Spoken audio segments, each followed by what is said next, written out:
everyone, and welcome to All the Cards on the Table. My name's Chloe, and I work with card divination, astrology, and I channel energies through my body.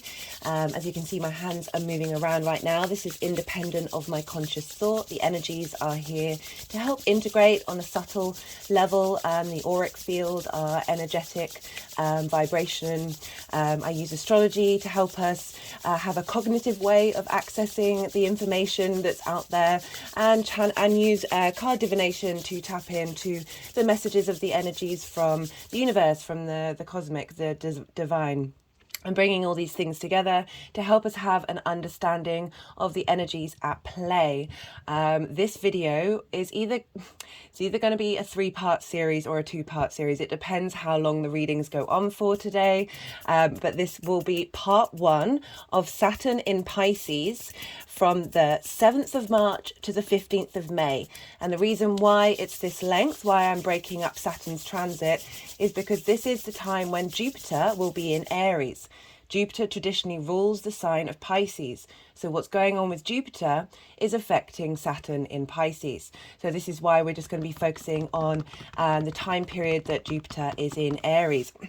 I will probably be pulling minimum 10 cards for each of the rising signs. Speaking of rising signs, I work with the whole house system.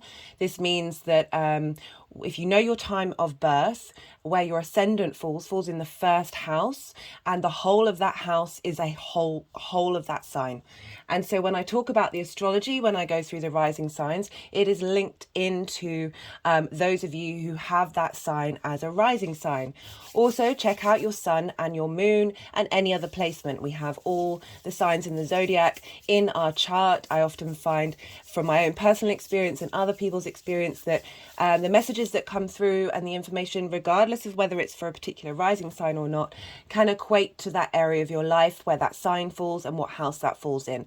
What else did I want to say? So when I'm channeling during these rising sign videos, the energies will often want to move the cards around in sometimes it makes sense, sometimes it doesn't. I'm really leaning into, I have a Virgo sun, so I struggle with the difficulty of surrendering to the unknown. I like to work things out. I like to have all the cards on the table. This is why I put the channel out here, is to break down all the details of the energy so we get a more cohesive whole of understanding and able to make informed decisions in how to utilize the energy. However, we're dealing with Pisces here, so there's more of a big picture felt sense of knowing.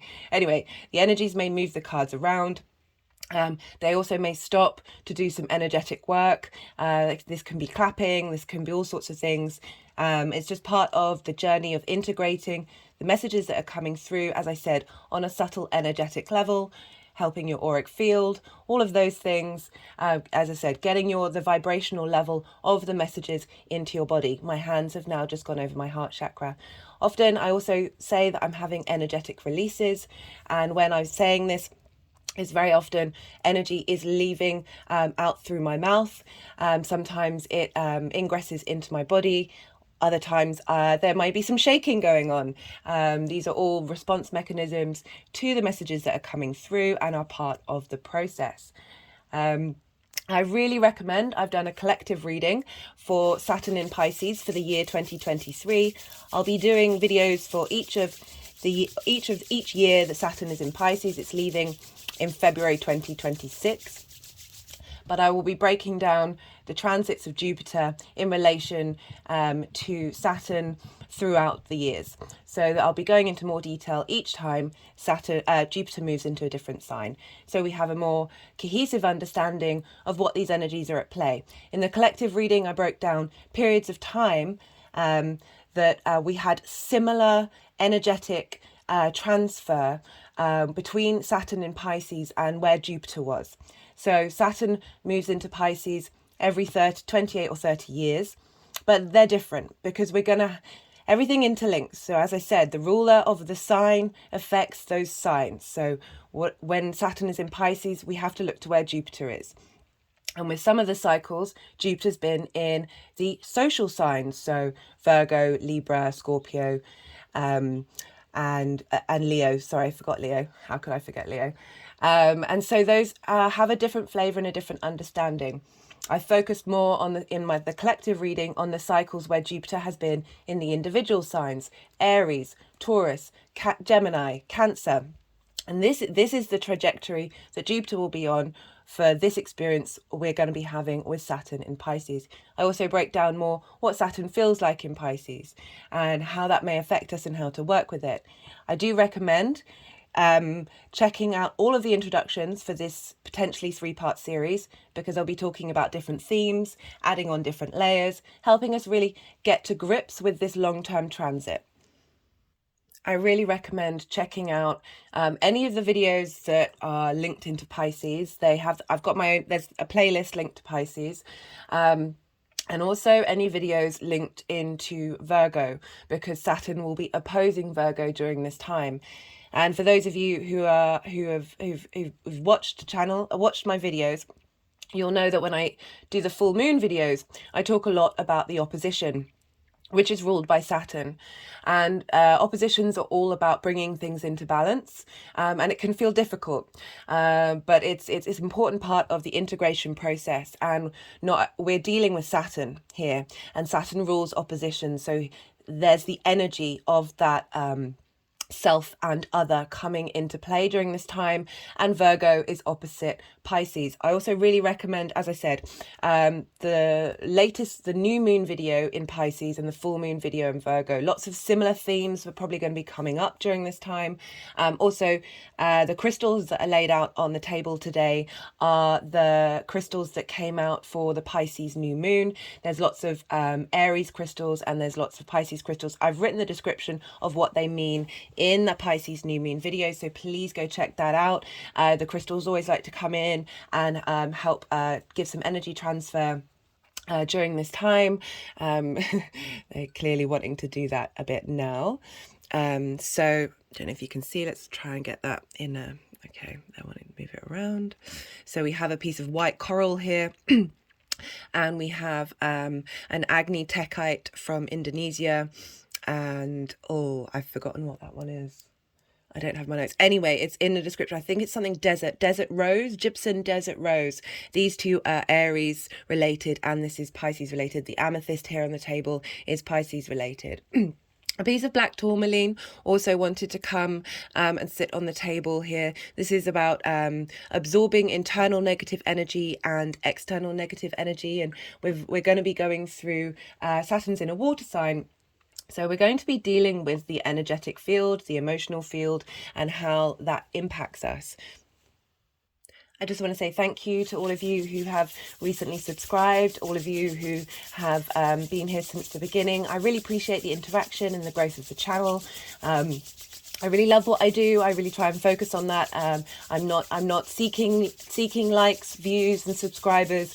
That's the only reason why I would be, is in order if this message resonates and you want that energy to be found by somebody out there. So the more interaction there is with the channel, that can be comments, that can be likes, that can be shares, the longer view times. That means that YouTube will push this content out to the wider world. It seems that YouTube is struggling to is focusing on short form content. Understandably, this is where we're currently at. It's not my chosen form. For those of you who are familiar with me, my videos are very long. I like a lot of context. I like to provide a lot of detail, so we can be informed. I find sometimes, obviously, there's generalizations. That's very, very natural. But I certainly am not a short form content producer at the moment. So as I said, all interaction with the channel really helps push it out there. So if it resonates, if it helps, if it provides you some kind of support, some understanding of how to move through with this energy, please like the video. Please go subscribe if you haven't subscribed. Please share with people that you may know, because it's just going to mean that the algorithm pushes it further out there. As I said, I personally, I love what I do. I find it a lot of fun. It's a pleasure to do, and it's definitely been a focus of mine to prioritize the creative experience and the joy that you feel on an internal level rather than seeking external validation. And I feel like that's a really key thing for all of us to sit with, especially with Saturn being in Pisces. This is a time of creative legacy. But I will talk more about that in a second. So in this introduction, I will be talking about Jupiter in Aries and Saturn in Pisces. And what does that mean? What does that feel like? How are we going to utilize this energy in the next 2 months? How are we going to cultivate and engage with that space? In the all 12 signs readings, when I talk about aspects, for those of you who don't have that rising sign, the aspect energy is still going to apply no matter where that sign falls in your chart. I don't practice so there's in modern astrology, there's the practice of applying Aries qualities to the first house and then going all the way around the circle and having Pisces as the 12th house. That's not something that I practice. I find it quite limiting.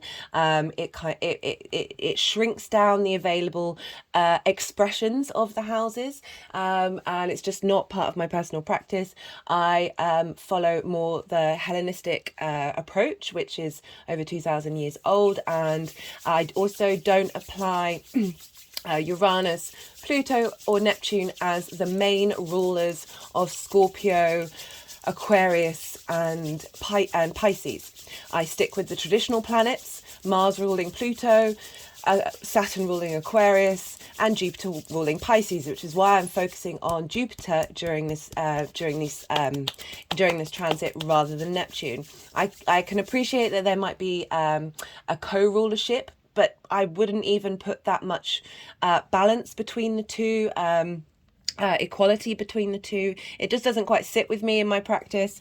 I can understand the links between Neptune and Pisces, but it's for me personally, it's not something I'm going to prioritize during these readings and during Saturn's journey through Pisces. However, in the next video, I will be talking about Saturn and Neptune in the same in the sign of Pisces, which hasn't happened for a very long time, and it certainly hasn't happened with Jupiter in the individual signs since 987, I think, but I'll talk a bit more of that in part 2, so do go check that out. Even if you only look at your rising sun and moon and they aren't in the other video, I really recommend checking out, because this is a long transit for us. This is also an important transit for the individual, rather than say the Pluto transit that's coming up in moving into Aquarius, which is important, but it's more of a long-term transit, more of a collective transit, whereas Saturn was the final visible planet. It is still the final visible planet. I think sometimes we can see Neptune. I don't even think I think that's only with a telescope, like a small one, maybe from anyway, I really need to check that. I didn't check that last time. I should have checked that. But essentially, since before we had telescopes, Saturn was the last visible planet. It's very dim, it's very dark, it represents the boundaries that we have, the restrictions that we have in our lives, and it has an impact on us collectively and on the individual sphere. I break down Saturn a lot more in the collective reading. I will be talking about it shortly in connection with Jupiter in this introduction. I don't think there's anything else I want to say further in terms of the rising signs. I think I've got it covered. And so now I'm going to be talking about Jupiter and Saturn. So this recording is on Sunday, which is the sun's day. So the sun is in Pisces, bringing illumination to that area of our lives.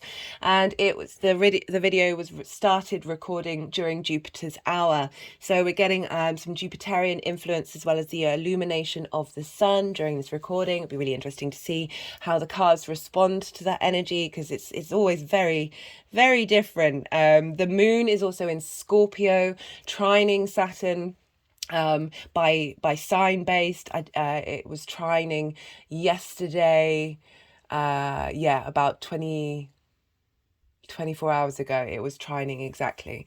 So we've got that water element of that fixedness of Scorpio feeding into the collective Pisces sign. So I'm going to talk about Jupiter. Jupiter is traditionally one of the benefics. Jupiter and Venus are both benefics.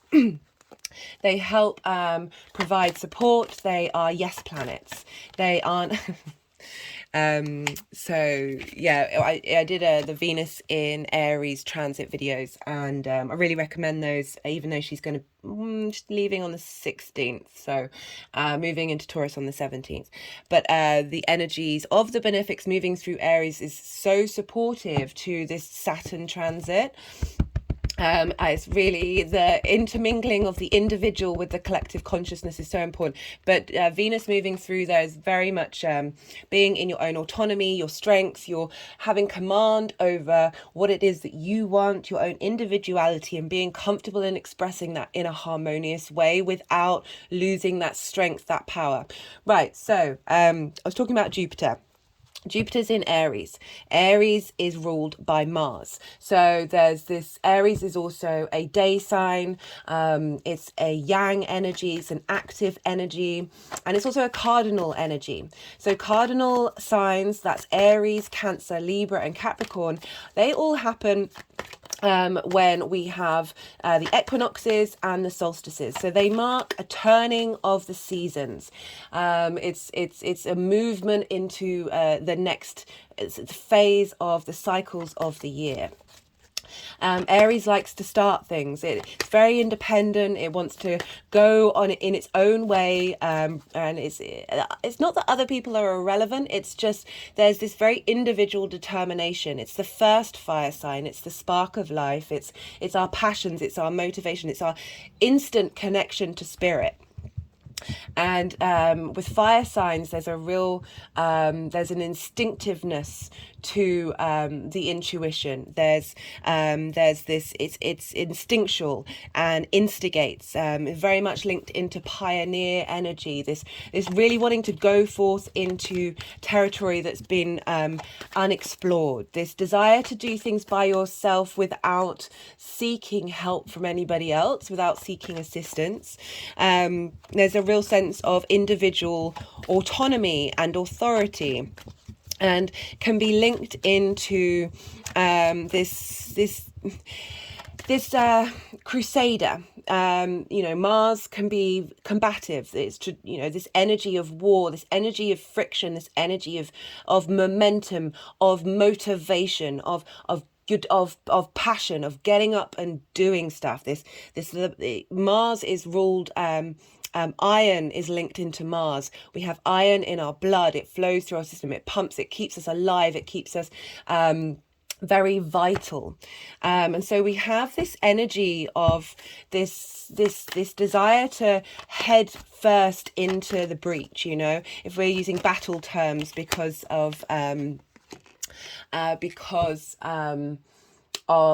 of Mars being linked into war, linked into conflict. But as I was talking about, I prefer bringing in friction and motivation, this desire to bring things into manifest form in the 3D realm, and there's a sense of competition, there's a sense of wanting to achieve, wanting to do it by yourself.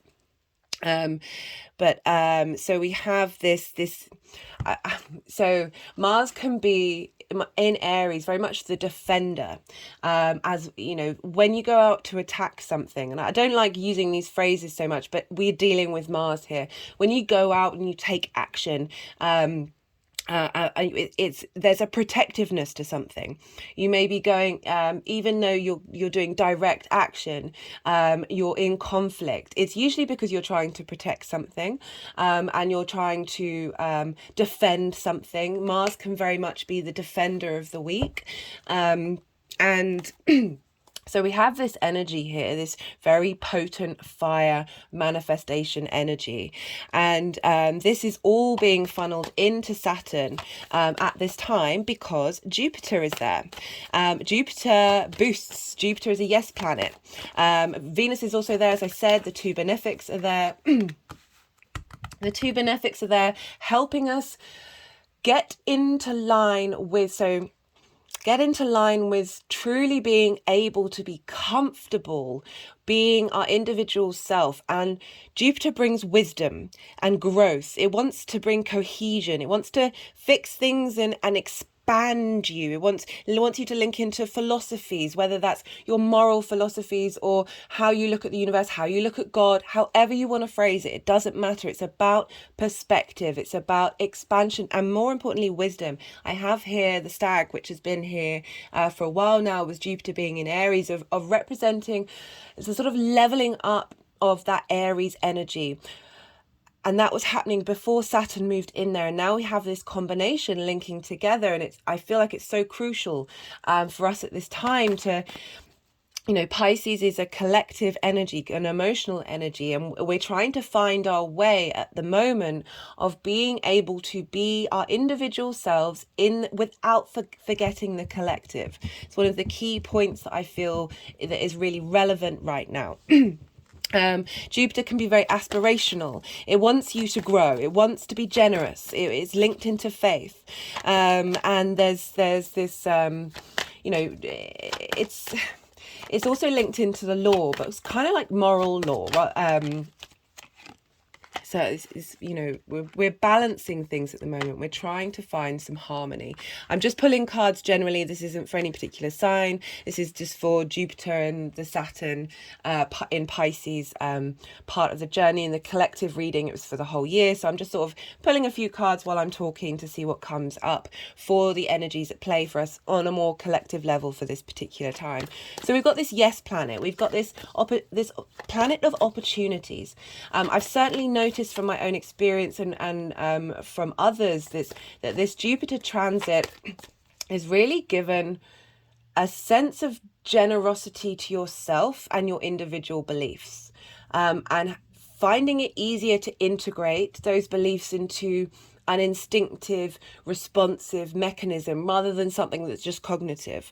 There's been a real sense of internal expansion because, Aries is the first sign. It's the I am, it's the individual, it's that spark, and Jupiter's coming along and really helping I was just about to say defend, and this is the once, and this is linked into fire, being able to have control and have command of who you are and how you express that to the outside world.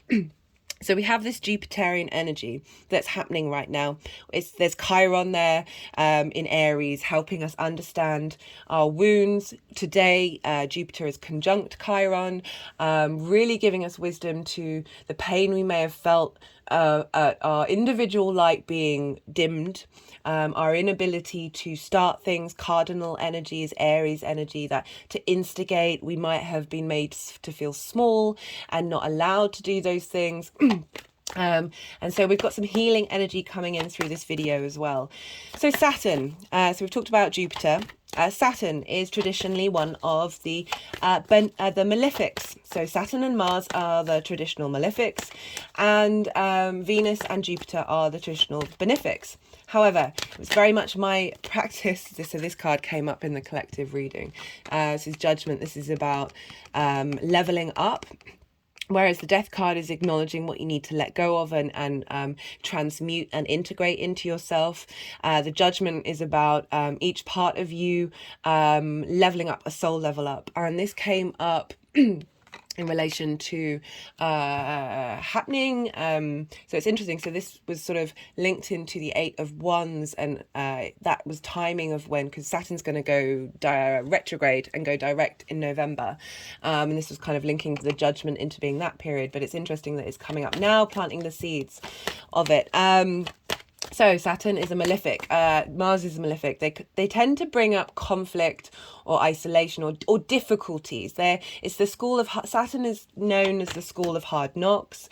It's been in its own signs for a good couple of years now, about 5 years, and where it's had its own resources, its own tools, its own methodology of interacting, and so it might have felt we're moving from Saturn being in its own signs to Saturn being in Jupiter's sign. Very different flavor.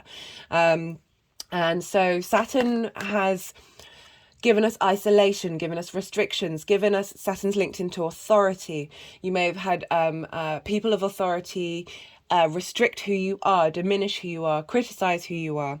Everything that we've been going through are being lessons for us to get to the true foundations of who we are. Saturn is linked into structure. Saturn comes along and tests the foundations of that area of your life. And if those foundations aren't solid, will shake things up in order for you to then have stronger foundations. Saturn's linked into hard work, linked into experience. There's it's very much the energy of time, of longevity, of cause and effect. It can be linked into karma because of that. Essentially, it's like, be responsible, understand the actions that you take have an effect, and be mindful and look more long term. Traditionally, Saturn was a god of the harvest. This is reaping what you sow, but this is planning. This is thinking about the future rather than the immediacy of right now. There's an element of sacrificing parts of your life in order to put the hard work in to establish something in the long term. As I said, it's Saturn like systems and structures and boundaries. You know, as I said, it was the final planet that we could see.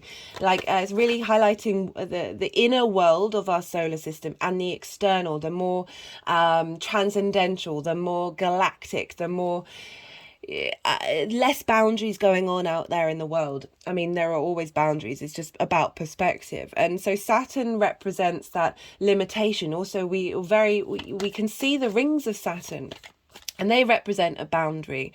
And so there's this sense of limitations, there's this sense of boundaries that we have. You know, Capricorn's very traditionally working inside the boundaries of the earth, of hierarchies, of who we are as human beings.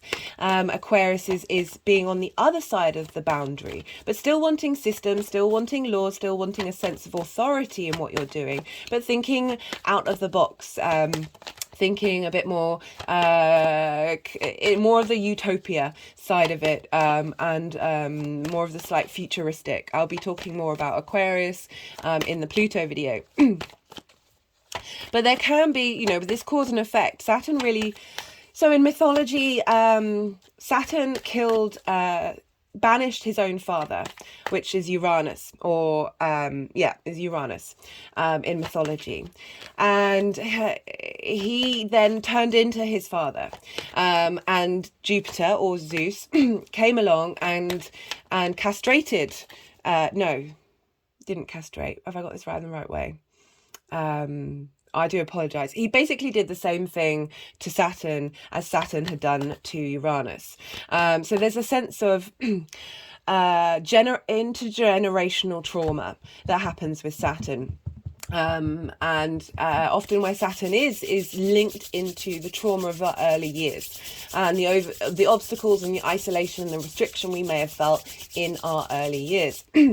And so Saturn, I feel, I pick up on the energy that Saturn... Well, I pick that energy up for all of the planets, really. They want us to break these cycles. They want there to be evolution and growth. There's, admittedly, with Saturn, it can take a long time. There's a sense of maturity with Saturn. You know, once things do mature, there is some levity. There's a festival, a Roman festival called Saturnalia, and it would be for, I think it's from the 17th of December to the 22nd of December, so around the winter solstice time. Slaves would be able to act as if they were owners. Like, everything got flipped on its head, and everyone was sort of drinking and eating, and there's a lot of revelry going on during that time. And the reason why I bring that up is because Saturn isn't all hard work. There's a sense of being, if you've done the work. I linked the Four of Wands into Saturn and Capricorn, is because of this sort of longevity of the cycles of putting in the work of the harvest and then being able to celebrate because you've done the hard work. Where was I?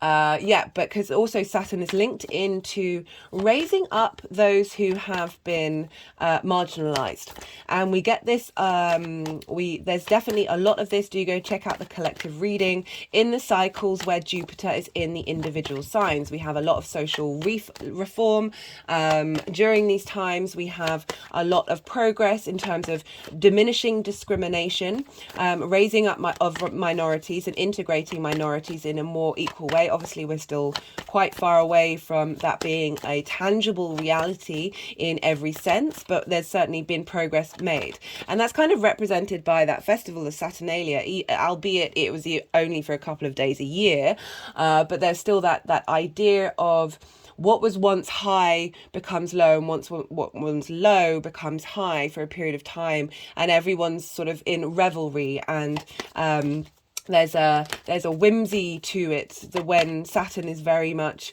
about order and about bringing the world into balance. Another part of the Saturn tradition is that when he used to be the ruler of all, he brought the chaos into structure. He brought the parts of the world, the sea, the air, the land, they were all separate forms. So there's that sense of boundaries that are needed in chaos in order to have this differentiation between the land and the sea. There's that othering, that separation of knowing these things are different, but at the same time finding harmony within them, because it was known that during his rule, no land was marked out with boundaries. There were no laws because people walked with integrity.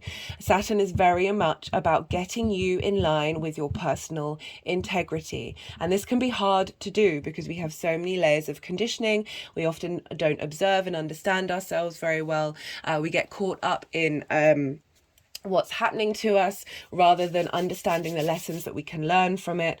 But if you think about that, Saturn's rule, no one needed to mark out what was theirs. There was more of an understanding, a knowing, and a respect that happened where you didn't need those markings. You didn't need to delineate between mine and yours, and the limit of laws. If you don't need that many laws in your world, it's because people are treating each other with respect. There's a sense of obligation and duty with Saturn, and discipline and responsibility, all of which I've said before. Like, this can seem like hard work and it can seem difficult to face, but when you do, the leveling up of the leveling up of who you are is for the long term, and it really grounds you. As I said, Saturn deals with foundations, of really wanting you to have solid foundations in order for you to feel in order for you to be this, in order for you to be able to act on your passions and inspirations and be an inspiration to those around you. And it may feel like you're juggling lots of different energies during this time. And there will be a sense of cohesion, a flow. If you notice in the background, Pisces is very much linked into the ocean. You know, we've got these ships and they're all rocky, they're bouncing up and down, but they're able to move. There's a sense of movement here. Pisces is a mutable sign of being able to, I said in the collective reading, ready, steady, flow. Like, there's this sense of, because we've got that go action of Aries, but this ability to move with the times, to be moved with how you are and where you're at in your evolutionary process. Rather than repeating karmic cycles, we know Pisces is very much linked into, you know, I was talking about the Four of Wands being, for me personally, I link that. There are many cards that I link into Saturn, but this is certainly one of them in terms of having done the hard work. Now is the time to have some fun. Now is the time to celebrate with those that you've worked with. And that can even be working with yourself. I've just had an energetic release there. And understanding what it is that you need to do to cultivate yourself. Just had another energetic release. because I was talking about Pisces, and Pisces is very much about compassion. It's the collective emotional unconscious. It's a space for dreams. It's a space for hope. It's also like this duality of the mutable signs of its two fishes swimming in different directions. I have here, this is something that keeps to hold a book open. It used to be my mother's, and I've had it for most of my life. And it's two dolphins, so it's not quite fish, but I feel like this is sort of a level up of the Pisces energy of that of bringing in a sense of playfulness. And that seems weird to say when we're dealing with Saturn here, but remember, Pisces is ruled by Jupiter. Being able to as I was saying, so there's two fish swimming in different direction, and it's holding space for the light and the dark, the good, the bad, and the ugly. It's not all light, light, light, and love. You know, without the darkness, without the night, without the chaos, without that receptivity, we would not be able to have the light. There's so much beauty in both of these things that are part of the human experience. And the reason why there's compassion linked into Pisces is understanding everyone has their own narrative, everyone has their own space, we're all living in individual realities. Like no one is experiencing reality in the same way that you are. Yes, there are commonalities. Yes, there are generalizations. There are archetypes. These are there for a reason, because there are things that we all connect to, because Pisces is linked into the all within the one. We are the universe manifest in individual form. We are all connected. We are all connected to source. That Piscean energy of connecting to source and bringing in that Jupiterian space, that Aries space of the wisdom of understanding that we are also here in a human, individual, autonomous experience. And that is just as valid and as important as appreciating that we are all connected and we are all part of the universal source energy, however you want to call that, whatever you want to look at that. Sorry, I'm getting a bit impassioned. And I was going back to karma and cause and effect. Like, we can get embittered by the things that people may have done, with the cycles that we may be trapped in. I mean, if you just look around you on the collective level, all of our collective trauma and is just bubbling to the surface. It's so loud, and it's so in our faces. Like, they're not even trying to hide it anymore. It's rampant right now.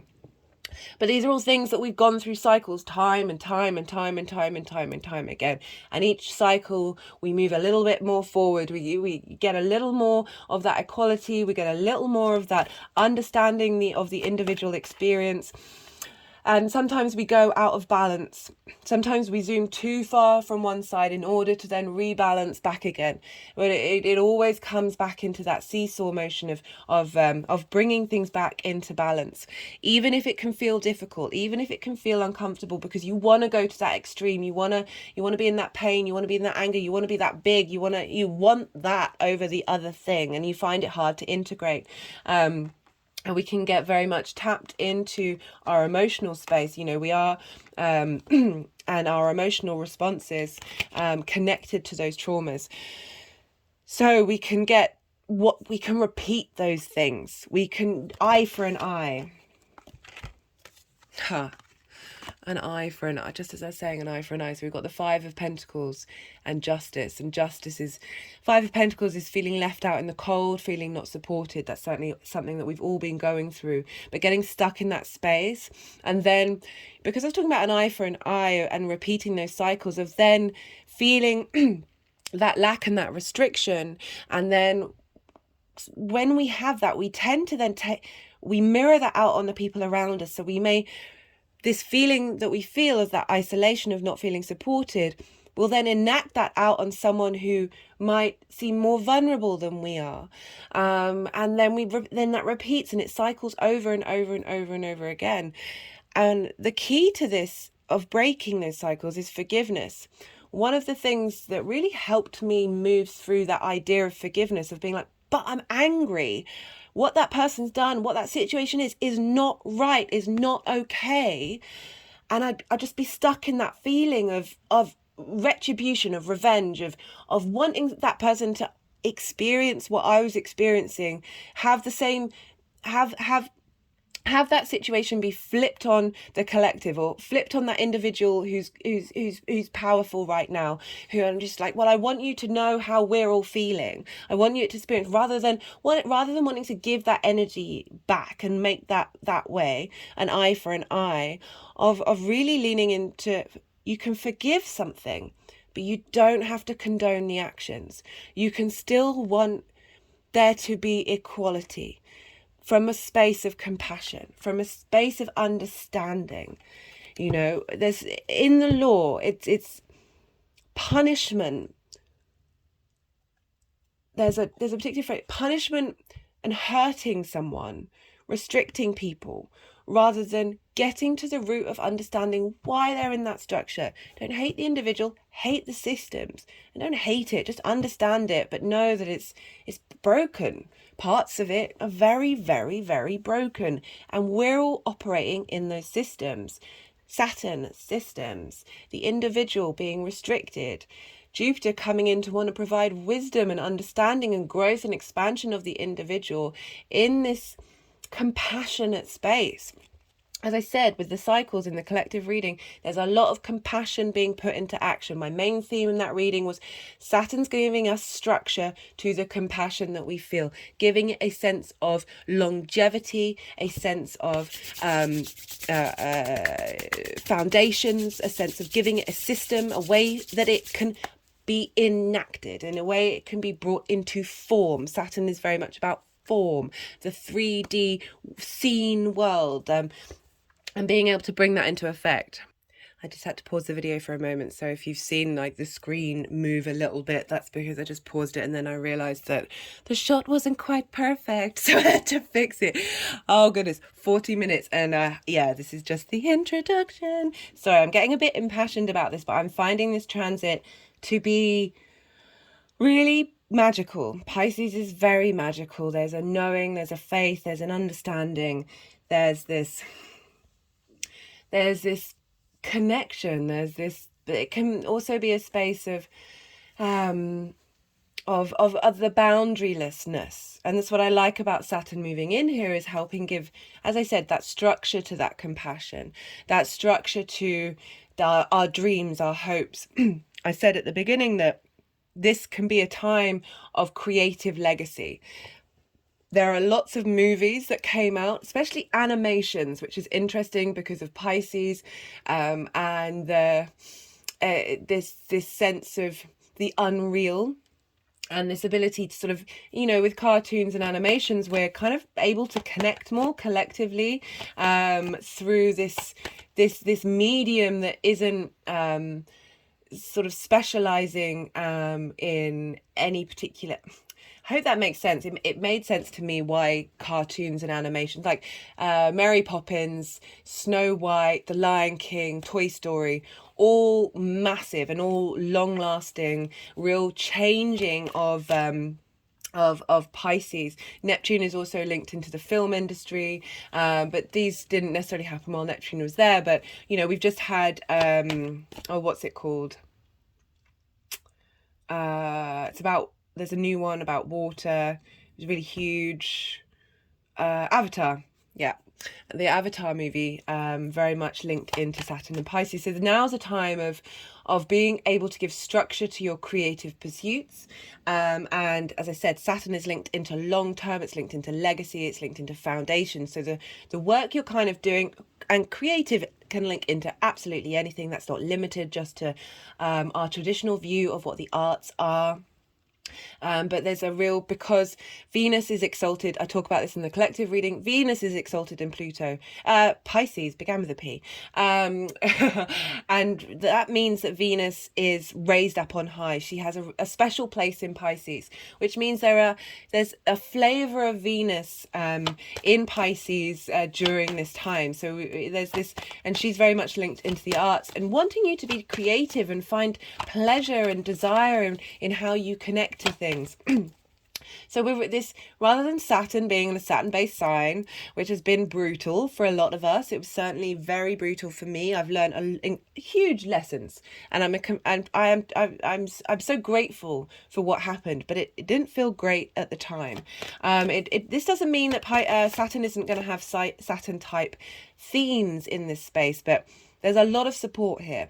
And if you check out the collective video, I do kind of back that up with previous cycles.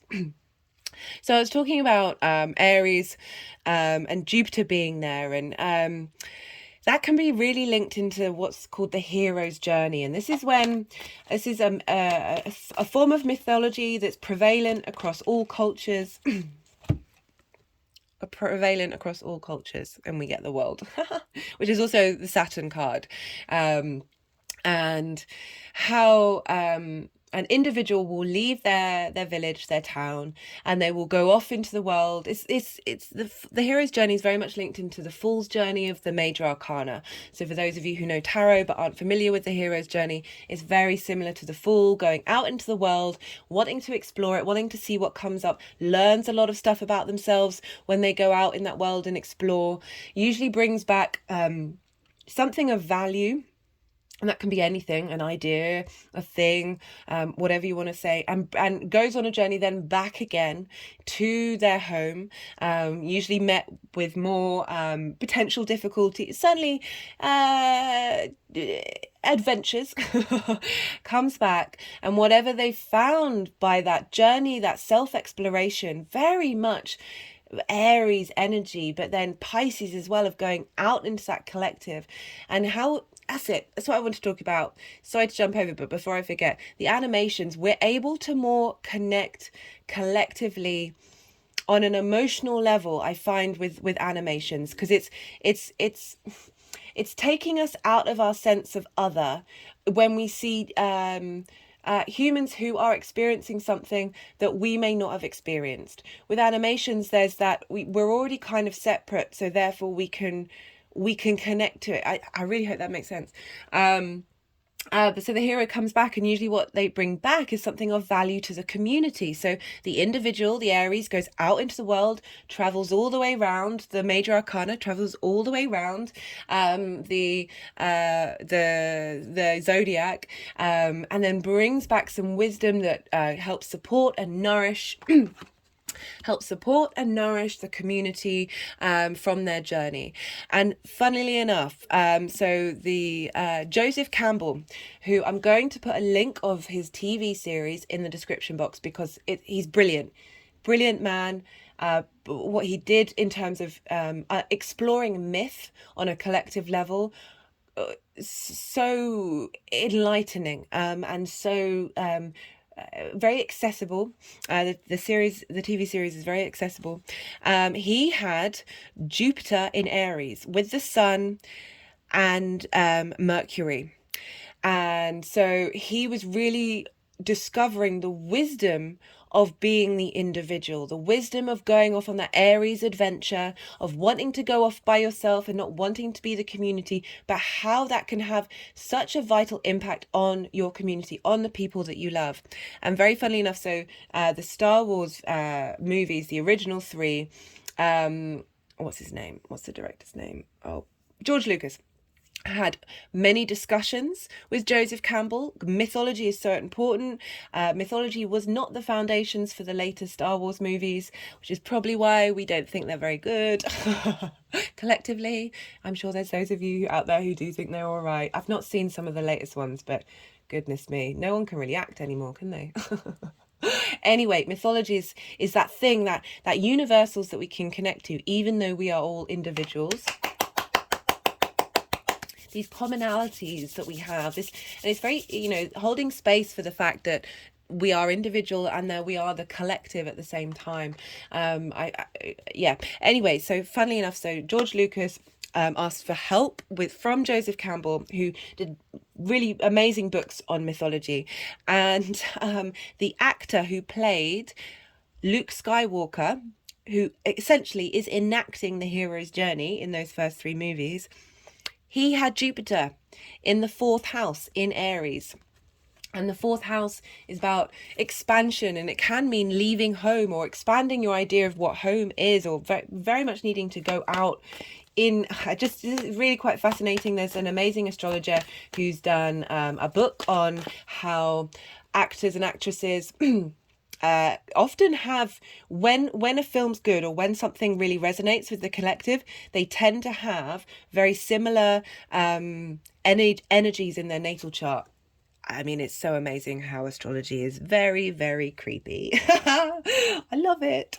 But I thought that was really interesting to sort of represent how, and the reason why I'm talking about this Aries and this Jupiter in Aries is because we want to funnel this sense of what that means into our experience while we're adjusting to Saturn being in Pisces. And really, there weren't that many people. There's one person who I found, who I'm going to talk about, who had Saturn in Pisces, Jupiter in Aries. Very few people have, that I could draw on to give you examples, because they're next to each other. And this is what's called inverted. And so they don't have a traditional aspect of conjunction, sextile, square, trine, opposition. And this means that there's not direct forms of communication. But there's an embodied sense. It's a time of planting seeds. It's a time of cultivation. That's why when I give these examples, there is more nuanced going on, because the next person I'm going to talk about is Descartes, very famous philosopher.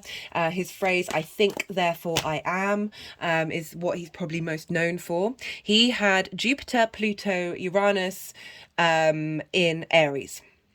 And he had Saturn in Virgo, which I thought was very interesting. So we're going back to that opposition.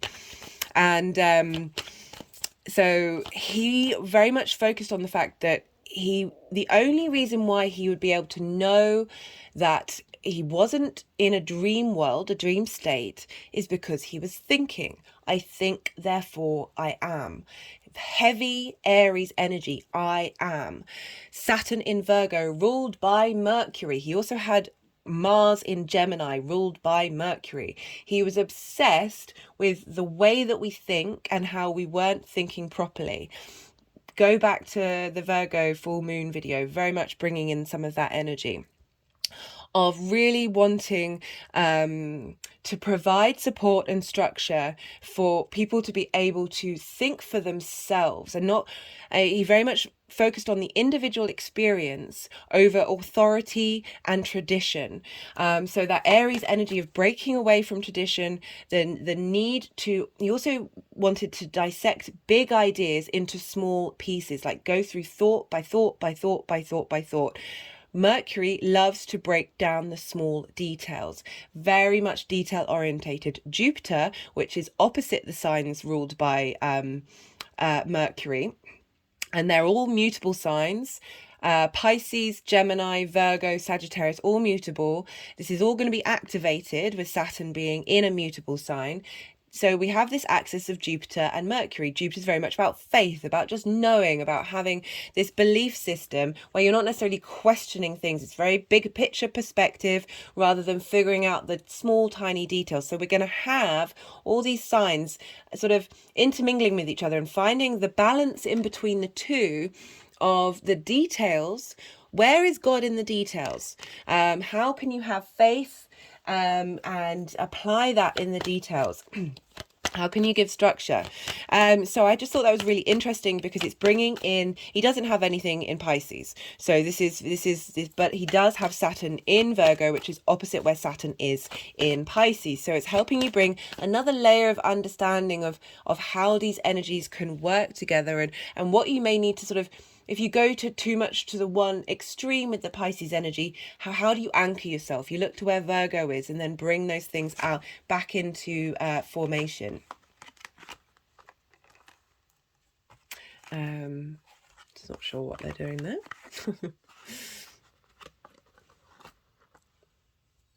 I also have this selenite knife here as we're dealing with Mars, Aries, the Aries ruled Mars-based sign.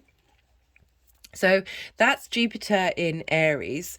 And now I've got a couple of examples that also came up in the Mercury in Pisces video. So do recommend checking that out. I really enjoyed doing that introduction. There were so many interesting people who had Mercury in Pisces, which was really dispelling the traditional way of looking at Mercury in Pisces.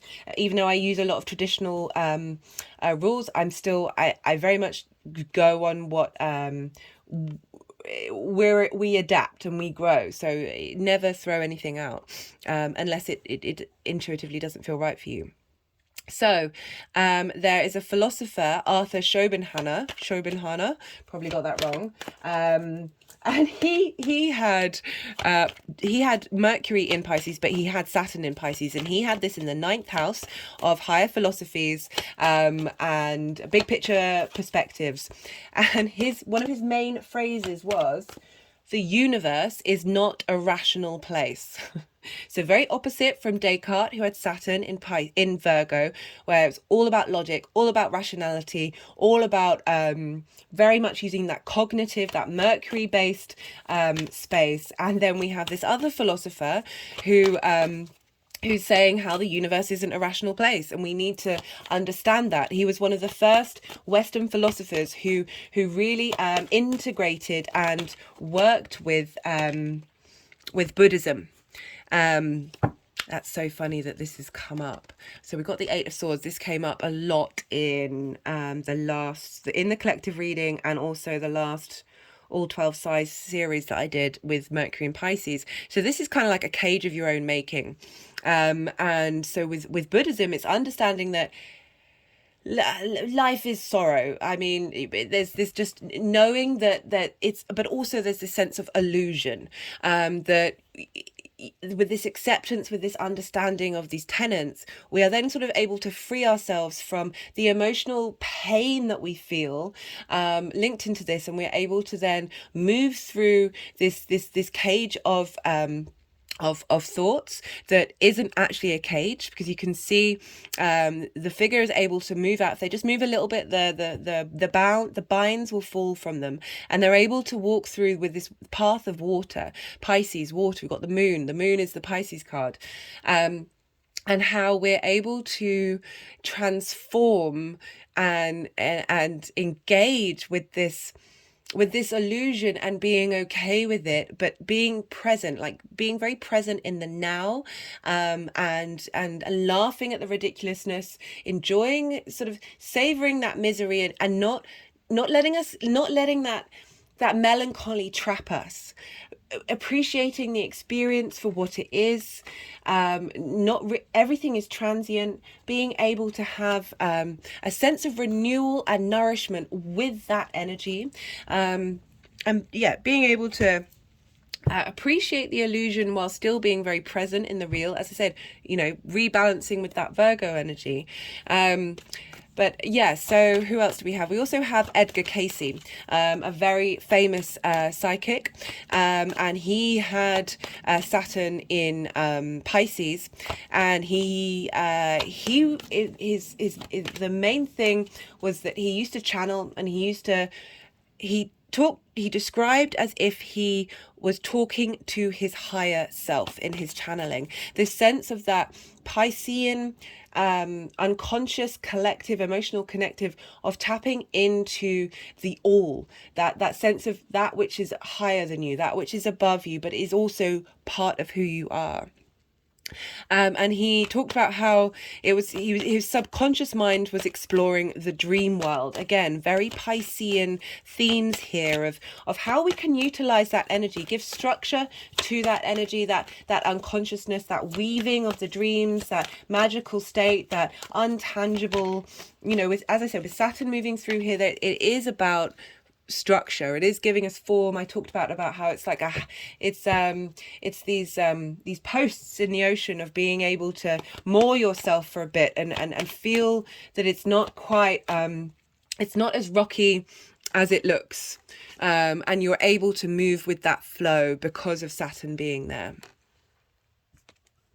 So the final example that I wanted to give was of what Aries and Pisces is combined. And for me, the words that came up of bringing this all together is faith and courage. Faith and courage and structure. And Russell Crowe has Saturn in Pisces in the second house of values, and he has Mars and Jupiter and the Sun in Aries in the third house of sort of stuff you do on a day-to-day basis. And it really made me laugh because he's coming up to his Saturn return, and Gladiator 2 is coming out. He's very well known for the Gladiator movie, of being an individual. He has that individual desire and motivation to get home to his family, but through his actions, he acts for the collective. There's a sense of doing the right fucking thing. Oh, sorry. I've been trying not to swear on this channel.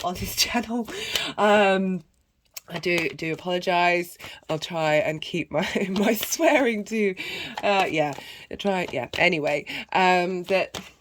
It was interesting. One of the other things that I found, I was very drawn to watching movies. When Saturn moved into Pisces, I haven't really watched movies for a very long time. I get quite bored. I don't like to invest too much into something that really doesn't have much depth or content to it, because I'm just my mind is I fall asleep really. And I was just really drawn to rewatching The Hunger Games, certainly the first movie. And this is often when you kind of smile at the fact that the universe does work in every way it can. it really isn't discriminative in how it gets to you. Because I was really musing on, what does this Jupiter Aries, this Pisces, Saturn in Pisces combination mean for us? How do we embody that? And Katniss, very much, she's thinking about herself and her what she needs. Yes, she's thinking about the people that she loves, but it's very much on an individual basis. She prioritizes taking care of the people that she loves over the collective movement. And through a lot of the journey in those movies is, despite her operating from an individual, albeit what could be deemed as a selfish way of doing something, her actions, her courage, her morality shames everybody and makes people move as a collective.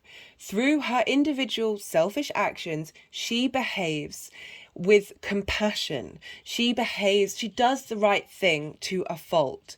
And because of those individual actions, I know it's fiction. It's just a representation. I'm not delusional that this is fiction. This isn't reality, but I certainly known from just by holding yourself to integrity, which is Saturn, and on an individual basis, Jupiter and Aries. That combination is so powerful. I've talked so much on this channel about integration and the inner work. The more we do the inner work, the more we're realistic with ourselves. This isn't about patronizing ourselves. This isn't about, oh, everything you do is fine and everything, don't worry, blah, blah, blah, blah, blah. No, be real with yourself. Be compassionate in your realism, but but obviously no shame and no, shame is, for me, no, moving away from shame and judgment, and instead turning those things on their head, where they're more grounded in the stuff that you care about long term, that really, really, truly matters to you, has a ripple on effect on, so our individual consciousness will affect the collective consciousness. The more of us that do that, the more of us that integrate and don't repress things. This is why so much trauma is there, because we repress and we shame and we separate and we repeat it over and over and over again. Anyway, my point is this: how do we manifest the individual in the collective? How do we come to peace with doing things that are personal to us when we can see the collective as a whole needs help, and there's only collective actions we can do? Well, we are with ourselves more than we are anything else ever. apart from perhaps your connection with God, the universe, whatever. We are then with those who are nearest and dearest to us, or just near to us. We don't necessarily have, all of us have the luxury of having dearest. It's rare that we are in the collective. So yes, we can take collective actions. I'm not denying that. As I said, I feel Saturn's bringing structure to those collective actions. But most of the time, we're doing our own thing. So how do we bring that philosophy in? How do we integrate in order to help support the collective from an individual basis? Just had an energetic release there. And I really feel that, so the examples of Russell Crowe in Gladiator and also really tickled me. He did the film Noah, which is about an ocean and a flood, and Pisces is very much linked to that, and how your communication with God, and he's gone off and done his own thing with his own family, and but it's for the long-term legacy of the human race. However you look at that, that's just the idea behind that story. And really interestingly is his latest movie that's going to come out is called The Pope's Exorcist. So there's stuff with the Catholic Church linked to Saturn in Pisces. There's the stuff to do with where we have Saturn in Pisces of leaving a traditional what is traditional for you, questioning your belief system, coming to your own space with it. And The Pope's Exorcist is based on a true story about revealing secrets that the Catholic Church hid. It's also dealing with the very magical occult side of the universe, whether you believe in that or not. You're currently watching a channel where I channel energies through my body.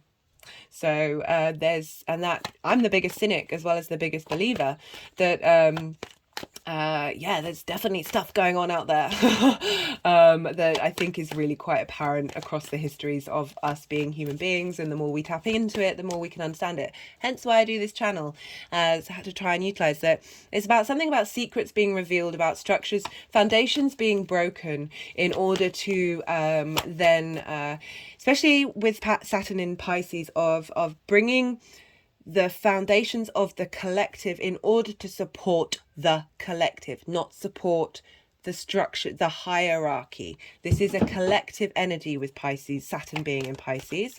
And so we've got a real, I just thought it was really quite interesting that was coming out. And finally,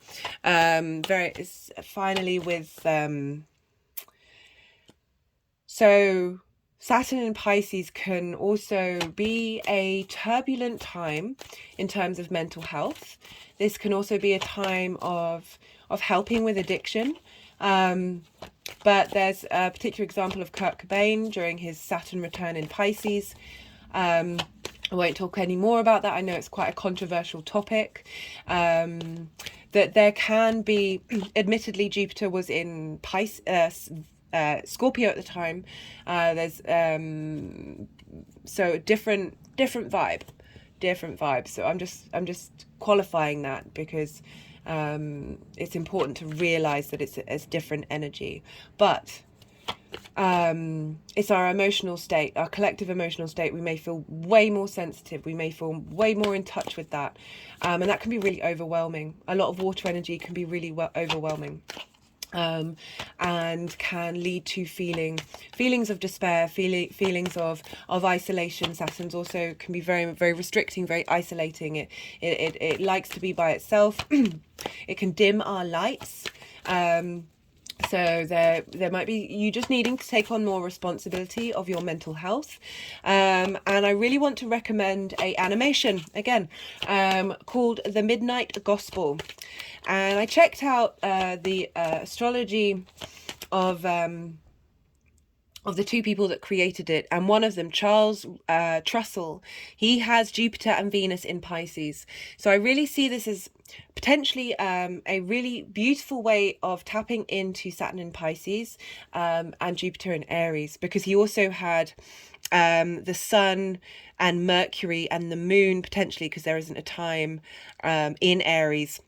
His Saturn and Mars were in Cancer, trining the Jupiter-Venus energy. So it's not quite Saturn in Pisces, but we've got Jupiter and Venus who they're in their own home sign. So you're really getting the boost of what's really good of Pisces from this person and from the Midnight Gospel. It really helps sort of break down a lot of philosophical belief systems, helps you tap into lots of different areas of concepts of who we are and what we are.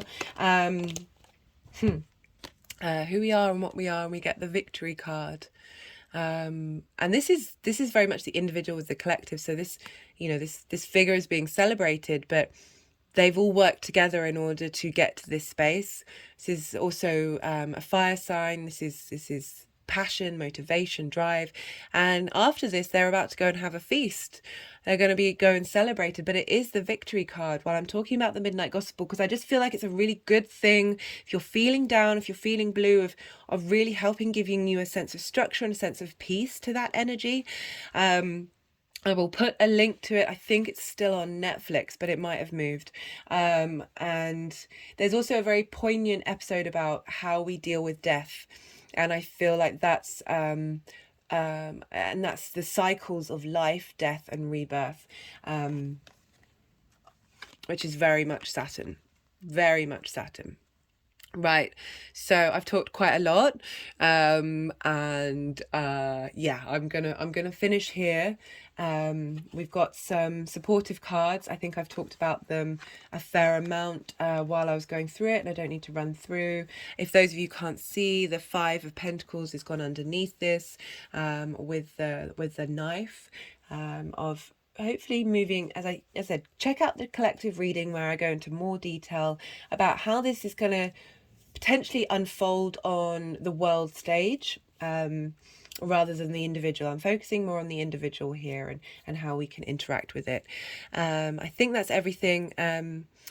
So Jupiter and Saturn together help give discernment with the direction, discernment with where you're headed, with an aspect of goodwill. So there's this discernment of knowing what you want, of getting rid of the chaff, and being able to have the tools that you need in order to move forward, but with a sense of levity to it, a sense of ease. You know, as I was talking about fun with the, you know, dolphins are very playful animals. You know, I really want us to lean into the courage of Aries, defending that which is important to us, those that which are important to us. Focus on defend yourself, have faith, lean into that idea of surrender, and appreciate the structure that Saturn may bring, that sense of responsibility, that sense of discipline.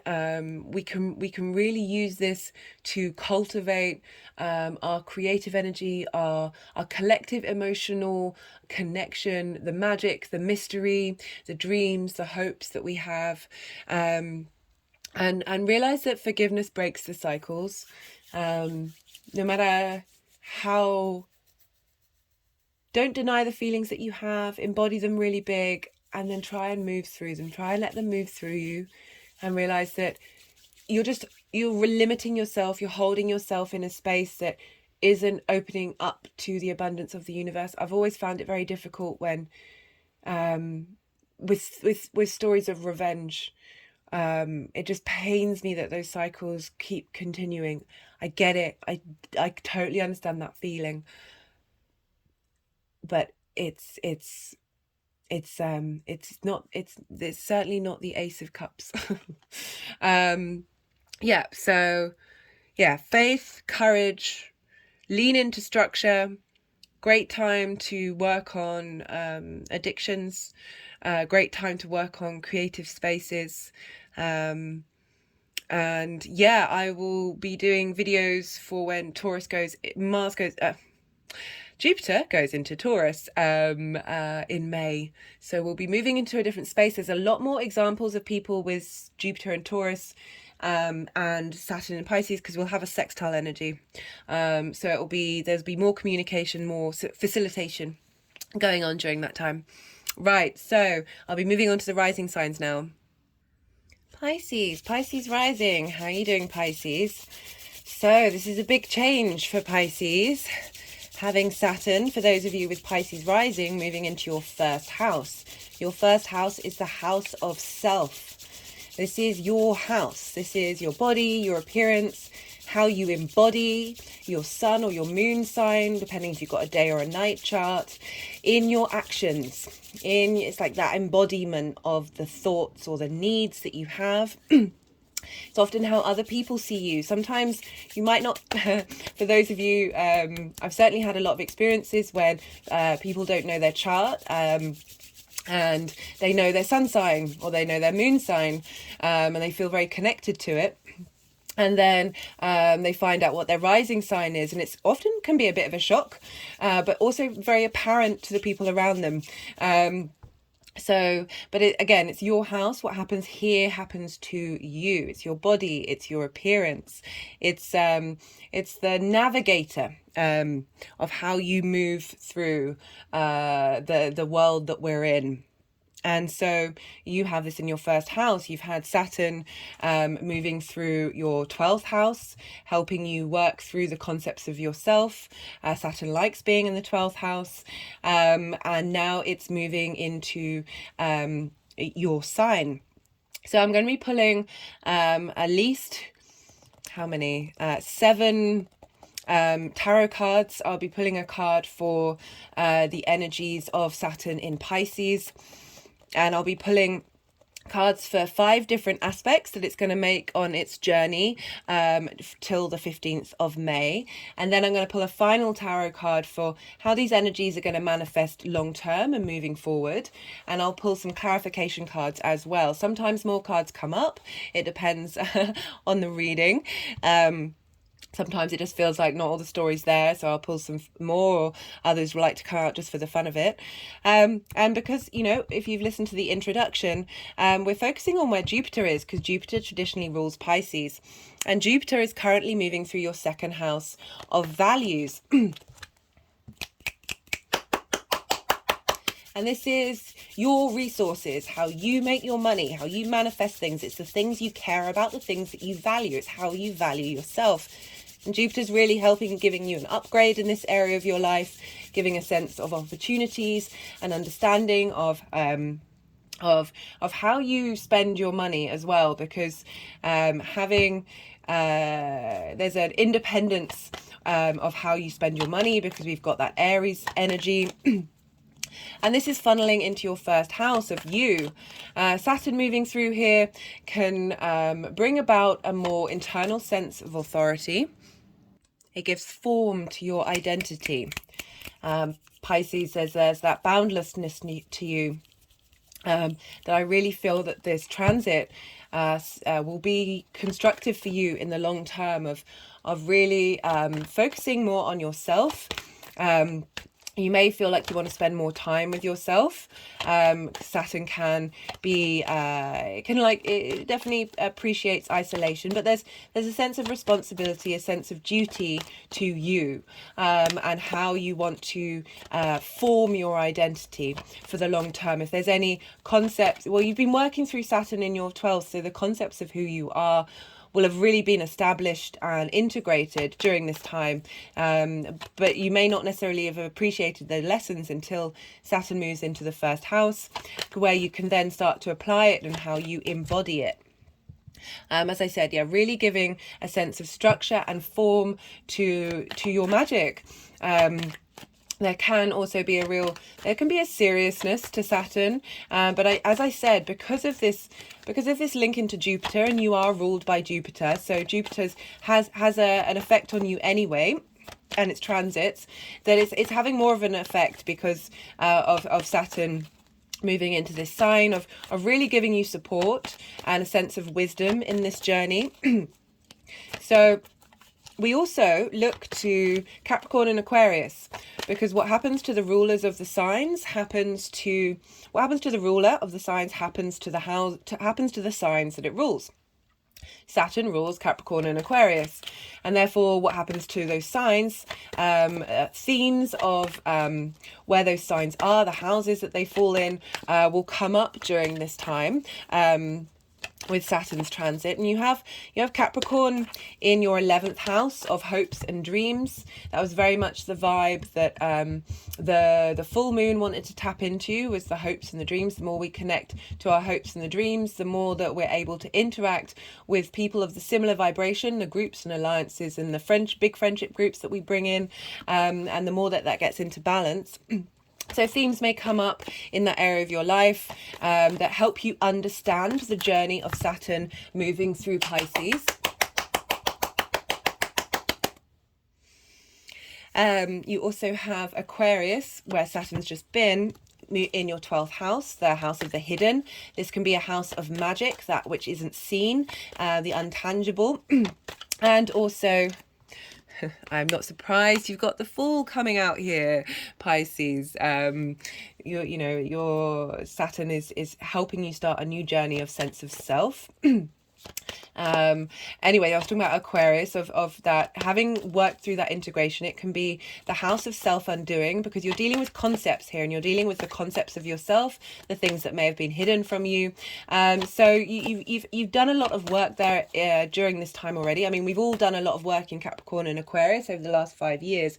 So moving into a Jupiter-based sign, which wants to bring about wisdom and opportunities, it's really about integrating those Saturn lessons and finding a generosity to those lessons, and how to apply them, rather than the very austere Saturn based sign element that we may have had during that time. So there's a real sense of growth, a sense of cohesion of self that's coming through, and as I said, bringing in a sense of responsibility, a sense of duty to you and how you embody yourself. Take care of your body, take care of your appearance during this time. Saturn really does want to look out for you in the long term. So whatever sort of habits and instincts that you may have about yourself, they may be adjusted. But as I said, for the long-term good. But there may just be a heaviness now in Pisces for you, because Saturn is lead, and lead is incredibly heavy, and it absorbs. So there's this. But there's also, as I said, because of this Jupiter element, there is this joy in that responsibility, the joy in that heaviness, that this weight that we may have felt, this restriction and this separation we may have felt over the last 5 years is really shifting gear.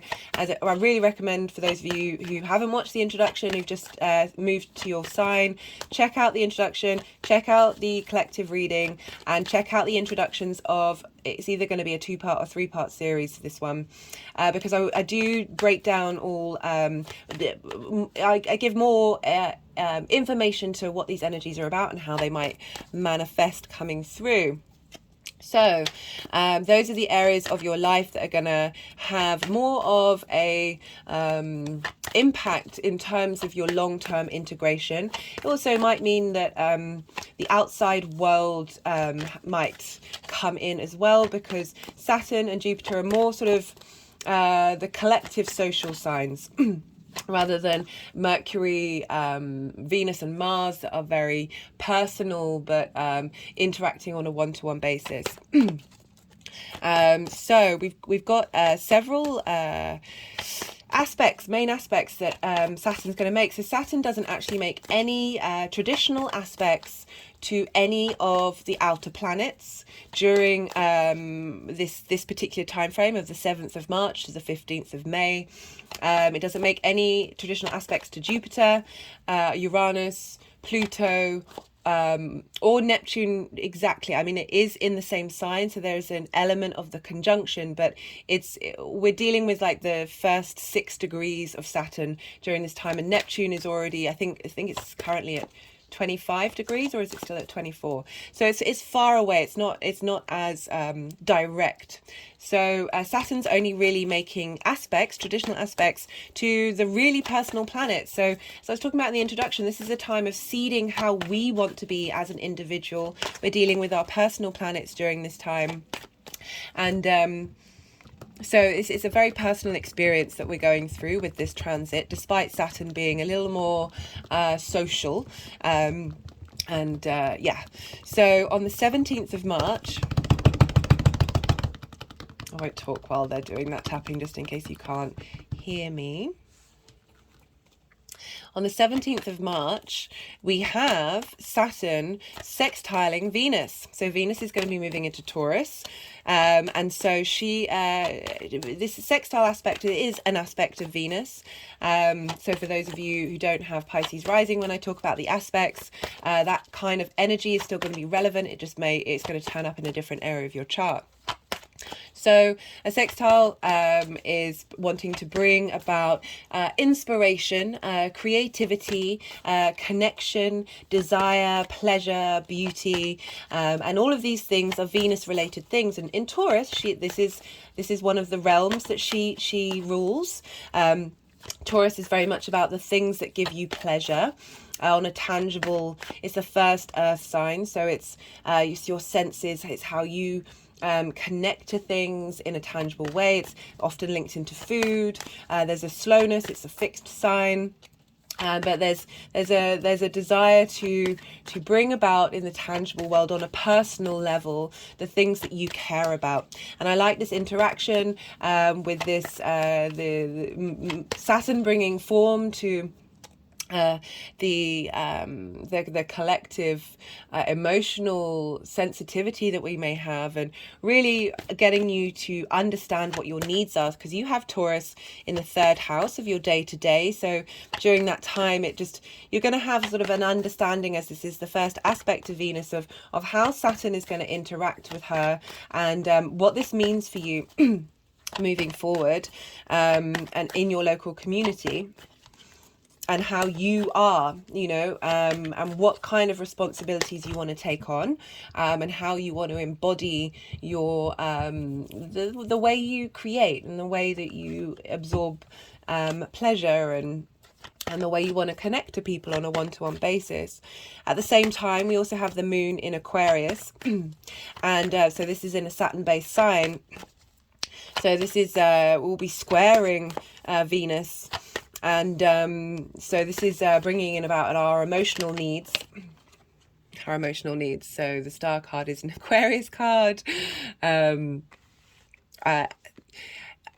usually wait until I read these cards, because sometimes the energies move them around.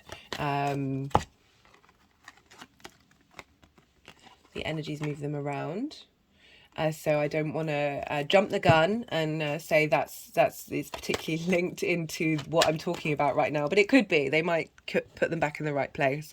So it's about when we have a square. This is an aspect of Mars, of really wanting to manifest your emotional needs, and Aquarius is that sort of universal truths, very much linked into frequencies. Might be a nice time to listen to a gong bath, or whatever music,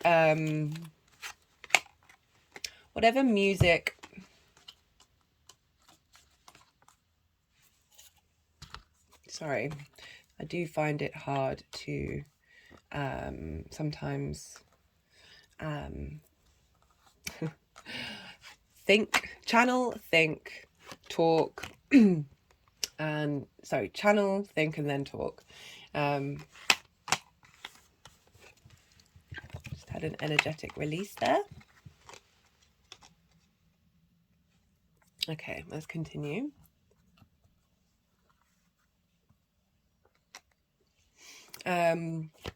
So at the same time, the sun will be what's called Cazimiing Mercury. Do check out the Mercury in Pisces video, where I break that down more specifically, what that means for Mercury's transit. This is both in Pisces. No, that's too many. This is in Pisces.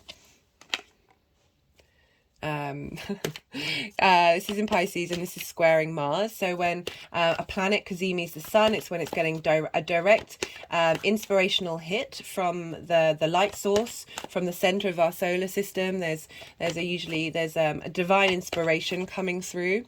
So, while we have this facilitating energy with Venus, getting you in touch with your needs, providing inspiration and creativity for the long-term role of Saturn moving through Pisces. We're also going to get some information come through from Mercury with that Cazimi. So this is getting some support while squaring Mars in Gemini. So Mars is important at this time because it rules where Jupiter is.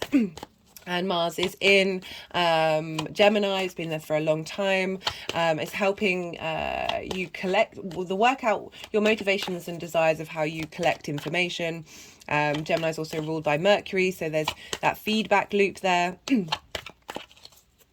So this is an important transit for Saturn to get you in touch with your needs, with your with your creative desires. And on between the 20th and the 21st, I think, and the 22nd is the spring equinox. And then I think it's the day afterwards, which I think is the 22nd,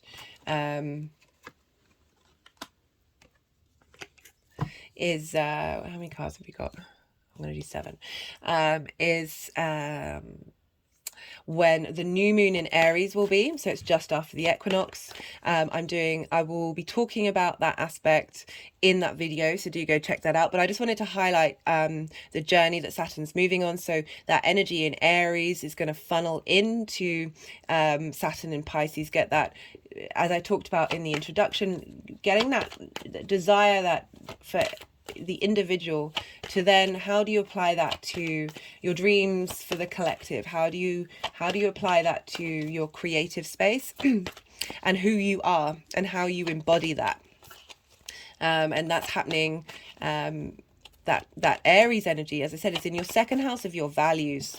So the more we work on our values and who we are and how we look at ourselves, the more we understand who we are, the more we can embody our values moving through this time.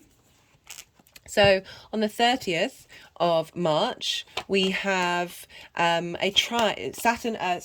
will have moved into Cancer, having been in Gemini for a long time. So we have this trine with Mars in a fellow water sign. Trines are an aspect of Jupiter. They share things. They're the same elements, so they share resources. Mars will have just moved into Cancer, the first water sign, our emotional needs, how we connect to our needs. And at the same time, the moon will be in the sign of Cancer, the sign that it rules. So the moon's going to be really happy there. So we're going to have some inspiration and some wisdom come through about how we want Saturn to be embodied in our actions and our motivations, as well as connecting to the moon, which is our emotional needs. It's our instinctive emotional responses. And so we're getting lots of heavy water energy happening during this time. That's just helping understand what our motivations are with Saturn, and how this could, because as I said, trines bring up a sense of generosity, a sense of opportunities to understand, to have wisdom, to bring about cohesion. These are more concept-based, thinking-based, intuitive-based aspects. They don't necessarily turn up in the 3D realm. And you have Gemini, you have Cancer, in your 5th house of creativity. So perfect. You're getting a lot of creative boosts here. That's funneling into your 1st house of who you are.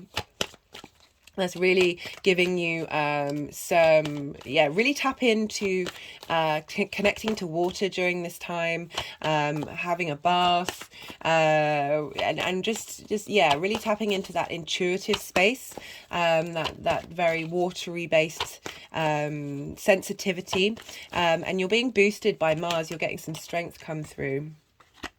To be able to find the passion and the will to engage with that part of who you are. And at the same time, we've got Venus conjunct Uranus in Taurus. So that's going to be, I'll be doing a Venus transit through Taurus. But that's your desires, Venus having talked to Saturn, she's now talking to Uranus. and she's providing that long-term longevity ideas that came up with Saturn, and funneling it into Uranus, who wants you to get in touch with your unique, authentic self. And it can shake things up.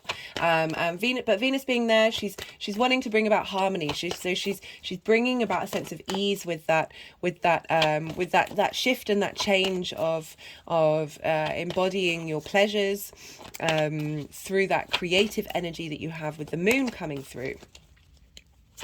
On the 11th, we have Jupiter Caziming the sun. So Jupiter will be completely connected with the sun, like the Cazimi with Mercury.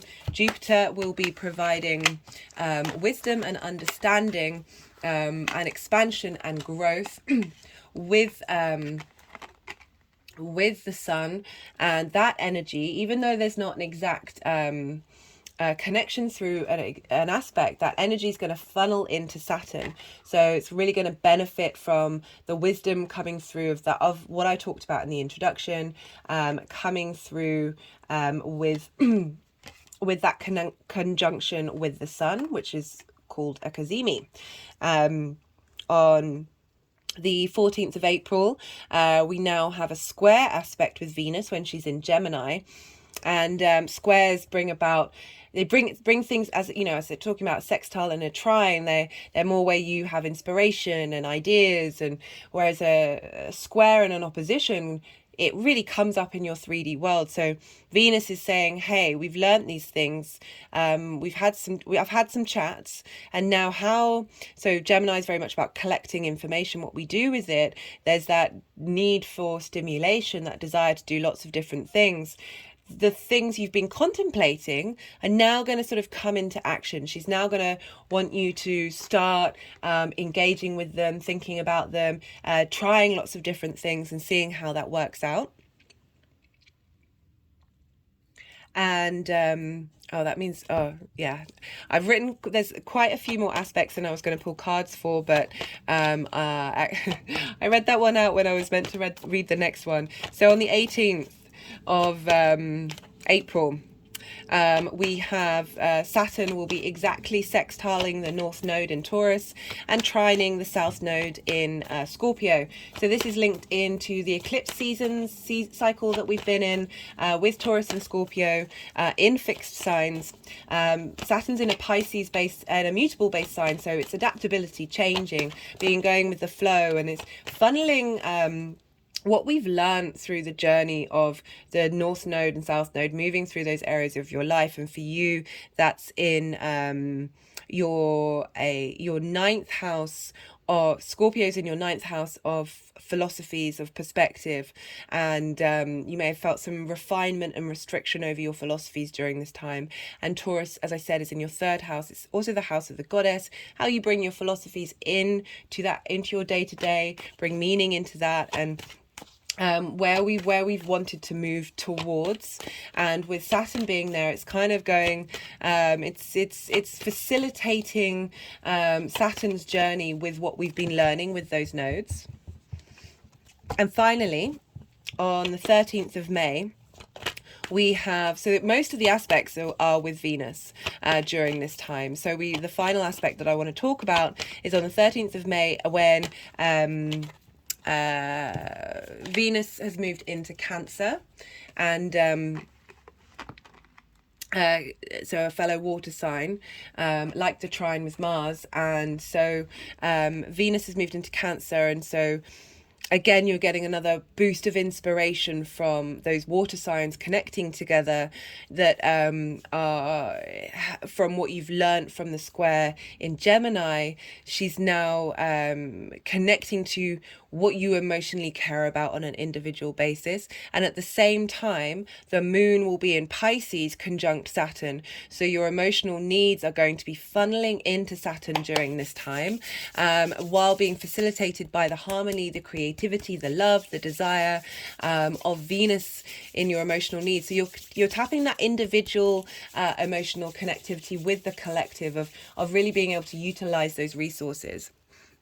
So that's all the aspects. I will be writing those down in the description box. If I know this is a lot of information, but I really want to help provide as much information as I can in such a short space of time for each sign and how the journey is going to move forward. So how many cards we've got? 1, 2, 3, we've got 6. We've got 8 cards. Did they want more?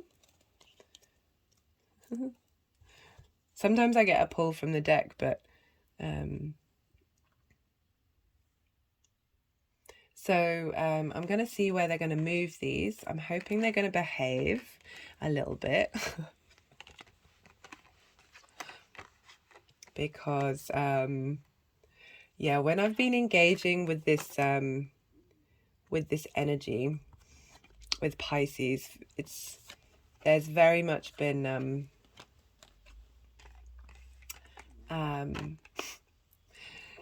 they've just been very playful. The energies have been very playful, and I've had to lean into accepting that there will be moments of stillness. Pisces is a receptive sign. It's a yin sign. It's a night sign.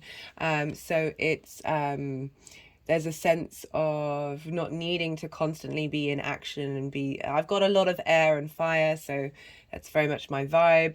So this is certainly going to be a test for me during this time of allowing that state of receptivity and allowing the slowness. There is a slowness to Saturn. So we've got 8 cards, but I'm kind of getting that we might need to pull. Wait, I did 1, 2, 3, 4, 5, 6 aspects, because I'm getting that this is where you've been. Rather than where you're headed. So we've done 6. Wait, sorry, me and maths and science. Not, my brain goes a bit funny. 1, 2, 3, 4, 5. The amount of times I've got to count things and then I forget and have to recount. 6 and then 2 more. So we won 8. 1, 2, 3, 4. So we need maybe 2 more cards.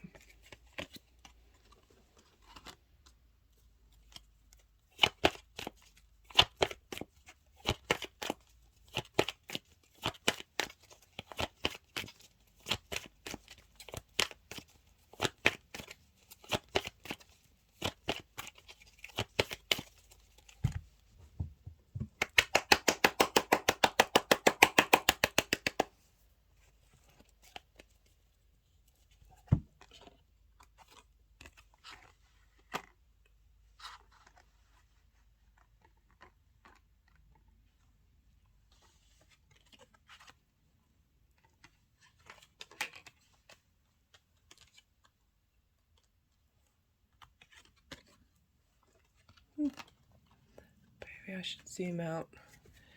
There's a lot of cards. Let's see if zooming out will work. Just so you can see what they're doing.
I think you can see what I mean when I say that they're being very playful, because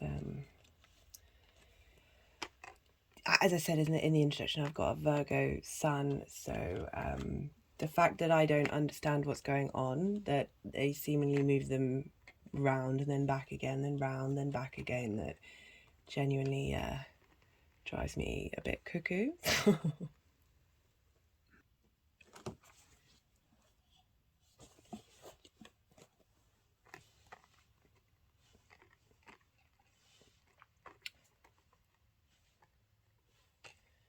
it's kind of serves me right for wanting to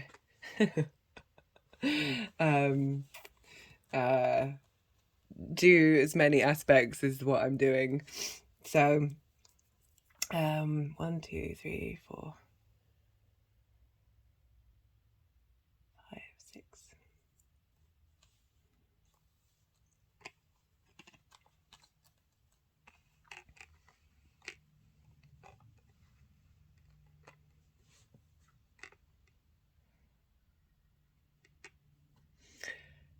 I'll wait a little moment to see if they keep moving them around, but starting to get an idea of the messages that want to come through for you, Pisces. Okay, so we have for the energies of Saturn moving through Pisces. So we have behind the Fool's all about starting a new journey, but we have behind the Fool, we have the Five of Cups, and this is linked into grief. This figure is focusing on that which has been knocked over, that which has been lost. And it's a valid space to be in for Pisces rising. It's very much can be linked into the 12th house transit of grieving old versions of yourself. It can also be a time of loss, however that may manifest. But there's when you move through that process, so you then turn around and see that there are two cups, the Two of Cups, there. This sense of union, of feeling whole, and then making this journey over the bridge, over this river, over this sense of water, this transition phase, this mutable phase, of then being able to find you're in a state of knowing that you are home. And you are refreshed.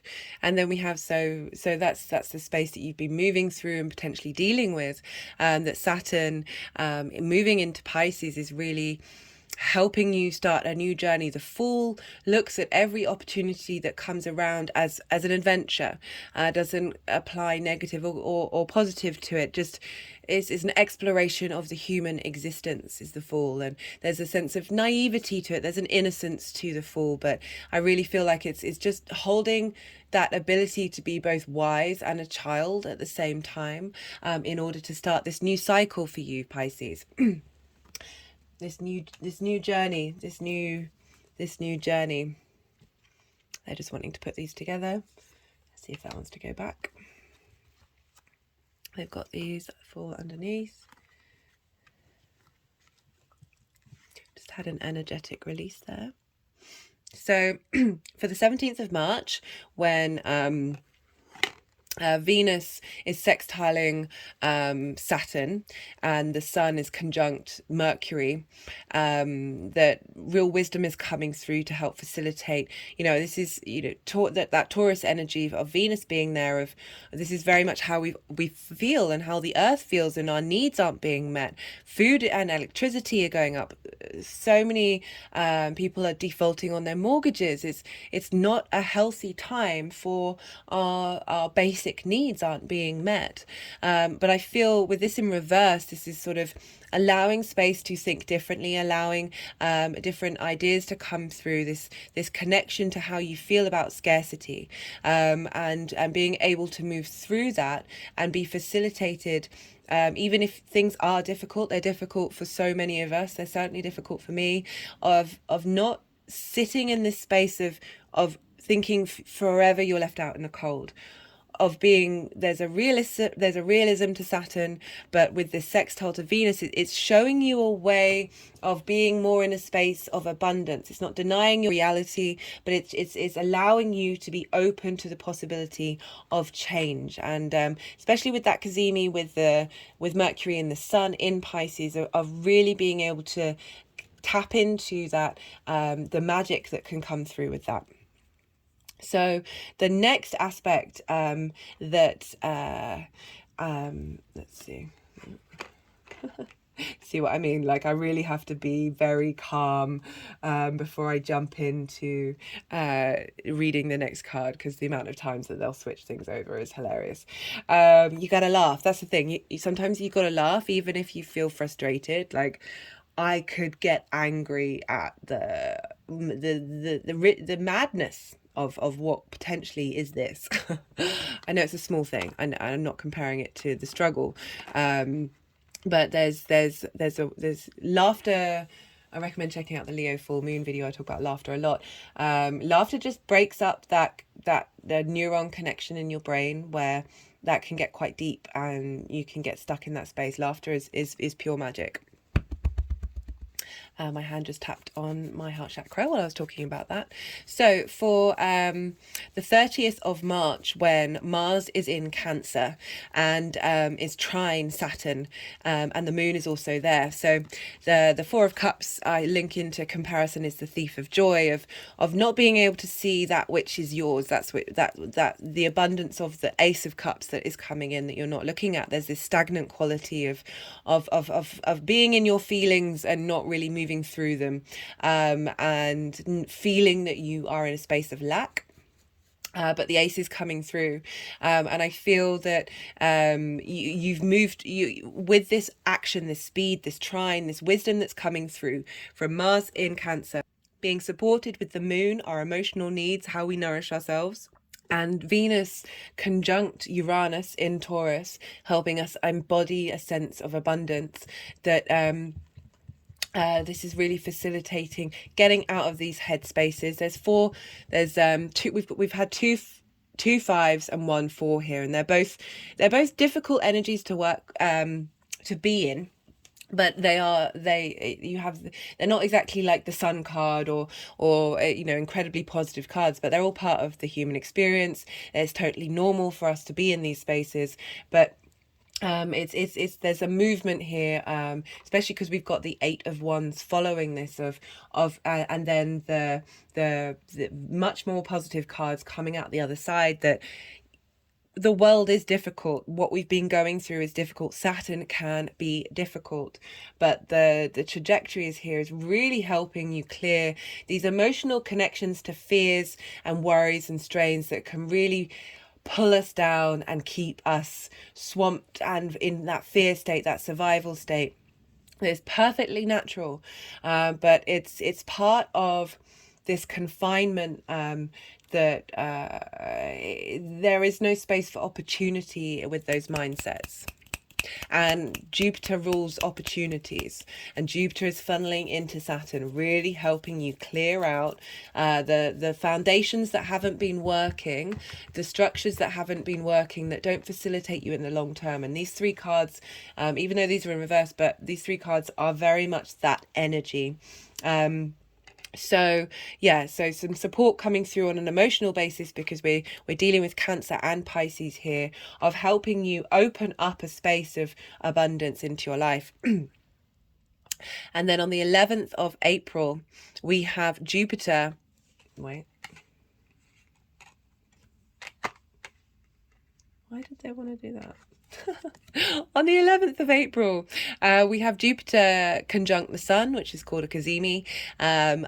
This is in Aries, and there's a lot of speed here. There's a lot of passion. There's a lot of motivation. There's a lot of drive to get up and go. Jupiter wants to provide opportunities. It wants to fix things. It wants to facilitate. It wants to bring about cohesion.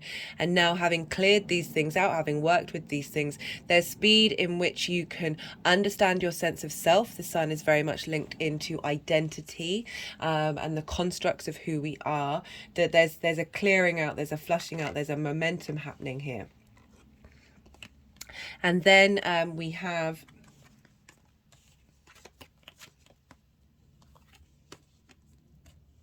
okay, they're just wanting to stack these like that.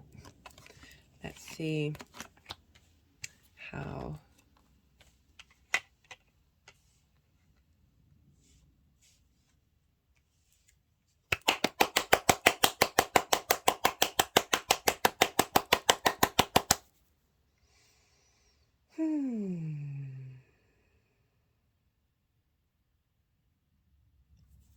Sorry, I'm just pausing again to see if they move them around.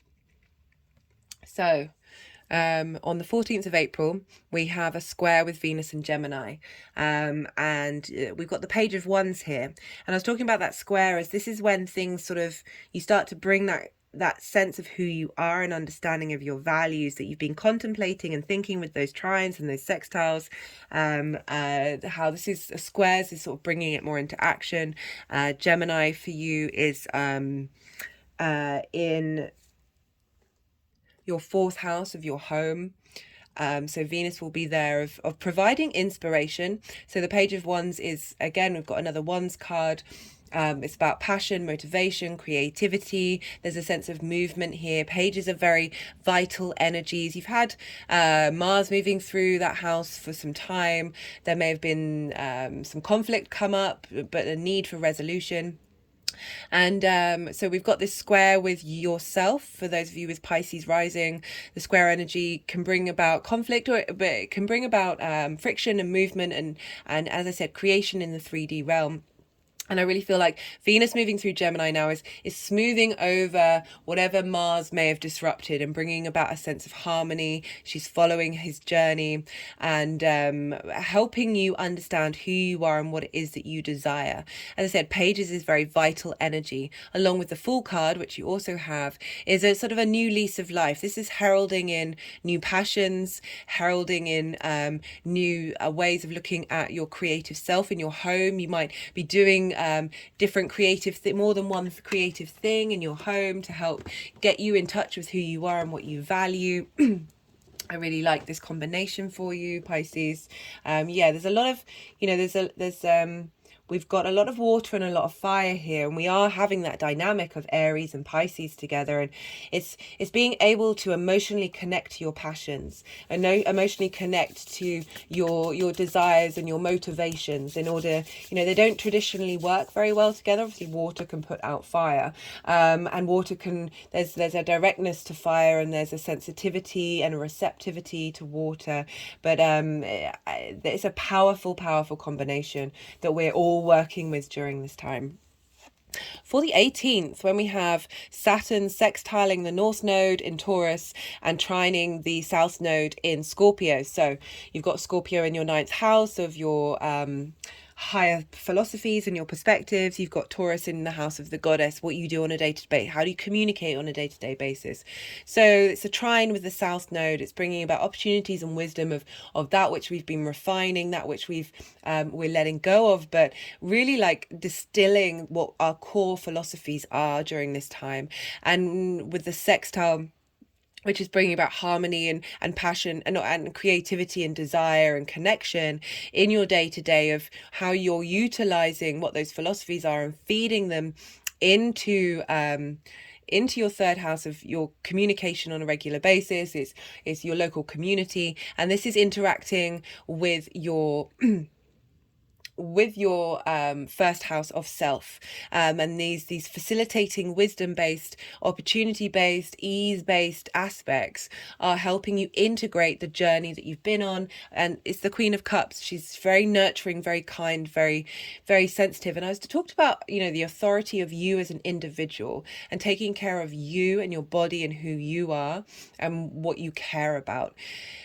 The Queen, we need that nourishment. As I said, Pisces is a water sign. It's receptive. I feel I'm getting the energy of Saturn in that sign being very supportive of your emotional needs and really holding space for them, but giving structure, like allowing you to not get overwhelmed by your emotions, not lose yourself in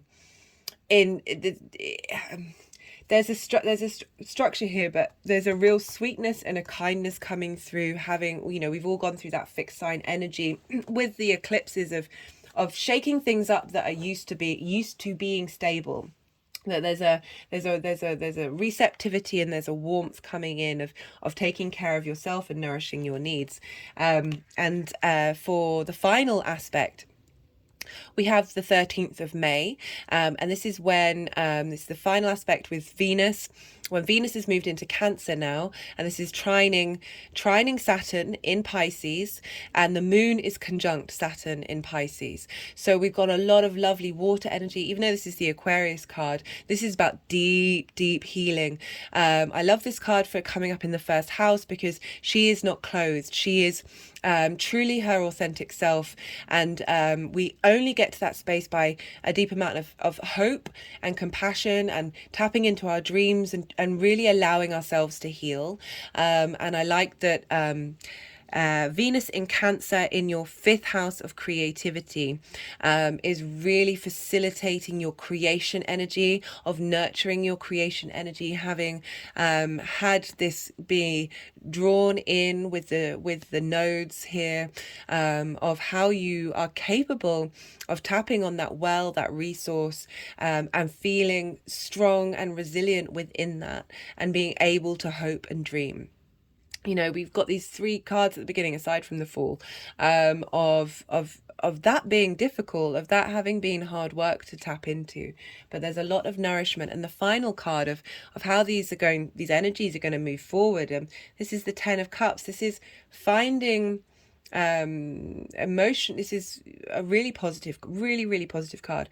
Having emotional satisfaction in every area of your life, but it actually being in reality. I love that.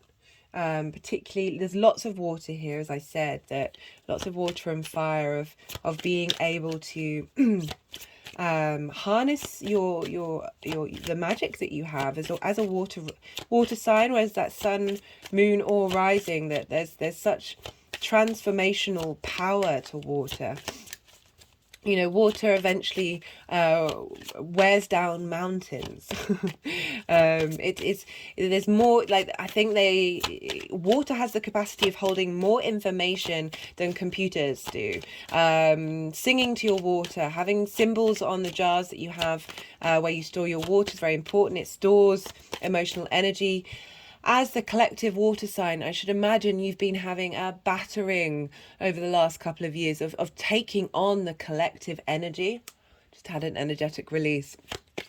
And I really feel for Pisces rising, that with Saturn moving through there, or your sun or your moon, but particularly because the ascendant, you're embodying that, you're holding that in your body, that Saturn moving through there is giving you a sense of structure, a sense of boundaries, of making sure what is you need is yours, and the rest of it isn't going to touch you in the same way.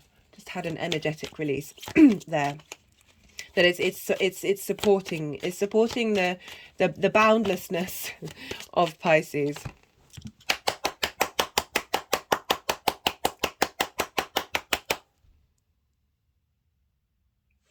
Right, I'm going to pull some clarification cards first. 3 clarification cards. I'm going to pull a numerology card.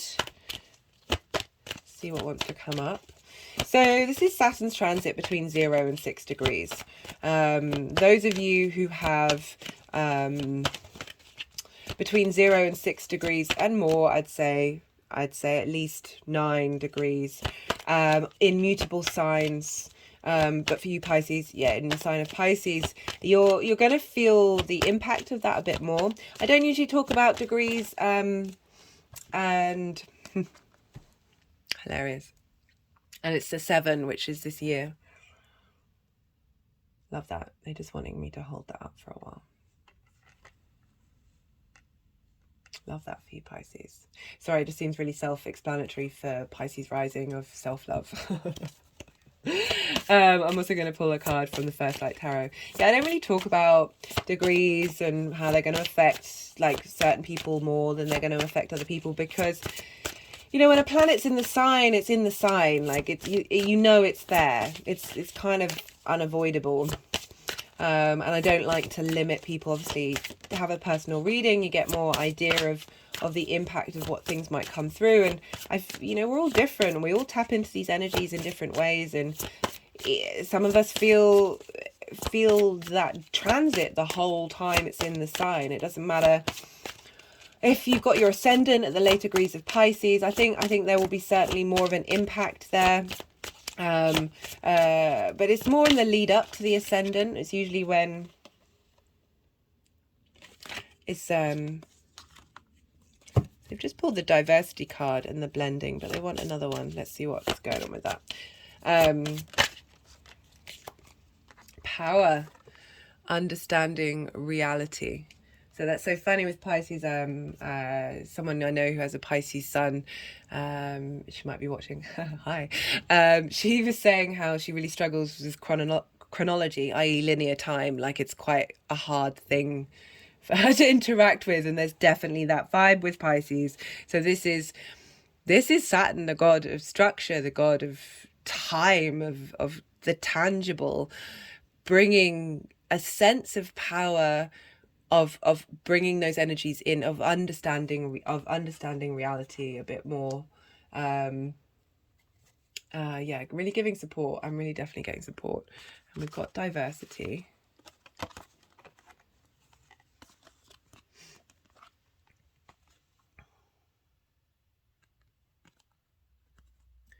So that could be an acknowledgement of, because it's got blending, acknowledging all the different parts of who you are, allowing the fact that you are a multifaceted being and you are capable of expressing different things.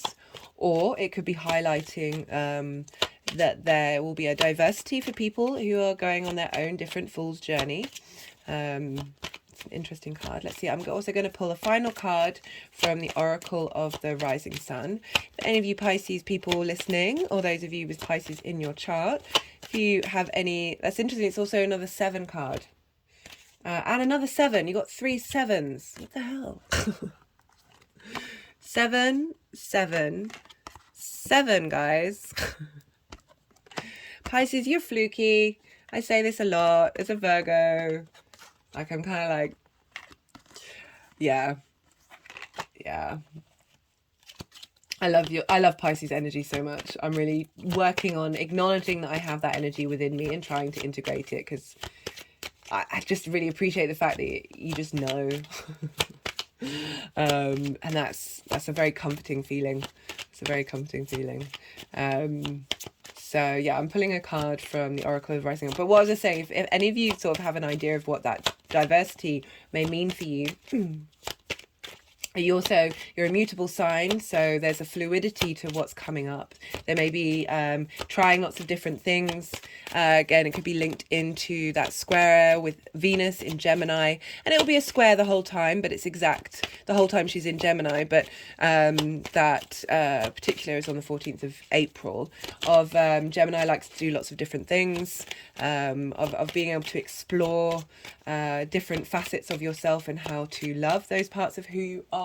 Just had an energetic release, and yeah, you've been through the 12th house transit, and I wanted to go with the Fool card of having blended, having integrated, having understood, learned to begin to understand. I mean, we're always constantly on that journey of the hidden parts of who you are. The more you've become open to acknowledging the multifaceted, and that's how the love and compassion can come in. And the more that we're able to love and have compassion, not only for ourselves, the intimate relationships that we're in, but everybody around us and the collective, which is the goal, guys. Because it frees us up of so much nonsense. God, the amount of nonsense that we waste time with. Wait, whoa. We've got a fair Venus in Leo. You're going to have some love for yourself, babes. Love that. Very cute. And I like how they're little cherubs. Again, it's that youthfulness. There's so much youthfulness coming through, having gone through some hardship. There's vitality here. Venus will be in Leo in the summer, and we'll be having a long retrograde, but we're not talking about that right now. And Leo for you is in your 8th house of work and health, and routines. So I feel like the work, perhaps this is highlighting that the work that you're doing now, of learning to love, integrate yourself, switch the gear up, that when Venus moves into Leo and has a long retrograde there, you're really going to be able to integrate that love for yourself that you are cultivating into establishing healthy routines and healthy health habits. Healthy. Right, Pisces. I'm going to finish the reading there. I think it's been about an hour. So I feel like this is definitely going to be a 3-part series. Anyway, do hit the like button if this resonates. And do make any comments about how you feel, how you connect to this. I'd love to hear from you all. Also hear about your journey with Saturn moving through your first house. Saturn moving through your first house over the ascendant is a big transit. I won't beat around the bush, but if you've been, I always say, start doing the Saturn work in advance, and really, you know, is especially in these first couple of degrees of really acknowledging what that energy is bringing in. Sit with it, see what's coming up, and then get creative with how you work with it. The more we fight Saturn, the more, yeah, it can be pretty intense. And as I said, the school of hard knocks. But I talk a lot in the introduction about how I'm not getting the vibe that it's going to be as Saturn as Saturn can be. All right, Pisces, be well until we meet again. Okay, I just paused and then they collected the cards and they stacked them. And sometimes you can get, I certainly experience it, but you may not even notice it, but there is an effect of when this happens, when they stack these things. It's I've had, just not only for myself but other people, of having, so even if it seems a bit mad, well, we're all mad here, aren't we, Pisces? Okay, as I said, be well until we meet again. Aquarius rising. How are you doing, Aquarius? So for those of you who have Aquarius rising, this transit is happening in your second house. For those of you who don't have Aquarius rising, when I talk about aspects, this will still be relevant, but it will just affect wherever Aquarius falls in your chart. Right, so you've just had Saturn through your first house, Aquarius rising. How are you doing? Are you okay? It's a big transit to have. I'm sorry if I'm making light of it a little bit, but yeah, we've got to laugh at these things. It's my Aquarius moon coming through.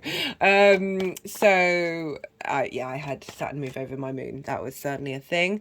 But you're out of it now. Saturn's moved. Saturn's in Pisces. Saturn is no longer in a Saturn-based sign, doing things to your first house. That's a lot of cards. Okay. I really feel like you've been... no. These cards are being funny. These cards are being fluky. Okay, so I'll carry on talking rather than shuffling. So you've had Saturn move through your first house. This will have given you a sense of authority of who you are, getting responsible of how you want to take care of yourself, your body, your appearance, how you embody your sun or your moon sign out in the world. You've learned a lot during this time. And now we've got Saturn moving into Pisces. For those of you who have not watched the introduction, I really recommend it. I go into the details of why this is different to the last 5 years of Saturn being through a Saturn-based sign. So I do recommend you check it out, as well as the collective reading. Anyway, so your second house, your values. This is the things that you care about. It's how you value yourself. It's how you make your money. It's how you manifest. And so Saturn moving through this sign can really sort of confirm what you value, can give this weight, this responsibility, this duty, but this steadiness to how you value. It may, depending on whether you've got in right, so Saturn breaks down foundations. If your foundations of how you value yourself are out of kilter, things may come from Saturn that's designed to question your value system and get you more in line with how your long-term goals need to be. Like, say you have a negative value system of who you are, like you don't think of yourself in with the right weight of what your value is. We're all incredibly valuable, I believe that wholeheartedly, but we're also ridiculous human beings who suffer from value. And so Saturn may highlight things that you need to look at, and really get you to get in line with your own integrity and your own sense of self. So that's how it could come about, in a way that might be a bit awkward and a bit uncomfortable, but in the long term it's really helping you establish a good foundation moving forward. It can also bring authority to your self-esteem, give you a sense you are now the authority in who you are and what you value, how you make your money, how you manifest. It might mean that you get a little more resourceful with how you spend money. Having Pisces in your second house, as well as those of you who have Sagittarius in your second house, these are ruled by Jupiter. Jupiter is generous. Jupiter is boundless. Jupiter can mean that you burn through money. Could mean that you could not necessarily have an awareness of your money. Saturn moving through this sign, if those are issues for you, is going to help give you form and structure to that area of your life. Very supportive for the long term. It's helping you get a bit more sober with how you interact with what you value, and making you, say there are things that you value, helping you take care of those things as well as taking care of yourself. I really feel like this is a very important message coming through. And so because Pisces is traditionally ruled by Jupiter, as I said, we looked where Jupiter is for you, Aquarius. And for Aquarius rising, Jupiter is in your third house. This is communication. This is your local community, the things you do on a day-to-day basis. This is also traditionally the house of the goddess, where we bring our big picture philosophies from the ninth house into our day-to-day, put more meaning into things, give a bit more care and mindfulness and construction into that area of your life. And for Aquarius, Aries sextiles you, Aquarius. Sun, moon, or rising, or whatever. And sextile is an aspect of Venus. She wants to bring about harmony. She wants you to get in touch with what you desire, what brings you pleasure, what makes you happy. She wants what you consider to be beautiful. That can be absolutely anything, but the things that light up your soul in that way of just the delight of the 3D existence. The Empress card is ruled by Venus, and very much taking pleasure in the 3D world, taking pleasure in your local community.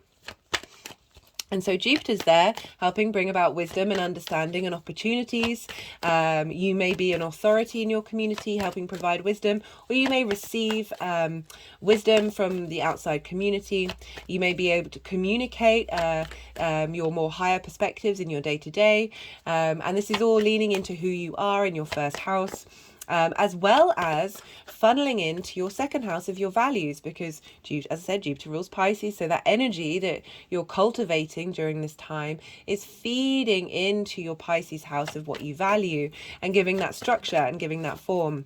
So there's a lot of support coming through, and because Saturn rules Capricorn and Aquarius, we look to where those fall, because what happens to the ruler happens to the house. So whatever's going on with Saturn in your second house is going to funnel through into those two houses.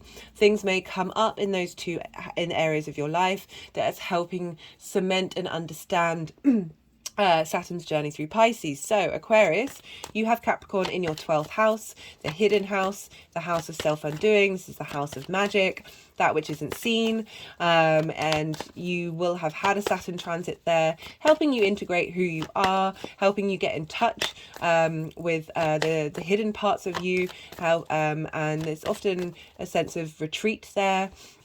Pluto's just moving out of there, moving into your first houses. There's big shifts happening here. Oh, I just had a strange energy come through into my body, but I'll be talking about Pluto in a different video. So where was I? So things may come up in that area. Again, talking about the first house. it's your house. This is where Aquarius is. This is how you embody who you are. You're through your sun or your moon in your actions. It's how other people see you.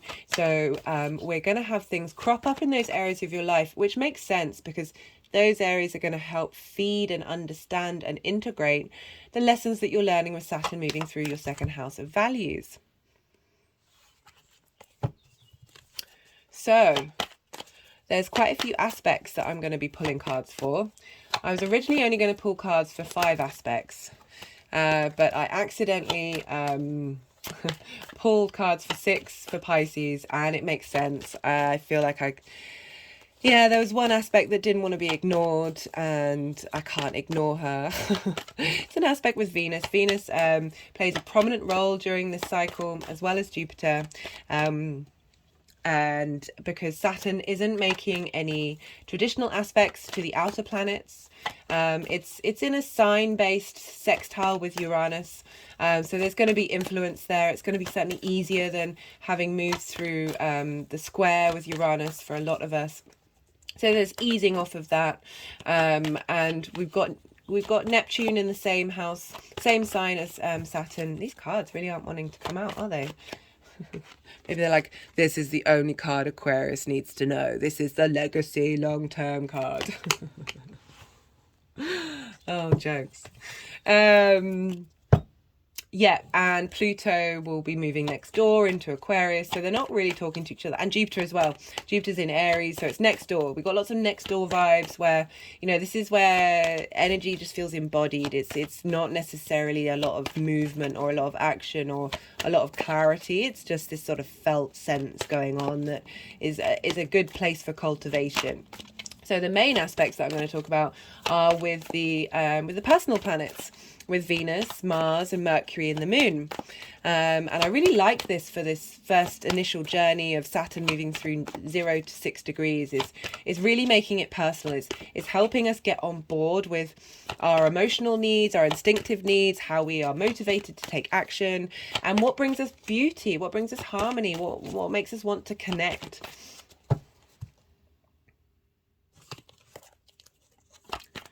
I wonder if, I'll keep shuffling. So I'm just really curious why these cards aren't coming up, because the energies usually withhold a fair amount when they want to do something, when they want to do some energy work, but they're being weird. I tell you, with this Pisces energies, these energies are letting their freak flag fly. We've all got one.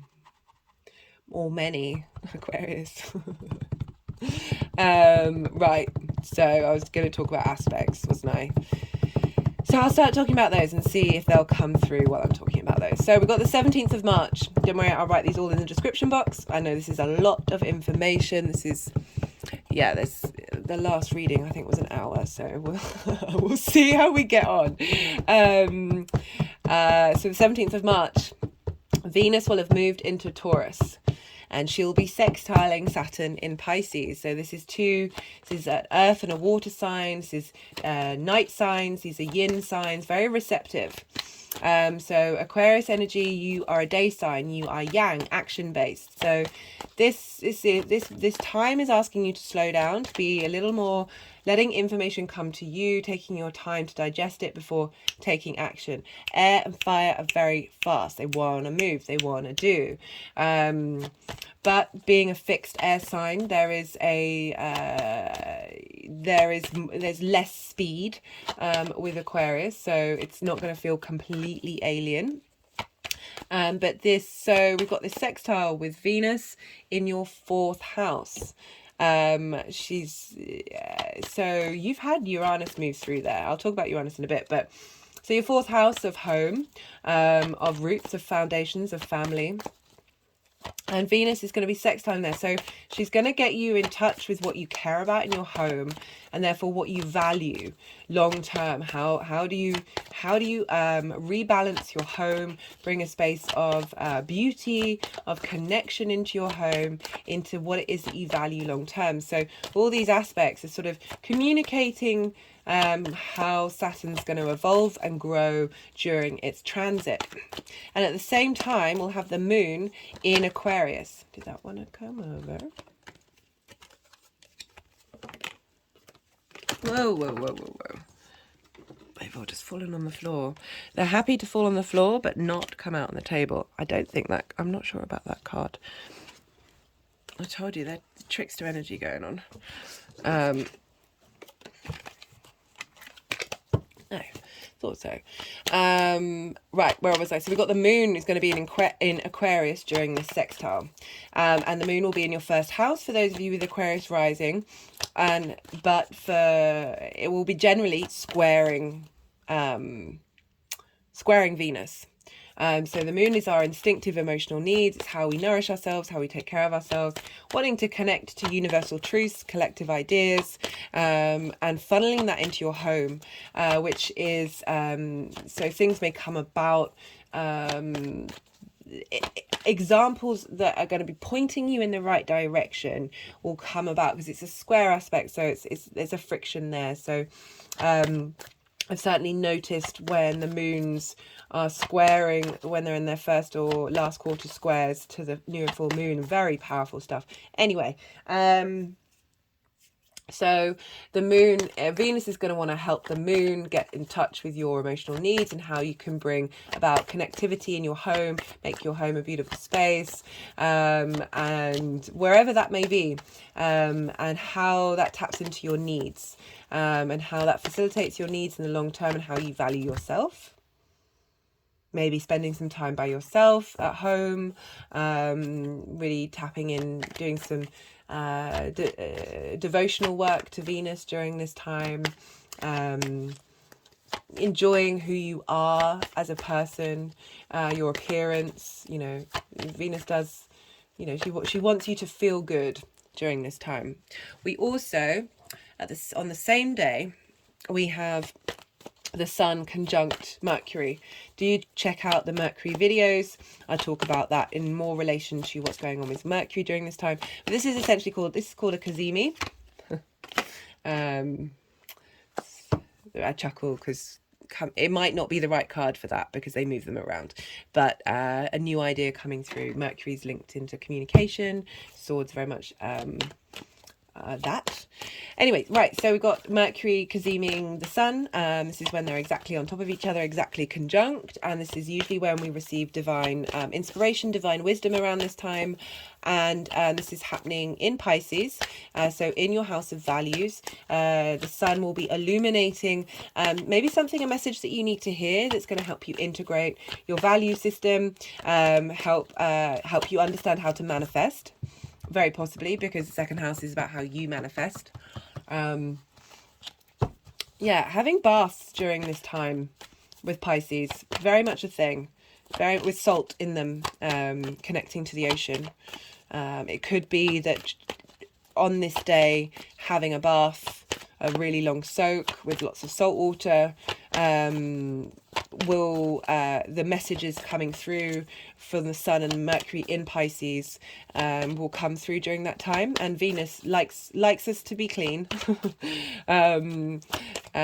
wants us to clean up after ourselves on a collective and an individual level.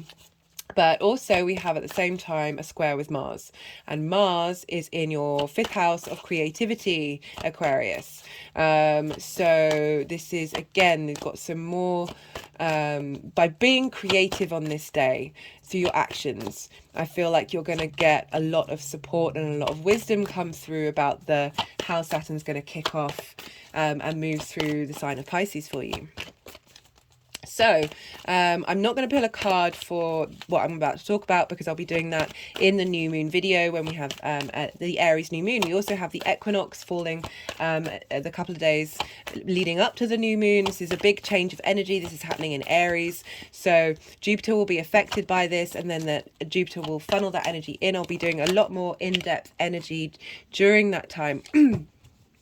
And I'll be pulling some cards on that for the new moon, so do go check that out. But I wanted to let you know that after that time with Venus, we're then getting a boost from the Sun and the Moon both being now in Aries. So all of that energy is and also Mercury's there as well. So we've got a lot of Aries energy that Jupiter's going to be affected by, and pouring that into Pisces. So there's a lot more momentum going on. On the 30th of March. we have, so Mars will have moved into Cancer, and this is a fellow water sign to Pisces, and this means that Mars is trining.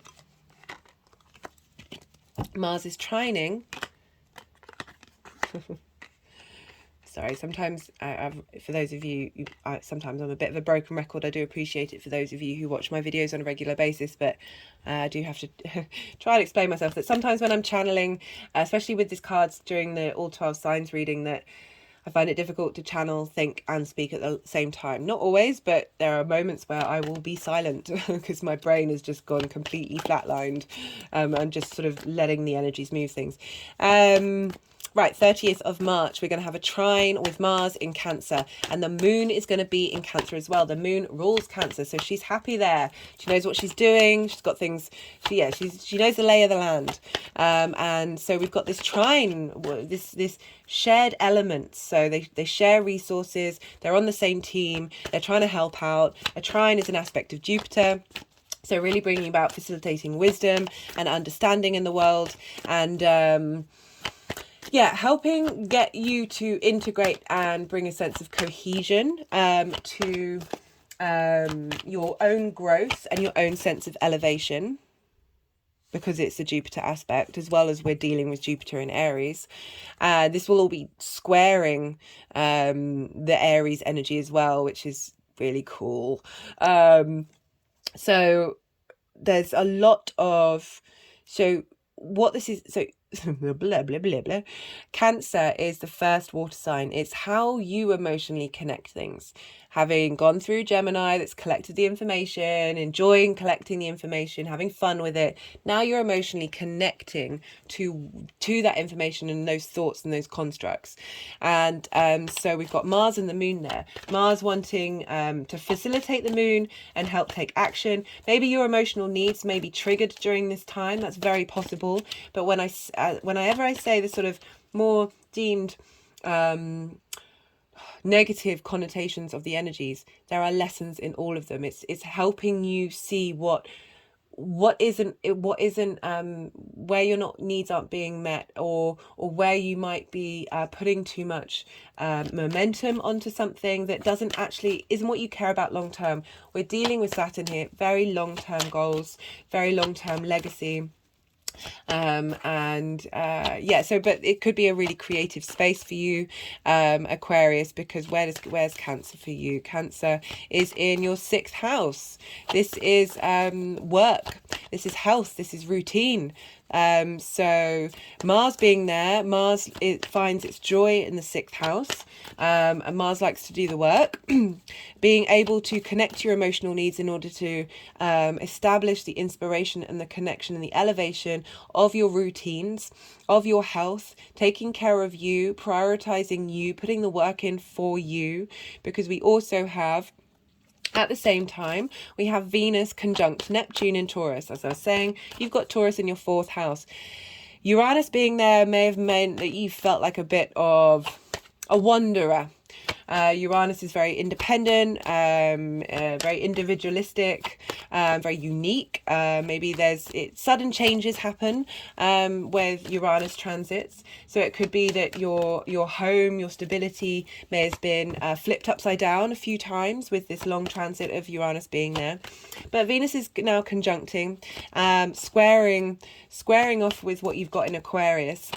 So really helping bring into, also Uranus really wants to help you be your authentic self in wherever sign and house that it's moving through. It doesn't really care about the consequences. It doesn't care about cleaning up the mess. Venus is coming along to help bring some harmony to you, getting in touch with your truest self in your home. Not all of us can do that. Sometimes we've got masks, sometimes we've got difficulties. It's foundations, it's roots, it's parents, it's private life. Of maybe Uranus moving through there is really helping you. So Uranus struggles with authority, and Saturn can be very much authority. And now we have this sextile between, rather than the square, we've got this sextile in Pisces to Taurus. So Saturn's wanting you to get authority of yourself and what you value. And now it's not in a conflict action with Uranus. So you may have felt issues with your home life and yourself during this. Like all the fixed signs has been absolutely battered for the last however many years, and now we've got Pluto moving into Aquarius. I say that as a Leo rising, fellow fixed sign. It's also been great on so many ways. But so this aspect of Venus conjunct Venus in her own sign, she rules Taurus, so she's really coming up to Uranus and going, hey, how do we make this a bit more harmonious? How do we get this authentic self in the home where you're truly free of masks and having the authority and the confidence and able to express your self-worth, your value, which is what Saturn's doing. Oh, I love astrology. I love how each time I do all signs with the different signs, I just see how the energies can be difficult, but they're also really trying to facilitate us as a human species. Thank you. I'm so grateful. Anyway, that's me going off on a little tangent there. Right, yeah, so you've got the Moon and Mars really helping you get in touch with your values and the importance of those values, the structure that Saturn's bringing in Pisces, funneling into Mars that can take action and put things into motion in its journey through Cancer. Love this. Absolutely love this. I wonder how many more cards I've got to do. Right, so I've got 3 more aspects. So I did this counting thing with Pisces. I apologize. I'm terrible at counting. My brain drops information so quickly. I'm so forgetful. Right, so 1, 2, and then 6, 8. We want 8 cards, and we have 5, so we want 3 more cards. Right, so I just had to pause to have some water. Stay hydrated, very important with all this water energy to stay hydrated. And Aquarius, you're good with frequencies. As I said, baths are great. Play frequencies that are really, that get you in a good space. Sing to your water. I know that sounds ridiculous, but very, very, water's incredibly powerful. I'm going to talk more about water in the introduction to part 2. Right, okay, so the 11th of April. We have Jupiter. This is another Cazimi, because when planets are conjunct the sun, they're called Cazimis. And so we have Jupiter conjunct the sun. It's Jupiter Cazimiing, I don't think that's real, the sun. So big facilitation here. The sun is exalted in Aries. So, you know, Aries is the first fire sign, that spark of individuality. The sun can often be linked into ego, but that sense of who, that individual concept of self can very much be the sun. Is really happy being in Aries, doesn't have to, can very much do its own thing. There's a lot of independence with Aries. I think, yeah, and so we've got the sun. We've got the sun conjunct Cazimiing Jupiter. Jupiter has been leveling up our Aries energy, helping bring wisdom, helping us be a bit more long term, I feel, with that Aries of really feeling at ease with a sense of who we are and being able to integrate what matters to us on a very personal level, no matter where that's falling in your chart. I've seen that when I've talked to people while Jupiter's been in Aries. There's this integration. There's more of a coherence of ourselves. Yeah. So with the conjunction with the sun, we're now getting more. That's so funny. That came up in Pisces as well. I think it was for the Jupiter Sun Cazimi as well. We're getting more insights and sort of divine inspiration coming through from the sun, funneling into Jupiter, who's already sort of very buoyed up with all the good stuff already. And it's really, everything that I was just talking about, Jupiter moving through Aries, is really highlighted by a Jupiter Sun conjunction, because when people have that natally, they can be very sure of who they are. They can not necessarily have the judgment chatter or the self-criticism chatter going through their head. There's a ease in which that sun is able to express itself. There's an expanse, but I do, because this is the other way round and it's a transit, we're adding on even more wisdom come through, more ideas of, and this is happening in your 3rd house. So this is in your local community. So it could be, again, what I was saying, that you're either able to integrate your philosophies into your day-to-day, and you get more inspiration of how to do that and really embody it and feel it truly as who you are, or you interact with people on in your local community that help provide that wisdom and give that inspiration, give that. Sometimes, you know, we can say the same thing over and over to ourselves and it not really go in, but then we hear a stranger say it and they were like, oh my goodness, that's the best thing I've ever heard, even though you're like, I really did. I've already said that to myself so many times. So yeah, that could manifest in your local community, and it's going to help support yourself because it sextiles your Aquarian energy. If it's sextiling your sun, you'll get even double whammy. Sun come through.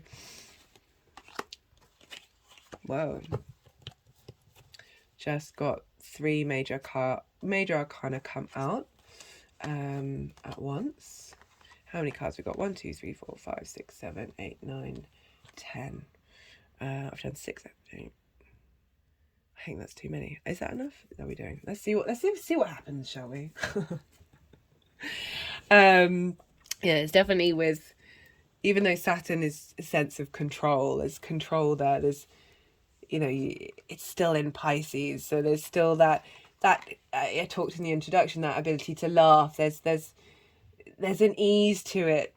Certainly, what I've experienced. Not just that, I've also experienced a lot of fear over the last week. But it's flipping from both to another, and it's all part of the integration process. Right. So let's see what's going on. So I don't know if you can see here, I've got the Jupiter card and the blue temple card I pulled in the collective reading. I've time-stamped that if you don't have the time to watch the whole thing, to go and see what I say about that. We've got some powerful cards here coming through for you, Aquarius. Again, you are ruled by Saturn, so I'm not surprised that we've got a lot of major arcana. Major arcana is sort of, it's not, fated is a very strong word, even though I do struggle with the idea of free will, personally. It also, yeah, there's more I think there's a lot more to it than, anyway. But major arcana just means that things are going to happen that aren't avoidable. So it's not like you're going to miss out on these things. So I've done 6 aspects. Sorry, as I said, I am terrible. Wait, where did that go? There, yeah. I'm terrible with numbers in some ways.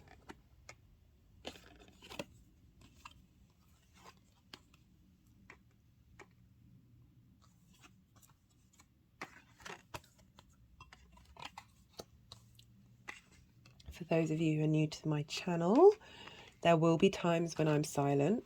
I did say in the introduction, but for those of you who've not watched the introduction, I recommend it. But there are times when I can't channel, think and talk at the same time. I am currently in human form, so I'm not quite there yet on my evolution of being able to. They seem to want to hold these guys up for you. So yeah, we were talking about the Jupiter Sun conjunction, and then we've got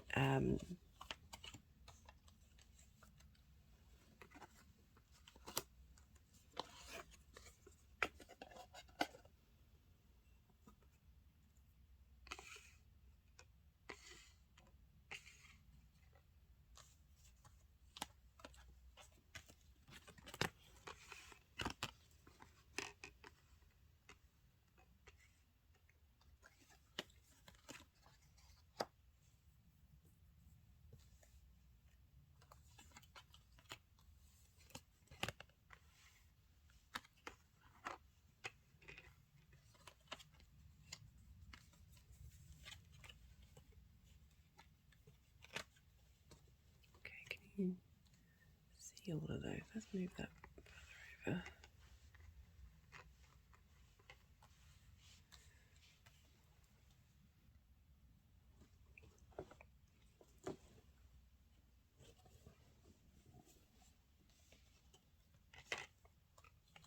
Yeah, you've got one extra card, Aquarius. Well, you've got two extra cards, but there's one card. Where does she want to go? There's a chance they'll move them around again. So if you're trying to figure out the story already, I wouldn't wouldn't bother.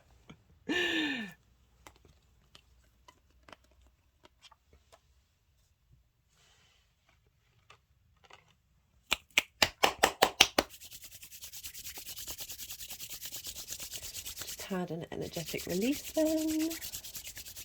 And again.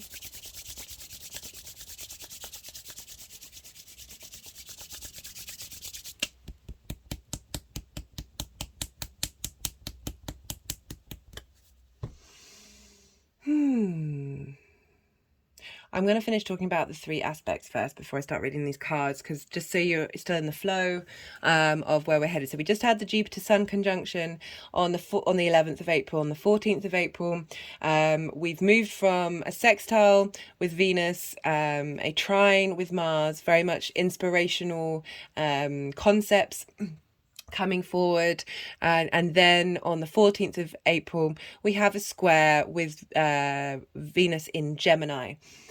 So I was saying Gemini for you is in your creative house. Squares bring about things into reality. So the stuff over the 17th of March, through this journey of like figuring things out and working things through and getting inspired and getting creative, around when Venus moves into Gemini, she'll be by sign squaring Pisces. They're both mutable. Venus is now going through the space where Mars has been for a very, very long time. She's helping clear up whatever mess Mars may have made, helping smooth over some rough edges. And with this square to Saturn and Pisces, she's now helping you get inspired and creative and wanting to try lots of different things that help get you in touch with what you value, help you understand your own worth. It's the fifth house is the house of creation energy. It's also linked into fun and amusement and play. So it's there's a levity here, there's an enjoyment here of integration of what's been going on. It's also trining your Aquarius energy again, so facilitating wisdom and growth and coherence and opportunities and elevation, because it's a Jupiter aspect. So you're getting a lot of support, even if it might feel like a difficult time, because we're all going to be affected by this differently, because we all have different charts. So, but the cards are incredibly supportive, Aquarius. On the 18th of April, we have Saturn exactly sextiling the North Node in Taurus and exactly trining the South Node in Scorpio. So you have Taurus in your fourth house, we've talked about that, and you have Scorpio in your 10th house of career. These nodes have been squaring with you. As I said, fixed signs have been going through it. But now what we've been learning through that fixed energy is now being adapted and evolved and grown with Saturn moving through Pisces. So the energies that we've learned during this eclipse period in your career, your life purpose, how the outside world sees you, which is Scorpio, and then the Taurian energy. These are T-squaring into your sense of who you are. So big changes may have happened, new beginnings, endings. These events are still unfolding at the moment because we're still in that cycle. But this sextile and this trine, again, the aspects of Venus, the aspects of Jupiter, this inspiration, this motivation, it's not bringing things into the 3D. It's just a bringing together of these energies of what you've learned with the North and South Node, where you're headed, what you kind of want to reach out for, and in the North Node and with the South Node, what are you refining, what are you distilling, what are you making sacred, what are you transmuting or letting go of, what you've learned during this journey, and changes in your career, changes in maybe prioritizing your private life more. This is funneling into how you value yourself and how you look at yourself. And the final aspect is a trine with Venus in Cancer. So like the trine with Mars, Venus is now moved into Cancer, and at the same time the moon will be conjunct Saturn in Pisces. So this is big water energy. This is very intuitive, there can be very sensitive, especially with the moon here with Saturn.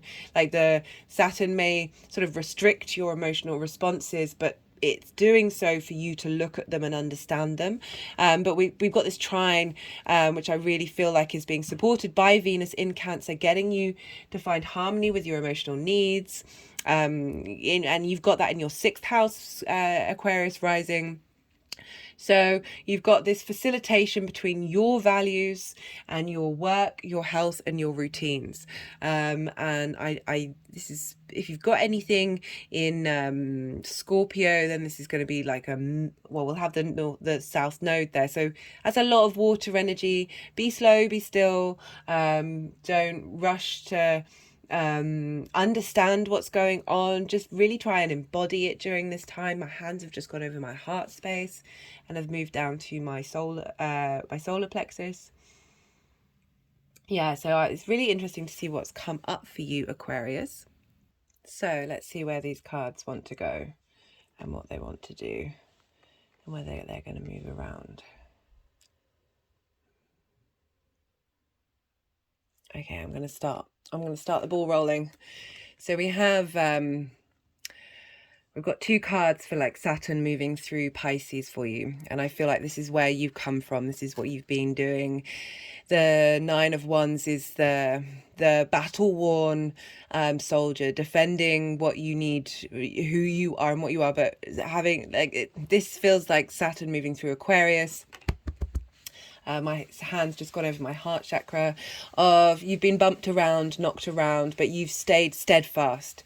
You are resilient in what you're doing, but there's an exhaustion there. Saturn moving through the 1st house can feel like an energy drain. But for some of you, this is very much of knowing now, still really knowing who you are and what it is that you value in what you are and how you've been. And then we've got the 7 of Cups for Saturn moving through Pisces. I love this. This is very dreamy. This is about choice. This is about exploration. This is, as I said, lots of options here. You're figuring out what it is that you value. There's lots of these different cups. This is a water sign, how you emotionally connect to what you value, what it is that's important to you, helping you navigate this space. Pisces is a mutable sign. There's a duality there. There's being able to hold space for lots of different things that are important to you, and generally just being able to there's an ease that there's a softness to the 7 of Cups, that after having been battled, warned of, that you're now open up to the abundance of who you are and what you care about. I don't know if you can see, they've just gone under there. So let's just see what they're going to do now. They have a tendency of moving around every time I move through aspects, but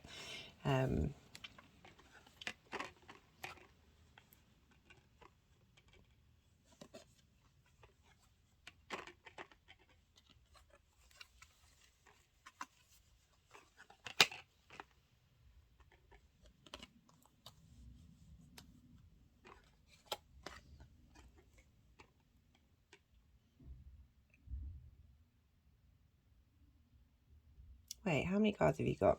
Sorry, 6. Yeah, there's 1 extra card.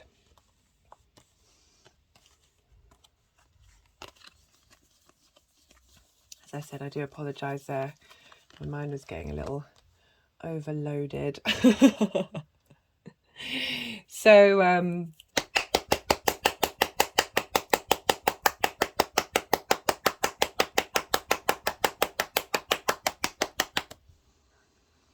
so for the first aspect on the 17th of March, we have we have the Hermit card.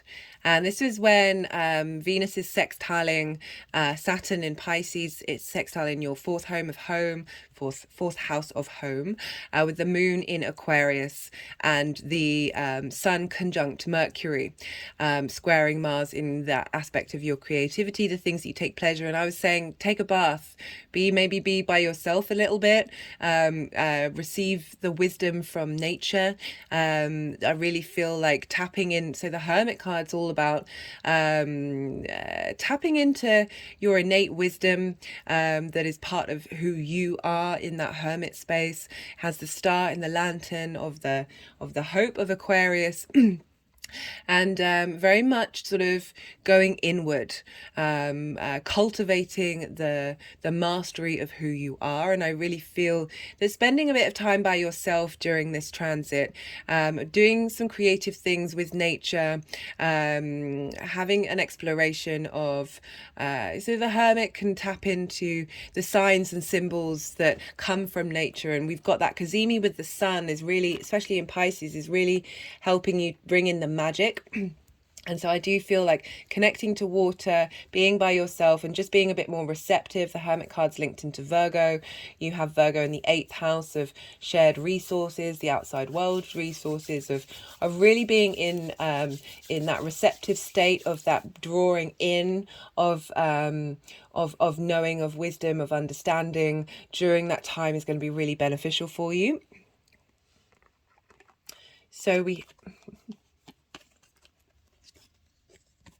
So as I said, in between that, we've got a lot of energy coming in from the equinox. As I said, I'm going to pull some cards based on that for that reading. But on the 30th of March, we have the trine with Mars in Cancer and the moon being there as well as the conjunction of Venus with Uranus in Taurus. And I really like this, is we've got new ideas coming through, but it's with that Ace of Swords, but with the High Priestess, again, that's more receptivity. I feel that this transit is really helping you get in touch with your intuition. I was feeling that before the High Priestess was coming out, because of these aspects to Cancer as well during this process of really helping you come up with new ideas of how you take care of yourself, how you value yourself, and really being in deep receipt of the wisdom that can come through from, again, we've got the Hermit and the High Priestess. These are very receptive cards. These are very sort of letting things come to you. There's a lot of power with the High Priestess. And you've got that trine with Mars in Cancer and the moon. So really she's helping provide inspiration and wisdom, deep felt, emotional body felt sense of what your emotional needs are and how you take action on them, as well as really getting you in touch. Because the High Priestess, she's not bothered about other people. She's not seeking other people out. And with that Venus conjunct Uranus, about tapping into your own individuality and releasing the masks, and in your private life, I feel like this is another continuation of being more receptive in this journey, and the wisdom that's going to come through is going to be incredibly powerful, because you've got a lot of major arcana. So for the next aspect, oh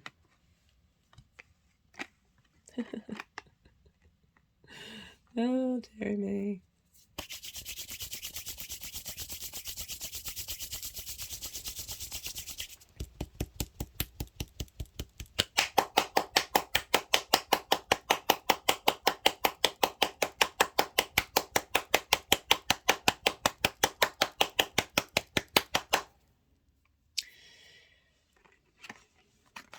So the next aspect is on the 11th of April. And this is when Jupiter is conjunct the sun. I was talking about, this is your local community, the things you do on a regular basis. And you've got the Ace of Pentacles, which is very much the tangible. It's linked into work. It's linked into, as I said, the tangible things. And the Aces is starting a new beginning.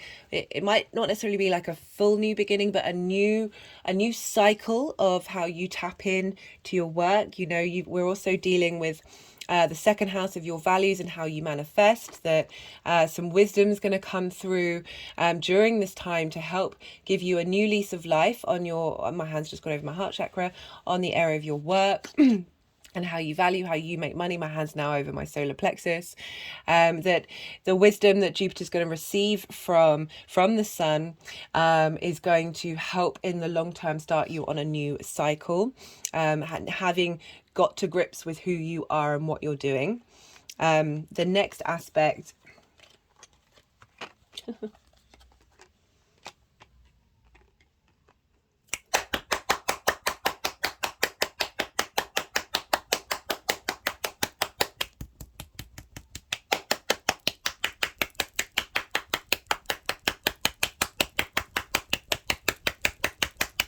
sorry, I don't want to talk while I'm clapping so you can hear me clearly.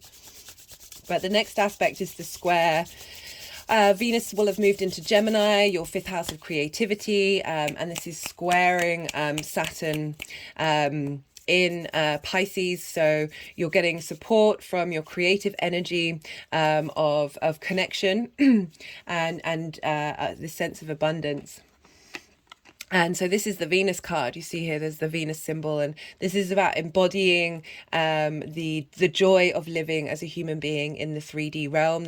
She's the Queen of Queens. There's a luxuriousness to her. There's a fertility to her, and this is in your creative house, and squaring that what you value and how you make money. So perhaps the wisdom that's come through from Jupiter is really going to help facilitate how you bring things into being. Bring that sense of abundance into being, get in touch with your creative energy. Venus, as I said, is moving through there, helping smooth the potential conflict that may have come up with Mars, helping bring connection and creativity to Mars's actions through Gemini. And Gemini trines Aquarius, so again this is bringing in more opportunities, more sense of elevation. That the Empress is really highlighting that you have the capacity to bring in the wisdom that you've learned and then be able to put it into 3D form. It's also the space of fun and amusement, being able to have some joy in your life. Venus is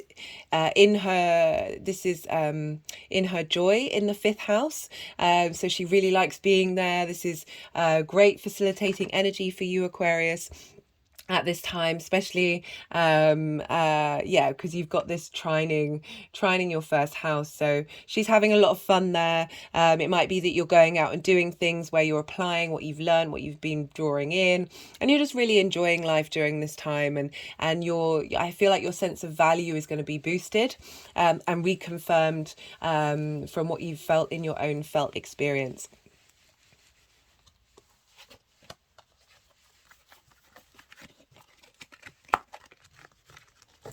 So they've just stacked these cards, the two at the beginning and the two at the end, here.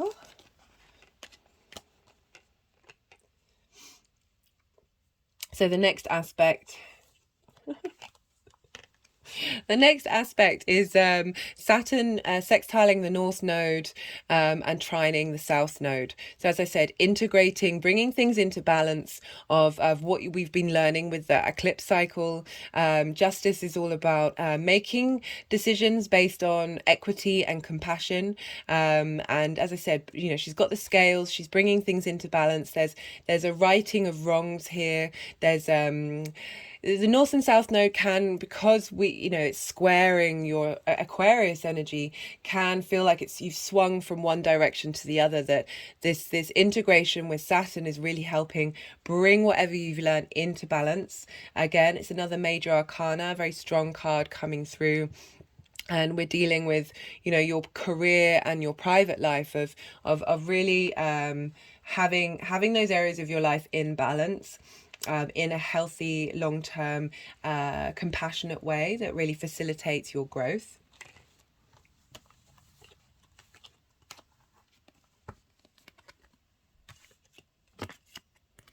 So we've got these, moving through this, we've got the speed of the Eight of Wands, and then we've got the Ten of Pentacles, which is sort of long-term legacy.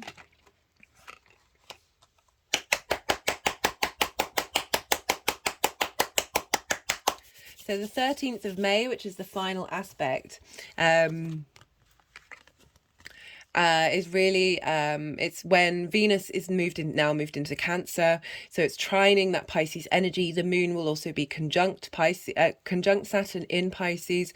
Again, this is combining your value, your needs, how you your value, your manifestation, your income, what you care about, in Pisces, with the moon being there. And Venus is facilitating in the 6th house of how you put that into practice, how you make that into routines, how it is that you care about yourself, how you care about your home. Very nurturing energy. And we've got the 8 of Wands here, and it's wanting to go with these of helping you, the speed in which you're evolving and growing. And being able to use the resilience that you've learned to have a bit of more freedom, a bit more play, a bit more joy, a bit more able to be able to do the things that are hard work, with that 8 of Wands coming through. That is the fastest card in the deck, a real transformational card, being able to bring your passions into a space.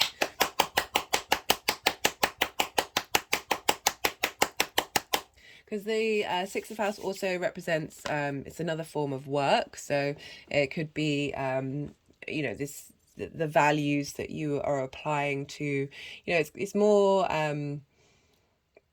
getting more interest and pleasure out of your day-to-day work. And then the final card of how these energies are going to manifest moving forward is the first card that came out.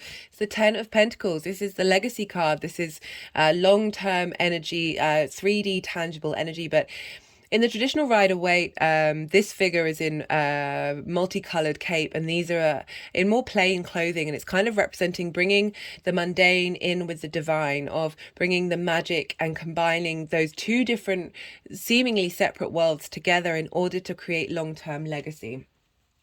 And I like how this has come up for you with the 2nd house, because the more we understand our value, the more we get to our core needs, the more we are thinking, working out those foundations that Saturn's going to be going, that leads to the ability to create long-term, that long-term legacy that's coming through with that 10 of Pentacles. So I'm going to pull, had an energetic release. I'm going to pull a numerology card to see what clarification we're going to get from the universe. Yeah, I'd be really interested to hear what you've got to say, Aquarius, about these cards. Yeah, you've got how many? Yeah, four major arcana, two aces. Yeah, it's really very positive spread coming through, very strong spread. You know, I don't necessarily like to say positive and negative, because it's all subjective, isn't it? And sometimes the negative can, well, I try and practice this, harnessing the negative into something that's more in line with my soul, learning lessons. We've got the Hermits, all are very much about learning. But I like the got the Rebirth card, which is a 7. Very funny. Pisces got 61, which is also a 7, of self-love.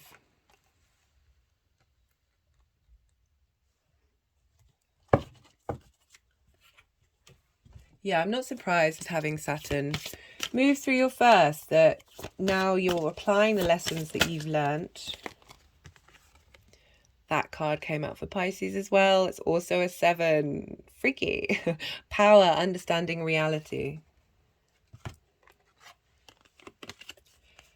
Yeah, so you're going to get a lot of strength from, just had an energetic release, from really going inward with your wisdom.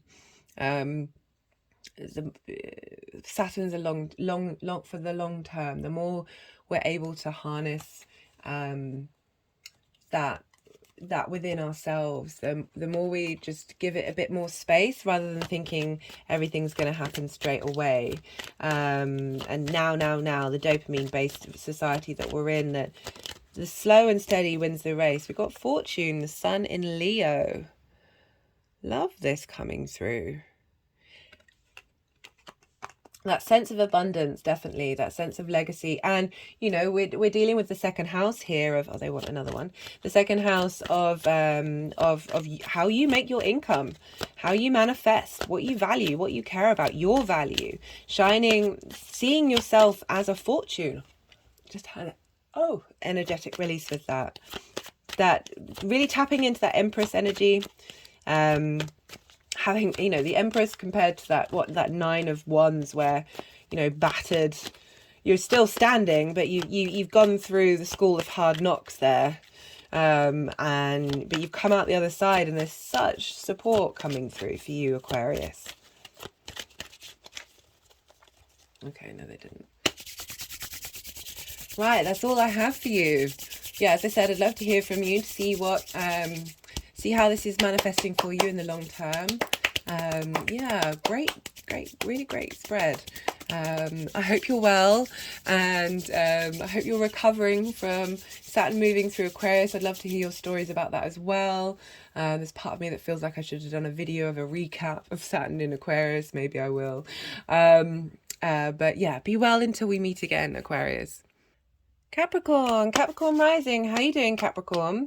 So this is a all 12 signs video for Saturn's journey from the 7th of March to the 15th of May, while Jupiter is in Aries. So Capricorn rising, you have this transit happening in your 3rd house. This is the house of communication. This is the house of your local community, the things you do on a regular basis, the people that you see. And this is also the house of sort of short distance travel and starting a new course, learning something new. It's the house of the goddess. It's where we bring our big picture philosophies from the 9th house into the 3rd house, bringing some more mindfulness and meaning into that space. So Saturn moving through the 3rd, what could that look like? That could be about having a bit more authority in your local community, having more authority in the way that you communicate. The limitations may be that there may feel like there's more authority coming from the other way that you might make you feel uncomfortable. But if that's the case, that's usually trying to get you to tap into your innate authority yourself in the community that you're in, and not sort of hide from that. But as I said, Saturn can still be Saturn even if it's in Pisces. I wanted to come up, even if it's in Pisces in a Jupiter based sign. There can but whatever Saturn's trying to teach you or show you through potentially more difficult processes is really asking you to bring that sense of authority, that long-term commitment, that sense of responsibility, enjoying the hard work, knowing that what you reap is what you put in now will help you in the long term. It's breaking down foundations that haven't worked in order for you to have strong foundations. And I love the 3rd house.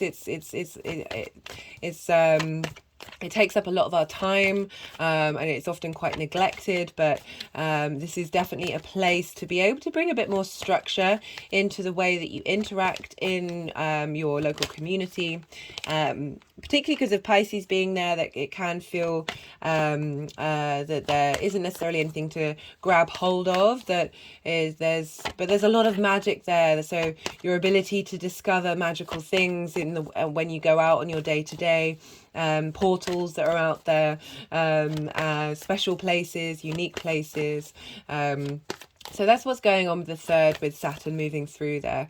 And we look to where Jupiter is, because Jupiter rules Pisces, and will be everything that's going on with Jupiter will be affecting. For those of you who've not seen the introduction, I really do recommend it, as well as the correct collective reading and the introductions in the other parts, because this is a long transit, I'm really trying to bring in lots of different facets of what this can look like, and so you're able to sort of get a felt sense and understanding in order to how do we work with these energies. So Jupiter in the 4th house for you, Capricorn rising.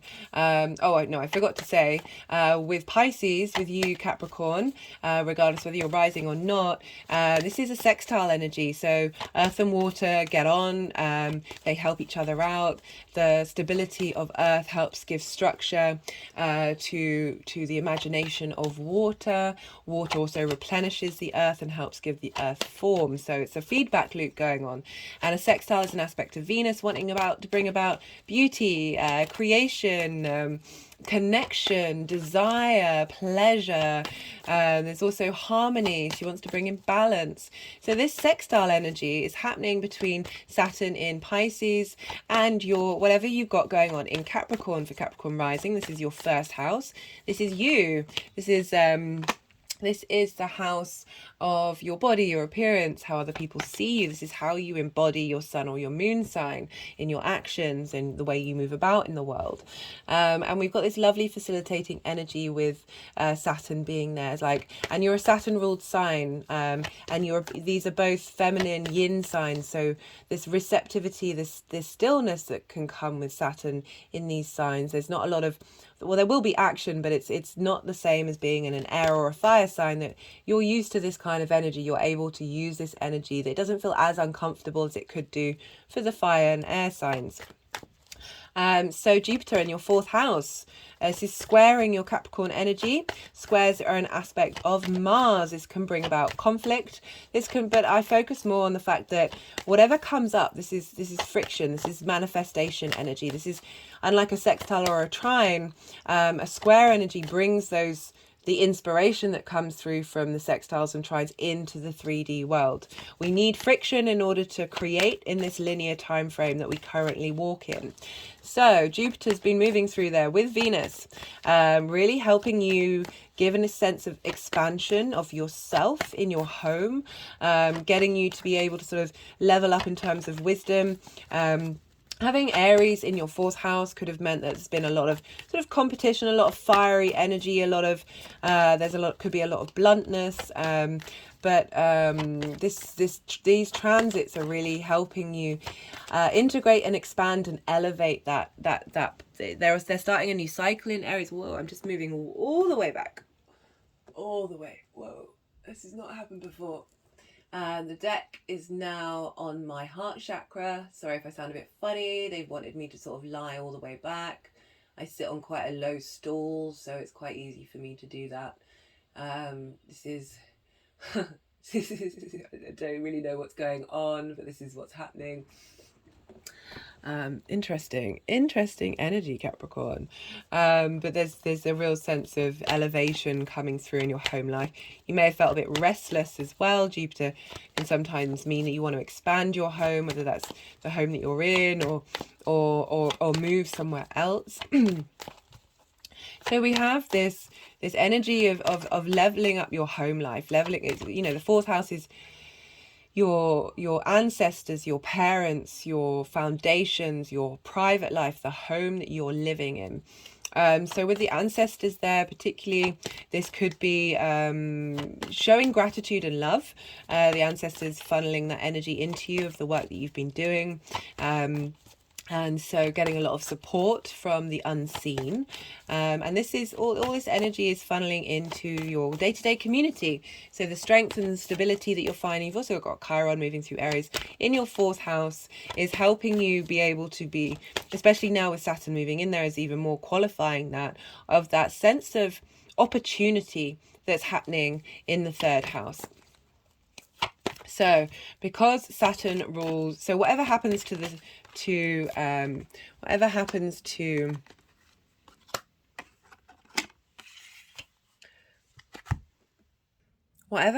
planet happens to the signs that it rules, right? So Saturn rules Aquarius and Capricorn.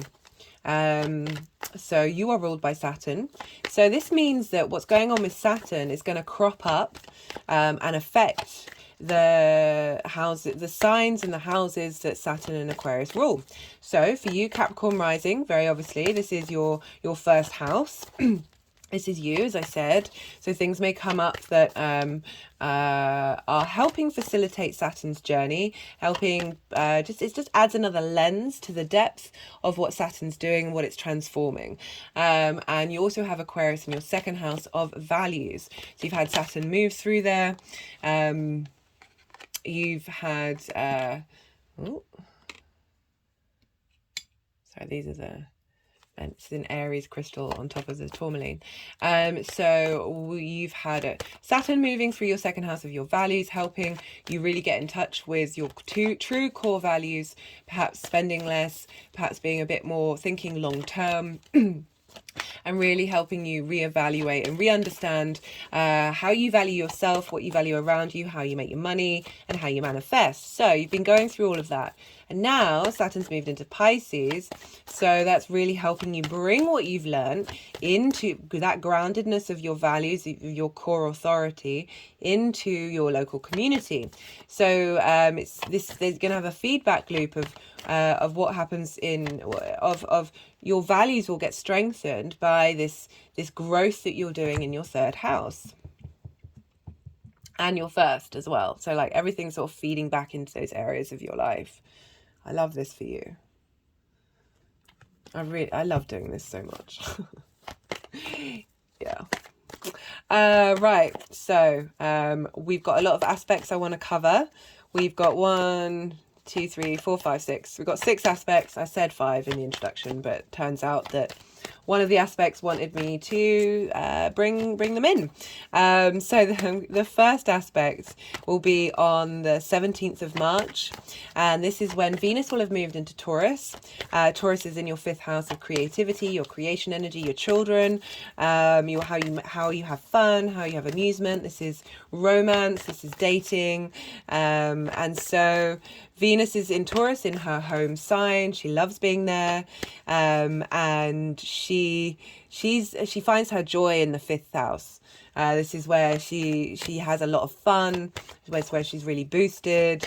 So you're being really facilitated with Venus being in Taurus, especially because for your Capricorn energy, because this is trining your Capricorn energy, so you're getting a lot of wisdom come through, a lot of opportunities, a lot of abundance, a lot of elevation from your Capricorn energy to Venus in Taurus. I'll do a separate video of her transits, but so Venus will be sextiling Saturn in Pisces. A sextile aspect is an aspect of Venus. So again, all those Venus things are getting funneled, Venus on Venus, into Saturn in Pisces.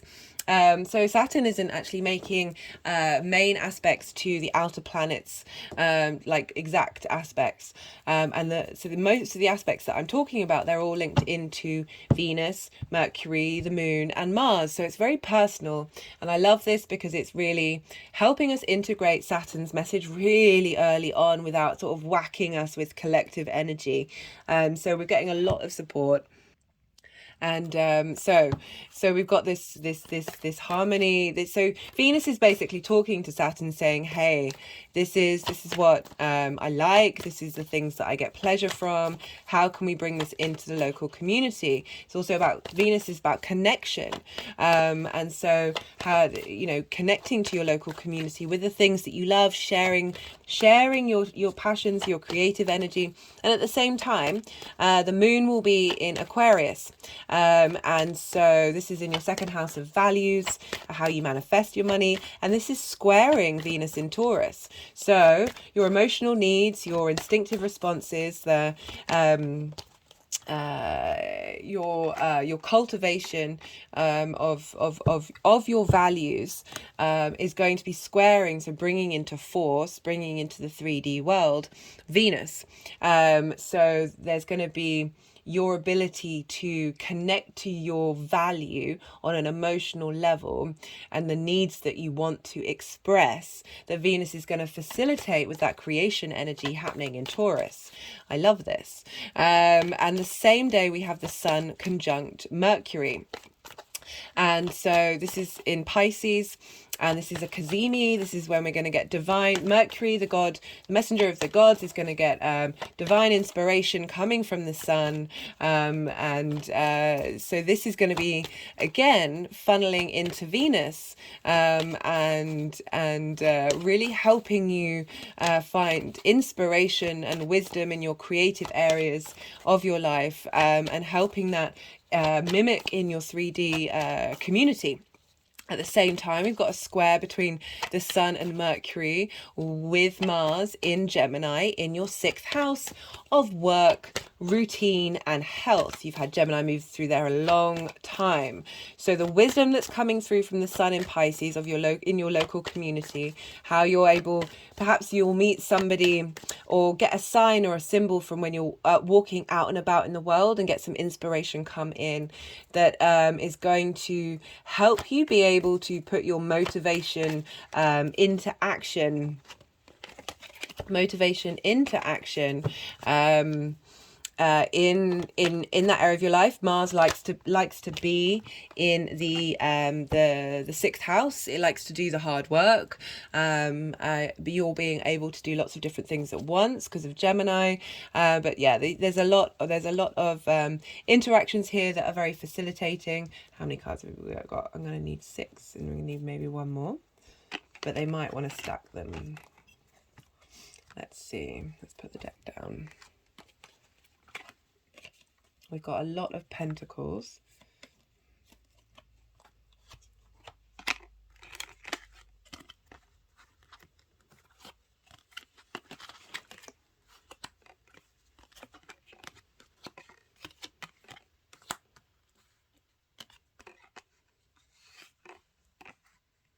Okay, so they'll probably move these around again. So how many more? We've got 2 more cards, minimum 2 more cards for the aspects, because it looks like they want to stack all of those over there.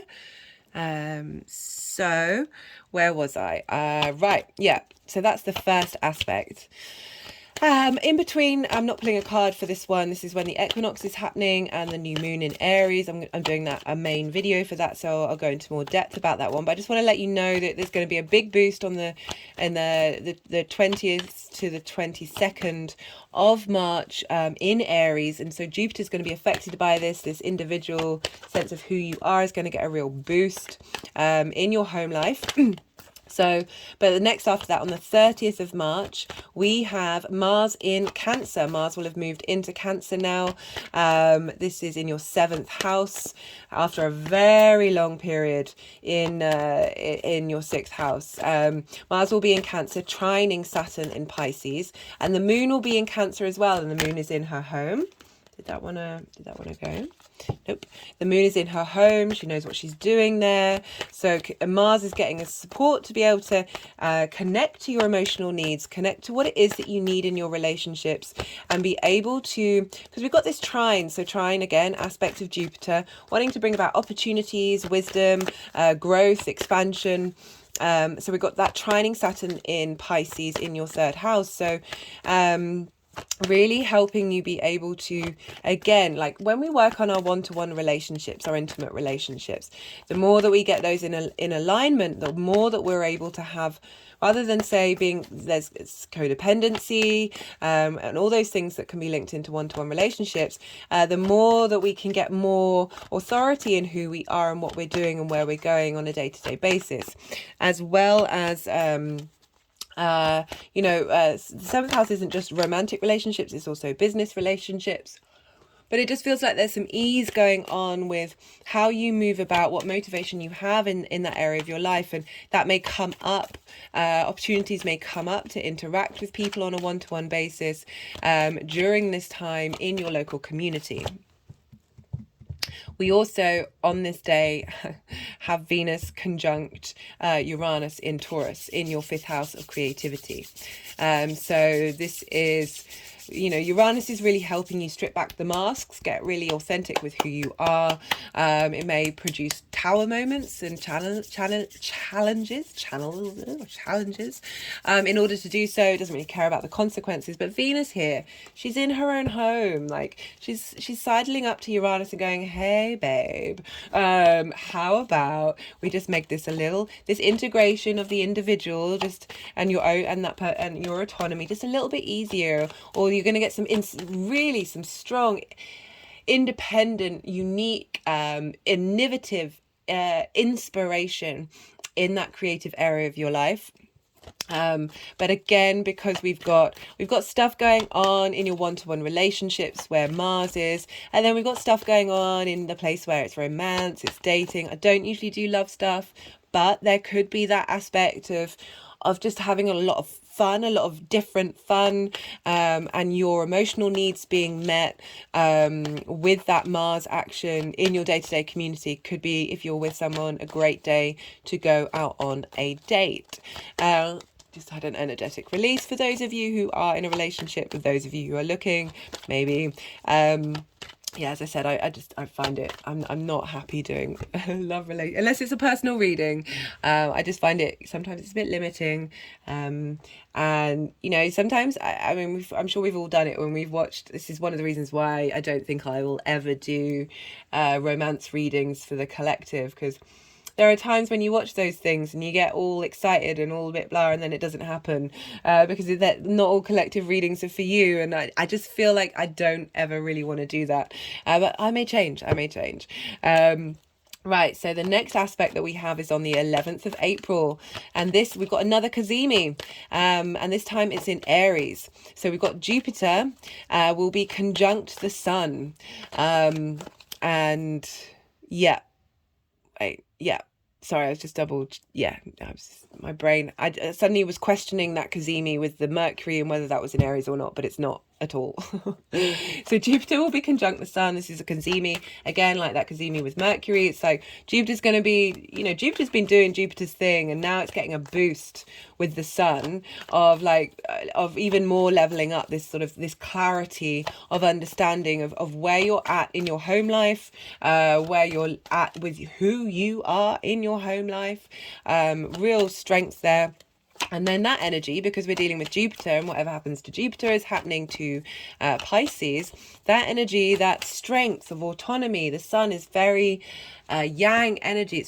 There's a clarity there. There's illumination happening, and a strength happening. It's the center of our solar system. It's very, very powerful.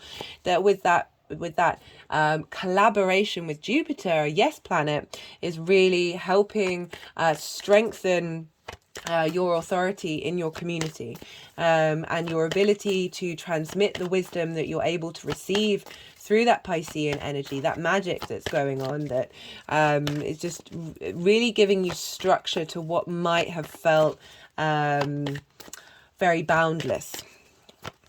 So the next energy that we have is the 14th of April. So 3 days later, we have Venus. That's funny because that card kind of wanted to come out before. One more. We have Venus square Saturn.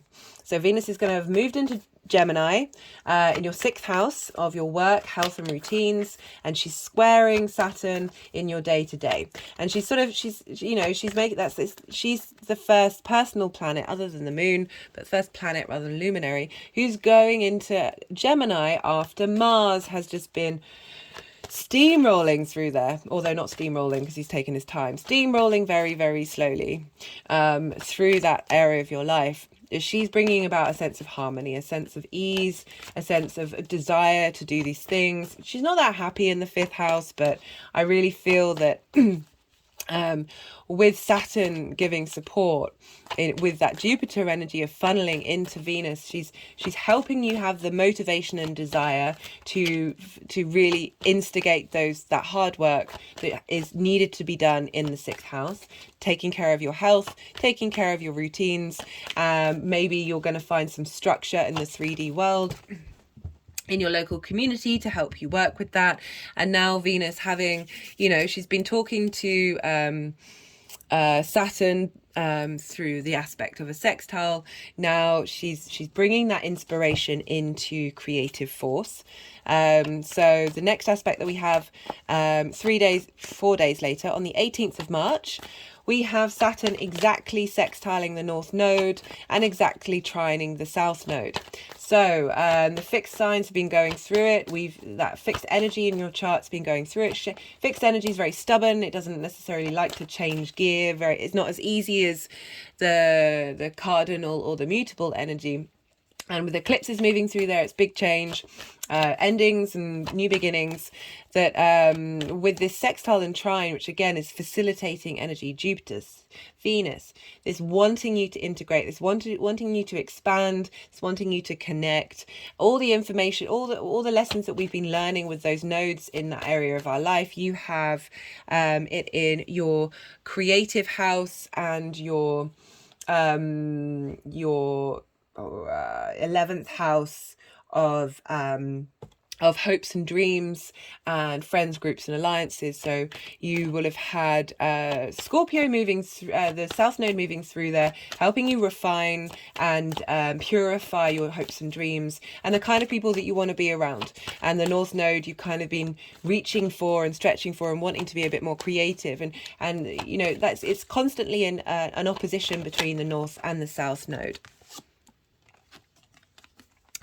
And is that all the cards that they want? Yeah.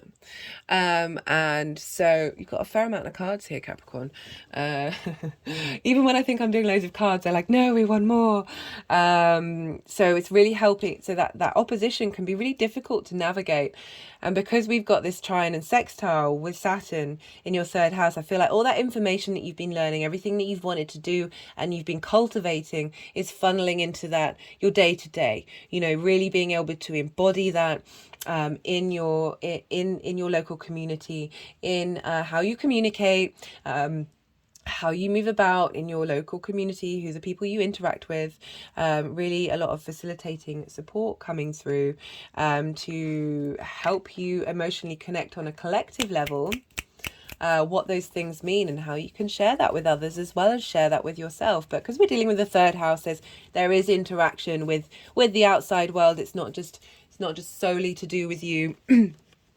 And then on the final aspect we've got on the 30th, so they haven't done this before. They're sort of prodding me with 2 fingers in between the solar plexus and the sacral chakra, more towards the solar plexus, and now moving up towards up past the heart chakra, and now they're just stuck on my throat. This is why you can't hear me very well. Oh God, you gotta laugh. So I feel, yeah, getting in touch with your voice. I mean, it's something we're all working on, and the more we strip back the layers, the more we integrate, the more that our vibration can express itself in so many different ways. And one of those ways is through our voice.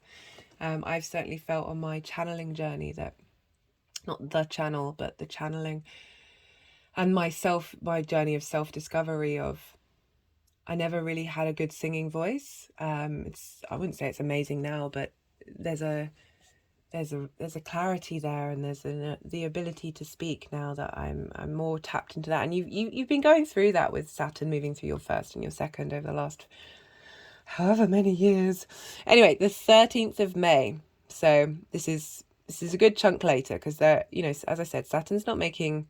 I wanted to pick the aspects that I thought were really helpful. There's obviously going to be others, but this is... Anyway, on the 13th of May, we have Venus. She's moved into Cancer. She's now in your 7th house of relationships. This is trining Saturn in Pisces in your local community, how you communicate. And so it's a trine aspect, it's shared resources. They're both water elements, very, very emotional, very sensitive, very intuitive, very nourishing. And Cancer is the 1st water sign, so it's how we emotionally connect to things on an individual basis. And we have the Moon conjunct Pisces at the same time. So we've got a lot of water energy, a lot of receptive energy. We've got Venus, who prefers to be, she's at her strongest at night. The moon's at its strongest at night. We've got Cancer, we've got Pisces. You've also got that Capricorn energy, that deep earth goddess, earth space. I mean, when I say goddess, that we have the feminine and masculine and the neutral and the fluid within us all. It's not gender specific. But this feels like a really beautiful, magical day. There's a harmony coming about with Venus moving through that 7th house, with that connection to Saturn in Pisces, of your ability to speak, your ability to communicate, not only in your day-to-day where Saturn is, but it's trining your 7th house. So you're having a facilitation through there of how you communicate with authority in your one-to-one relationships. And the moon being there may be things come up that you feel a bit restricted, you feel like you're not getting your needs met. But when that happens, if that happens, bear that in mind, that it's just a window into helping you unpack that and work on that and evolve that energy. It's a blessing in disguise. But if that doesn't happen, I really feel that the moon is communicating to Saturn and Venus, and they're just getting this lovely sort of sense of your needs being met and you meeting your needs, the outside world meeting your need, like just I'm getting a feeling. This is lovely. Right. That's all the aspects. So I know I'm probably going to repeat myself a bit, but I feel like with repetition, which is why I repeat myself so often in all these channels, the more we sort of get familiar with the terminology and I'm going to go through the aspects again more briefly, but it helps it get in, that you sort of understand what's going on.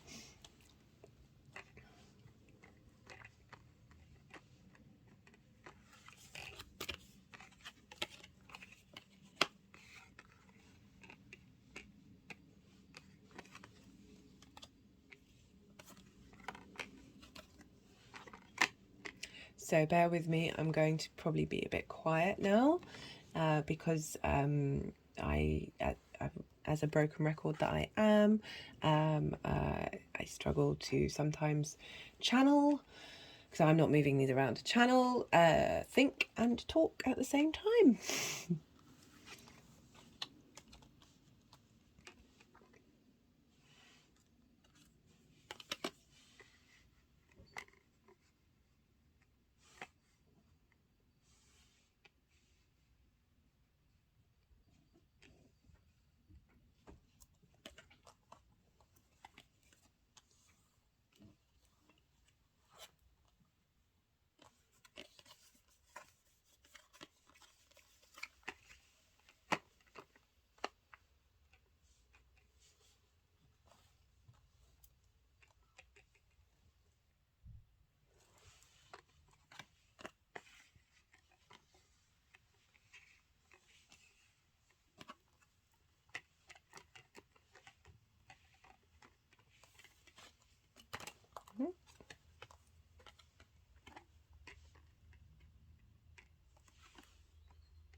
Bear with me, Capricorn. I find it always best just to let them be. I hope you can see what's going on. They've sort of stacked the Empress with the 2 of Cups together, but whether that will stay there, I don't know.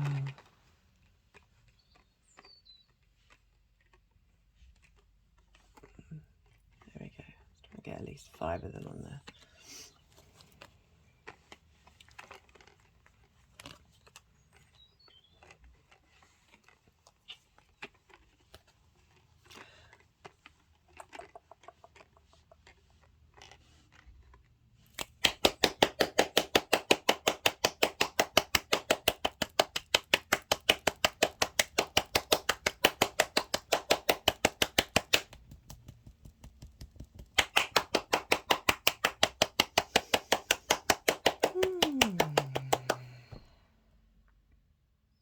Okay, I'm going to start because they haven't moved these around.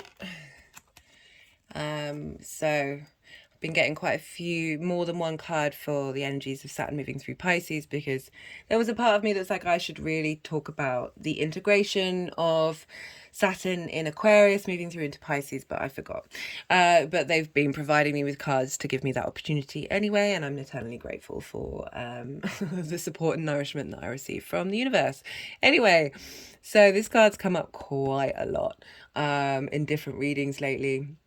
And yeah, so these feel like these are energies that you've been clearing through, and it's been taking some hard work, a lot of soul searching, moving through heartache often, you know, with Aquarius, with Saturn in Aquarius in your second house of how you value yourself. Like, this gets in the way of how the truth of what our value is, because we take on board the words and the actions and deeds of others that have hurt our heart space.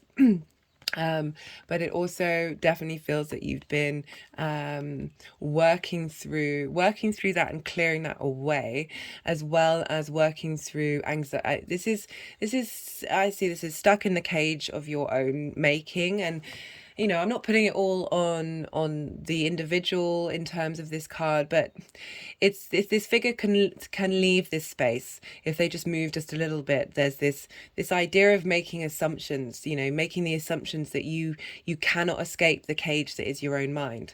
And I love this card, especially because it keeps coming up for this Pisces energy, is there's a trickle of water here of being able to move through this energy by getting in touch with your emotional body, getting in touch with the core of who you are, the life blood that's in you that is water, and being able to to realize that there's a way out of this, because we've got the Two of Wands for how Saturn is going to move through Pisces. And so interesting, this has come up for like the third house of your local community, because there's a restlessness to the Two of Wands, but I feel like it's kind of connected, that it's not that you're going out into the bigger, wider world. It's very much focused on learning and mastering your local space. My heart is just tapping on my heart chakra, because this is strong manifestation energy, but it's long-term stuff, and it's really getting to grips and understanding, getting a strong foundation. But there, as I said, there is a restlessness, because, you know, sometimes the grass is always greener. But the next card is the Three of Wands, and that's when the new adventure starts. That's when you have dominion. But there's real power in the Two of Wands of putting down that groundwork and doing the hard work, basically, in order to get to that state of mastery. Let's see, they might move them around, so I won't start talking, but I don't know, this seems right. So we have for the 13th of March, this is when Venus is in Taurus, sextiling Saturn in Pisces, with the moon in Aquarius and the sun conjunct Mercury in Pisces as well. So this feels like there's some facilitation and wisdom coming through in that creative area of your life, of you really being able to nurture the seeds that you've already been growing. And I feel like the message that's coming through is that you're going to get some fertilizer. You're going to get some fertilizer that's going to make these seeds that you're really already tending a lot of work on. Oh, I've just picked up this crystal. I think it's desert rose gypsum. That you're getting some fertilizer come in that's going to make these plants, these pentacles grow even bigger. This creative energy grow even bigger, and that you're good with doing the work, because sometimes with the Seven of Pentacles, there's that frustration of right at the beginning when you're growing stuff that you don't see the results. I've planted some little seedlings to grow some veg this year, and for like they weren't coming up, and I was like, oh my god, are they not coming? And then they've all started popping up all at once.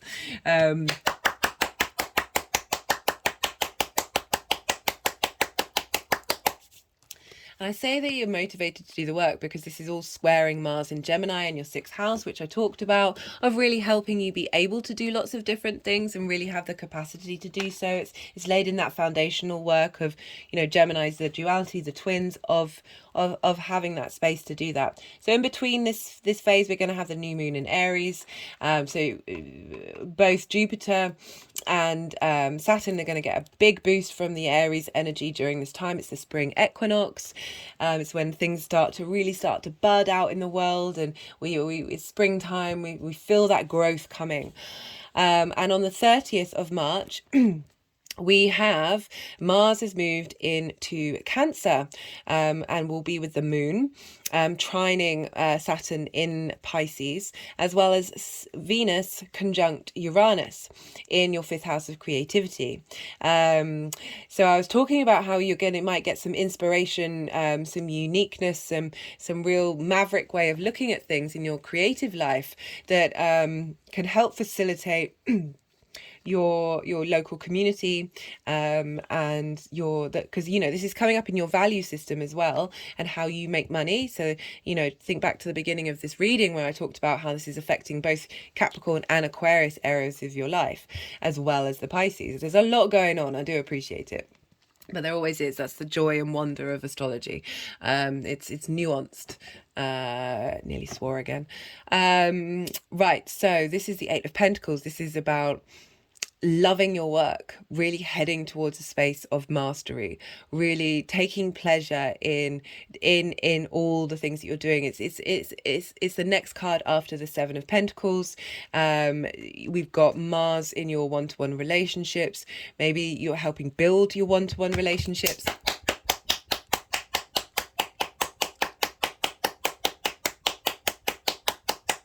And through the strength of your one-to-one relationships, your emotional needs being met, that you're able to then facilitate your working life and how you're bringing things into a tangible space. I have done for your reading, because we're dealing with the 5th and the 7th a fair amount, that there's the opportunity for growth in that area of your life. It was also with Jupiter moving through your 4th house as well, linking it to your private life. So on the 11th of April, we have the Cazimi between Jupiter and the Sun. I love this card coming up for that, because it's saying so this is about rest, and this is about resting and knowing that you're held by something higher than yourself. You are supported even if you can't see that you're supported. It's supported by both the bed and the intangible, and I feel that resting on this day of being in receipt of in that state of calm, that the wisdom that will come through will be really quite transformational. And the reason why I say that is because the next card that we have is the Temperance card, and this is about alchemy. This is about having figured out all the parts of yourself and being able to work them to the best that you possibly can in terms to facilitate who you are. You're able to create magic. There is hard work with Temperance. There's longevity there, and this is for the 14th of April, when Venus is now moved into Gemini, as I said, clearing up the mess of Mars, helping you make it a little more easy to understand what the areas of your life that you need to bring about. And this is squaring Saturn in Pisces, your day to day. So it feels like after the chaos of Mars, that you're now in balance of being able to harmonize your day to day, how you communicate, your local community, along with your work, your health, and your routine. And really getting a sense of authority, because you've done that work. On the 18th of April, we have Saturn will be sextiling exactly the North Node, and trining the South Node. So the North and South Node are going to be at play throughout this journey, while they're still in Scorpio and Taurus, but this will be when it's exact, so something a bit more poignant might come through. So we've been working through that eclipse cycle. We're still in it. It won't be over at this time, but everything that we've been learning from what we've been releasing and letting go of in that Scorpio area of our life, what we've been distilling and refining, that temperance vibe, and then that which we've been sort of seeking and going after with the North Node, where we might be headed. And all the information and wisdom that we've learned is coming forward. And you've got the Queen of Swords, which I really like. She's been through some stuff, the Queen of Swords. She's not beating around the bush. She's clear and concise, and she knows what she's doing. And I like this is coming up because of this sense of authority in the way that you communicate, which is coming up with the third house in Pisces, that you're bringing these things together, particularly because these North and South node, they square off with Aquarius, with the value system, that through that friction, through that tension, that you have become really sound in the way that you communicate.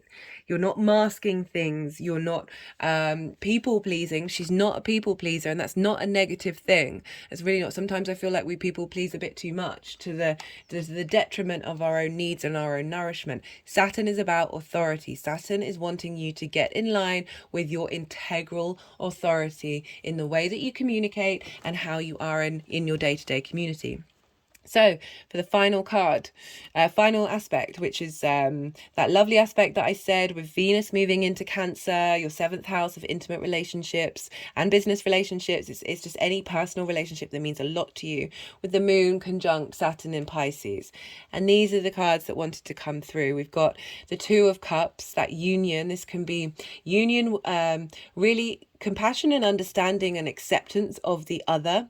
So we have the self and the other in terms of you've got your first house in Capricorn, your 7th house in Cancer, of finding balance between that. It can be internal within yourself. It doesn't have to be with outside relationships, but it can also very much be with outside relationships, because you've been able to come to some compassion and understanding and acceptance with yourself. You are then able, that ripples out in your one-to-one relationships. And I feel like there's a lot of we've got the Queen of Cups here as well. She's sensitive, she's nurturing, she's intuitive, she's magical, and she's holding space for you. She's really, or you are it, however you want to to bring this in, that there's this depth here with all this water energy coming through, this real sense of deep love, deep care, deep intuitive wisdom that's coming up here, and how especially with the Moon over Saturn, of the longevity of what like communication's so important. And I was saying about sometimes we can be a bit of people pleasing. The Queen of Cups is the capacity to giving too much of herself compared to the Queen of Swords, but I like that we've got the Queen of Swords coming up as well as the Queen. We can hold space for all of them and help them integrate whatever shadow aspects they may have. Just having a physical response to that. Yeah. The final...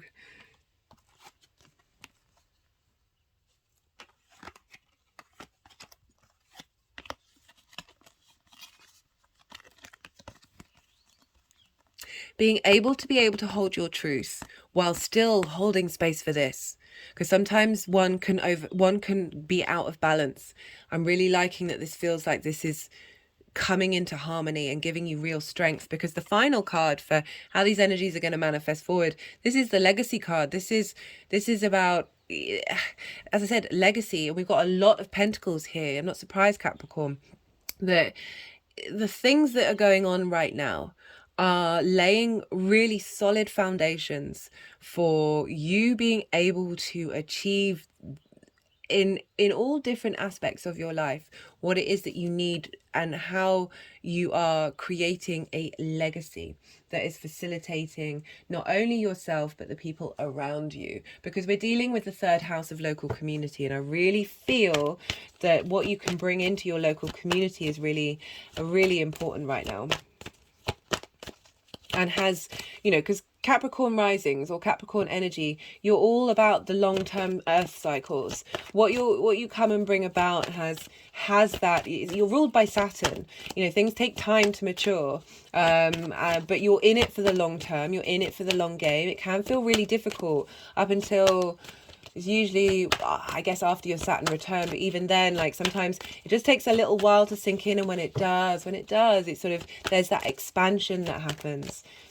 Having had those foundations, Saturn's all about foundations. We've got financial discipline and abundance. Great. Happy for you. Happy for you, Capricorn. I think I've had financial discipline for you before, Capricorn. Yeah, not too surprising with Saturn moving through Aquarius, of how you make money, and being responsible with money. Right, so I'm going to pull a card from the First Light Tarot deck. Whoa, whoa, whoa, whoa. This has come out for every reading. Power, understanding, reality. And then we've got the sun, freedom, nature, free-spirited innocence. I really like the contrast between these two, of finding the light and the strength of like that questioning, that looking into things, that power that can feel heavy, but I feel like this is really setting you free.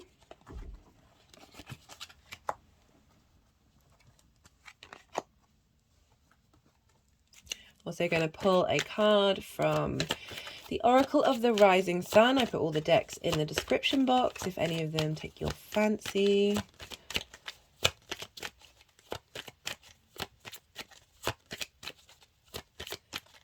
But I would say with this restlessness that you might be feeling, know that you've got time. Just had an energetic release there. I'm talking as I'm looking at the Two of Wands. You've got time. I can't remember if I just said I did just have an energetic release, but sorry if I'm repeating myself. So I've just been doing the maths because a lot of sevens have come up. 88, I'm pretty sure. No. Yeah, that's 16. That's a 7. That's 11. But you've got a 7 there as well. There's been lots of 7s, and that power card's a 7. Yeah, lots of signs, lots of symbols, lots more synchronicities with this Pisces energy. And I feel like with that Saturn, that's 4, that's way too many. I feel that with Saturn, there's a realism to the magic of Pisces. I'm loving it.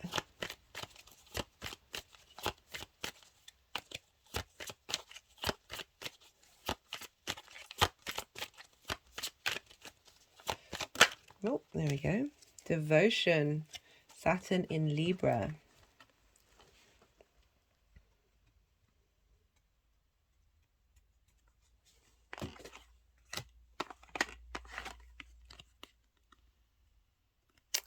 Yeah, there's a real stillness and receptivity with these energies, as well as there is some movement. We've got Jupiter, we've got a lot of Aries stuff going on, but I feel it's a devotional home practice with this, because this is the Jupiter-Saturn conjunction in your home. A devotional home practice. Yeah. For those of you who resonate with that one. Right, Capricorn. Very powerful spread. Your spreads have been pretty, yeah. Collectively, you seem to know where you're going and what you're doing. Love that for you, Capricorn. And be well until we meet again. Sorry, I just paused and just had a flash, because sometimes I struggle to let the channeling come in by relaxing my mind, because that's usually when a lot of my channelings happens. But when I'm on camera and when I'm doing all the things, there's a slight pressure in my mind that sort of blocks a lot of the channeling. And just as I stopped, I got this sense of, I told you you've got time. I said you don't, this restlessness that's coming through with this, channel it into applying it even more, of crafting what you're doing, because and put like devotion can manifest in different ways, but this is a Saturn in Libra card. That slowness, that stillness of appreciating the time that is passing, being devoted to your practice, devoting to what you're doing, because you know you got the Ten of Pentacles for the long-term outcome. I mean, I'll be coming back and doing each of the cycles with where's that card gone? Where's the Ten of Pentacles? Did I put it back? No. There we go. That you don't, this urgency, there's real weight in putting devotion into this day-to-day stuff, and really appreciating how that's going to build and build and build and build and build and build and build. And again, Libra is, you know, a social air sign, wants to create harmony, wants to connect. That you're really figuring out your community right now, your land, what you're doing, who you are, and there can be some restlessness there, but yeah, I definitely got the message come through of be in devotion to who you are and what you are and where you are in the now. Okay, right. Love you, Capricorn. Be well until we meet again. Sagittarius rising. How are you doing, Sag? So for those of you with Sagittarius rising, this transit of Saturn is moving into your 4th house. Well, has moved into your 4th house. 4th house is your homes, your foundations, your ancestors, your parents. It's your private life. And this is Saturn is squaring your Sag energy. So for Sagittarius rising, this is your 1st house of you, how you embody your sun or your moon sign in your actions. It's how the outside, how people often see you. It's as I said, your body and your appearance. So with this square energy, it's an aspect of Mars. And Mars can bring about conflict, can bring about frustrations. But I like to focus on the energy, or I'm just highlighting that, but I like to focus on the energy of friction, because unlike a sextile or a trine that's more inspirational, Mars... This card's come up so much. Mars brings about that movement, that manifesting in the 3D world. So for Sag risings, this is happening in your 1st and your 4th. So these are angular houses. These are very powerful houses. The fixed signs have just gone through what you're about to go through. However, they were doing that with Saturn in a Saturn-based sign. If you listen to the introduction, I break down or the collective reading. I recommend both, especially for the mutable signs, because you will be dealing with angular houses, and that can be more turning up in your day-to-day and have a really big impact on how the rest of your chart is interacts with one another. So there's impact here. But as I said, you know, Sag, you're ruled by Jupiter, and this Pisces is ruled by Jupiter. So there is a sense of abundance, a sense of ease here, a sense of generosity. And we're also looking to where Jupiter is in Aries. This is the Aries card. Jupiter is in Aries in a fellow fire sign. So for those of you who don't have Sag rising, whenever I talk about aspects, they're still going to relate, but it'll just be in different areas of your chart. So Jupiter is in Aries, a fellow fire sign. This means this is a trine aspect. This brings about opportunities, wisdom, growth, expansion. There's the sense of luck with Jupiter. It's a yes planet. It wants to help you out. And because it's now 2 fire signs, you're really being facilitated. Oh, just having strange energy in my neck here.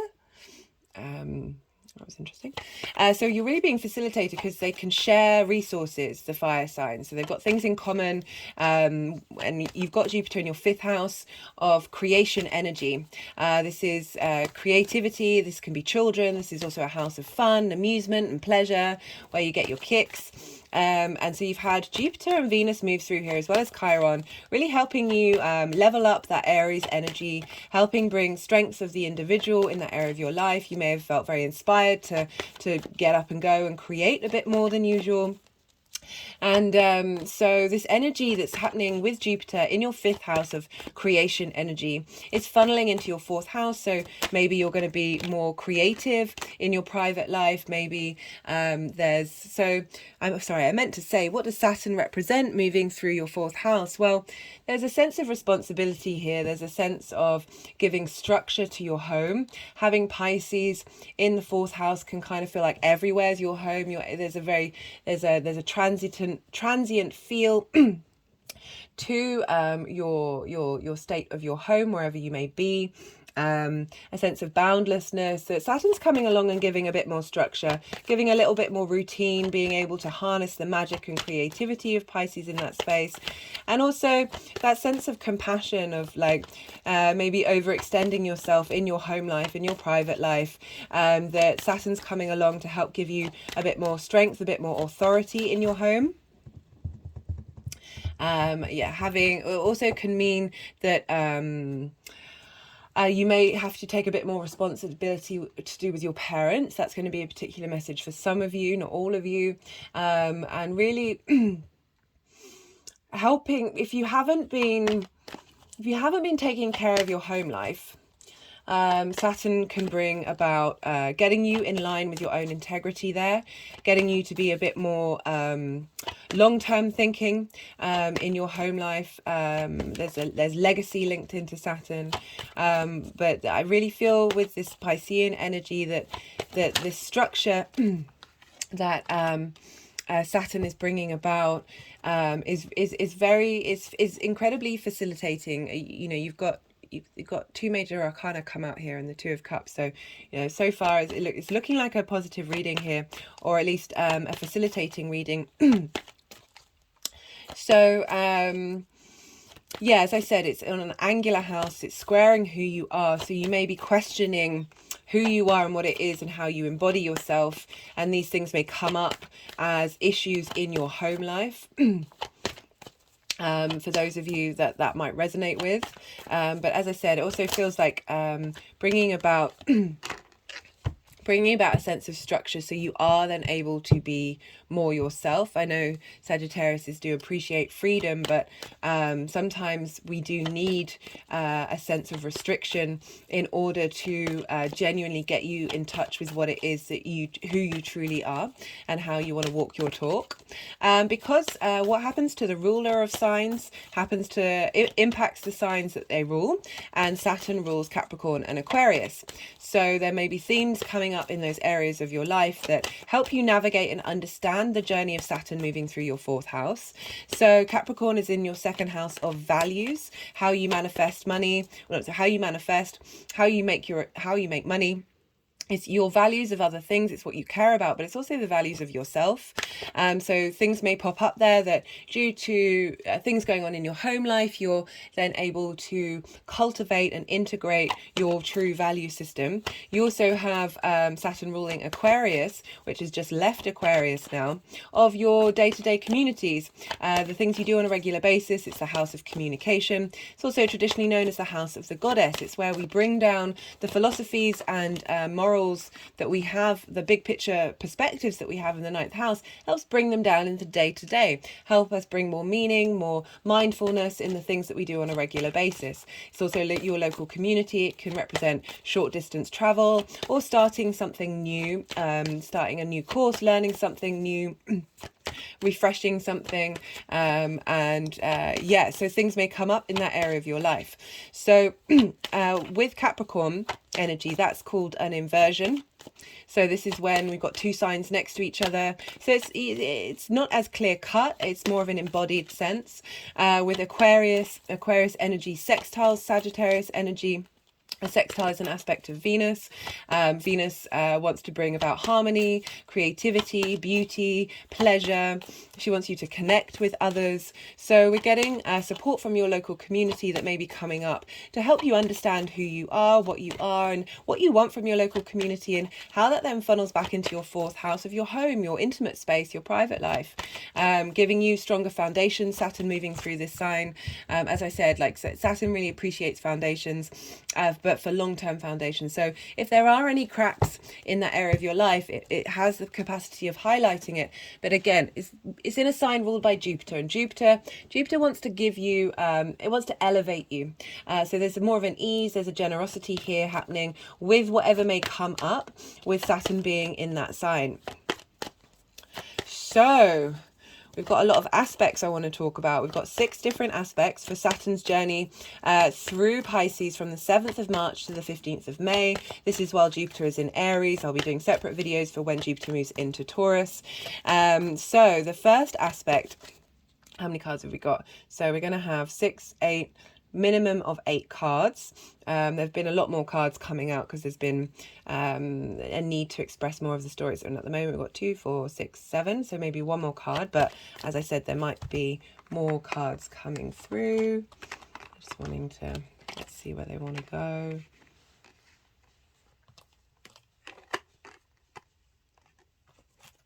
Let's see what happens.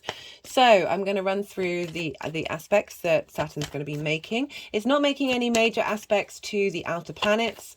It's next door to Jupiter. So again, that's that inversion energy of that just embodying something rather than having a sense of clarity or something coming up really physically. It's not making, it's in a house-based aspect, a sign-based aspect to Uranus. It's now moved from a square, which we can all breathe a bit of sigh of relief there, and moving into a sextile. Again, that's an aspect of Venus wanting to bring about harmony, cohesion, desire, pleasure. So we've got Saturn and Uranus talking to each other loosely during this period, but with there's more ease there. Pluto will be moving into Aquarius, and again, this is another inversion sign. They're next door to each other. So, but Saturn does rule Aquarius, so that's going to have an impact on Pluto. But yeah, so there aren't any direct aspects with that. Neptune is also in Pisces, but it's quite far away by degree, so it's not going to be particularly strongly felt. There's going to be an element to it. And who else do we have? No, I think that's everyone. So the big outer planets aren't really involved, and the main aspects that I'm going to be talking about are involving Venus, Mars, and the Moon. So these are these are personal planets, and the personal luminaries. And so this is really helping us get an understanding on a personal level what it is that Saturn's going to be helping us out with during this time. As you know, Saturn can be the school of hard knocks, but as I said in the introduction, I just feel like it's not as drastic as it has been during Saturn being in its own sign. So, you know, as I said, these aspects are very much linked into how we relate to these things on a personal level. Saturn getting in touch with our desires, our motivations, how we want to communicate. So the first aspect is on the 17th of March. I will put all of these in the description box because I know this is a lot of information.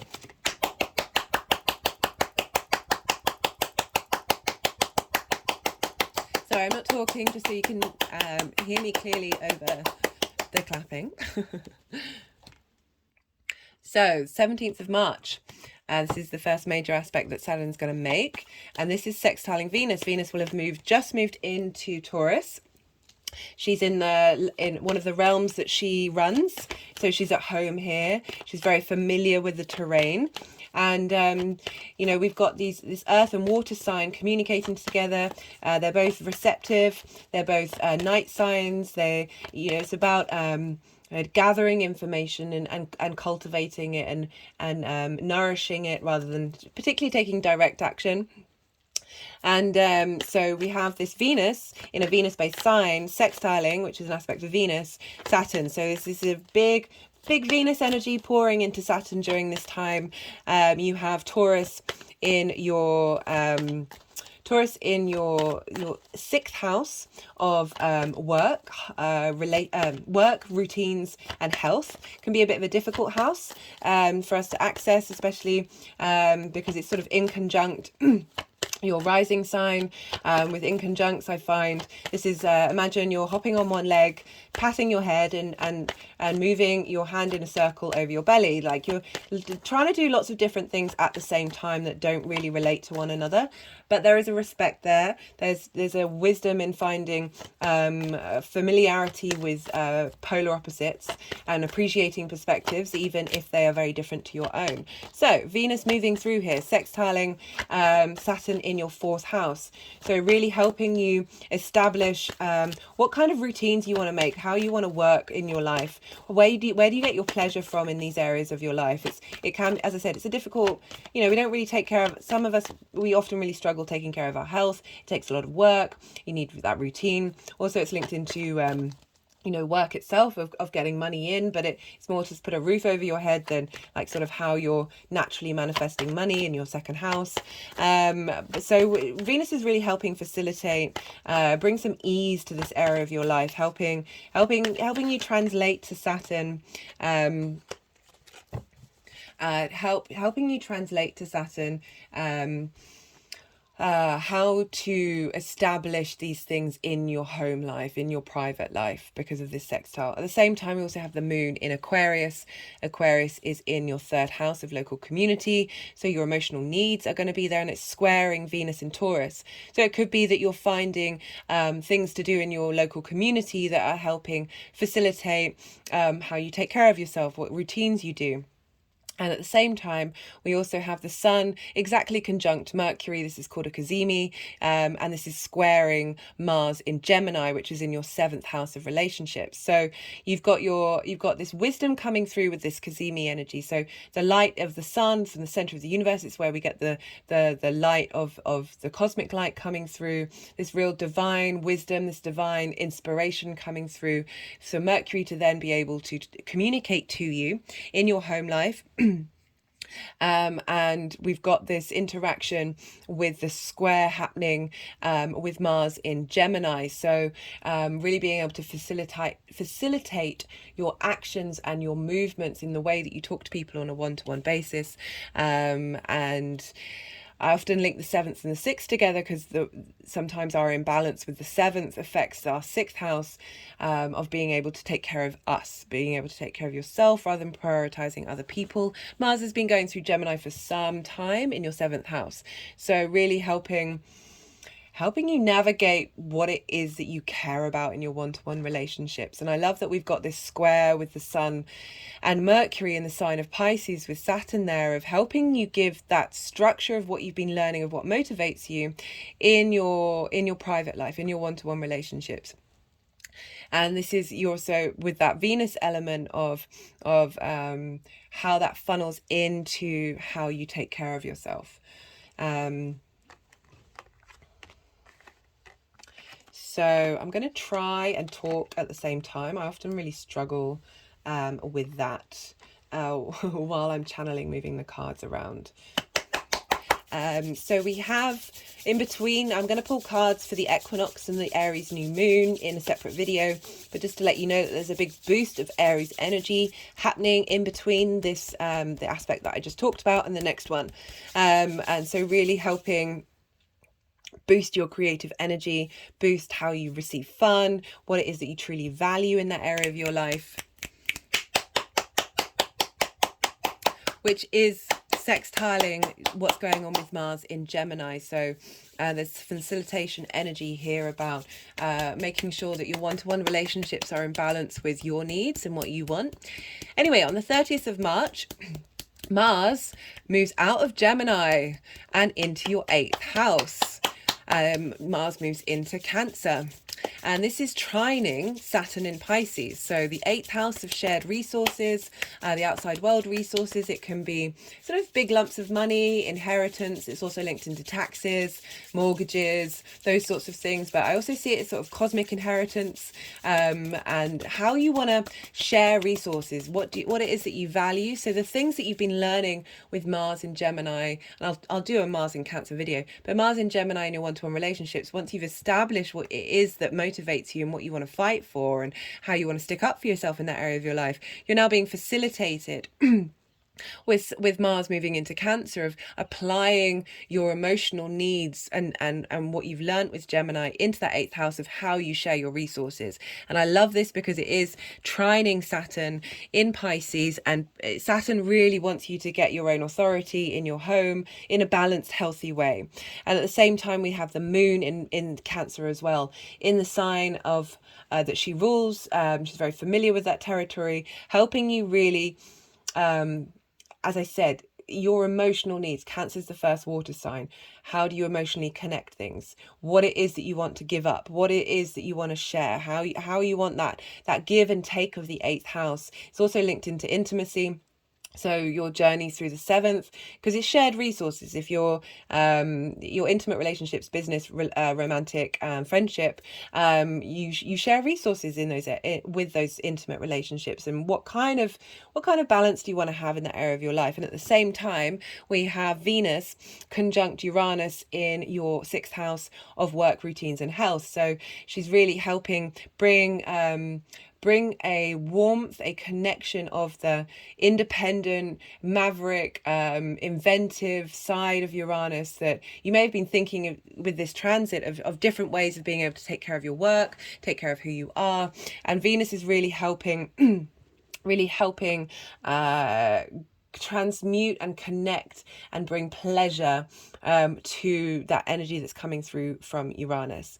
On the 11th of April, we have Jupiter conjunct the Sun. We've got another Cazimi. This is happening in Aries, and this is Jupiter's been doing Jupiter for a while now, really facilitating that area of your life, giving opportunities, giving that ease and integration of self in who you are in that creative area and how you want to have fun.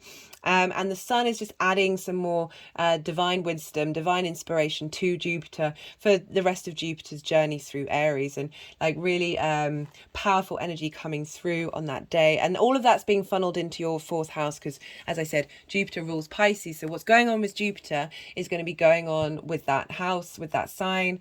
So giving you strength and support and wisdom about just the things that you like and how you create. Those of you who have children, how to provide wisdom and support for them in your private life, how to provide wisdom and support for yourself in your private life. On the 14th of April, we have Venus in Gemini. So she's moved into Gemini. She's now clearing up the potential chaos that's been left behind of Mars. She's helping integrate everything that you've learned with the drive, the motivation, the passions of Mars. She's helping bring about a sense of harmony, a sense of peace, a sense of connection, wanting to bring some beauty into that area of your life. And this is squaring Pisces. It's also opposite Sagittarius. So you've got these Mars aspects happening. So she's being able to manifest the desires that you have in your 7th house and bring them into your 4th house, communicate with Saturn. Look, this is what we've learned. This is how we're moving with this area of your life. And this is how I want it to affect the 7th. The 4th, sorry. On the 18th, we have Saturn exactly sextiling the North Node and trining the South Node.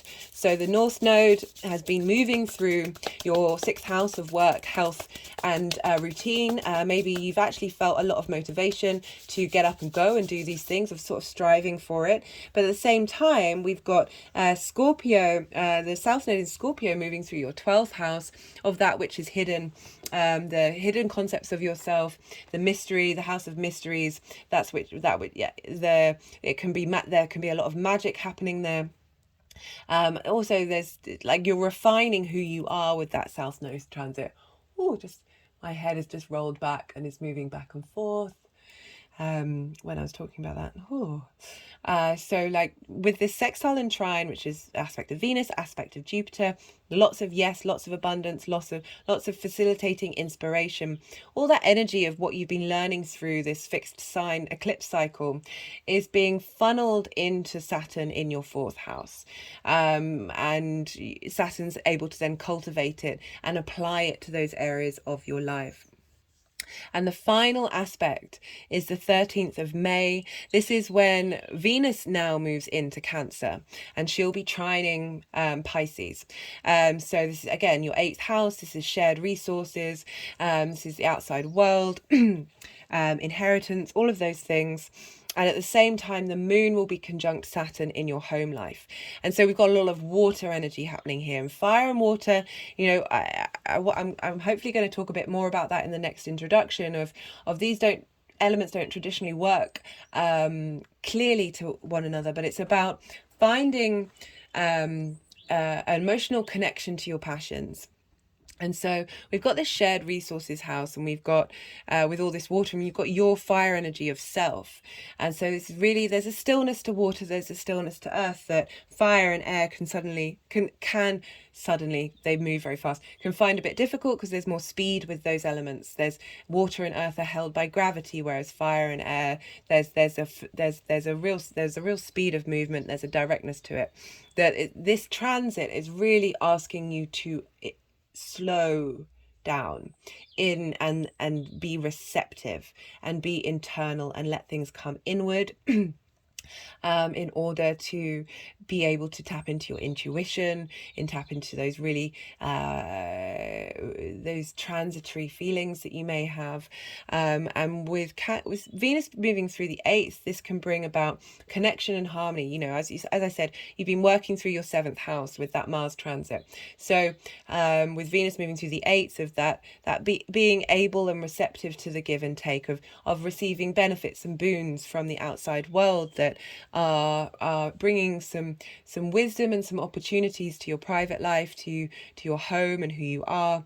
And the moon conjunct Saturn can feel a bit isolating, can feel very restrictive, but again, with Jupiter being involved here, there is more flow, there's more generosity, that your emotional needs are tapping into Saturn, letting Saturn know what it is that you need from the outside world and in the give and take of your environment. So right, those are the aspects.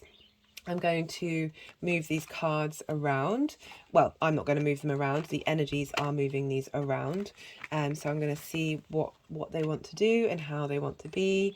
I may be a little quiet for a while just because for those of you who watch my channel on a regular basis, I'm sorry if I'm stuck record, but here it is. I can sometimes struggle to think and talk at the same time.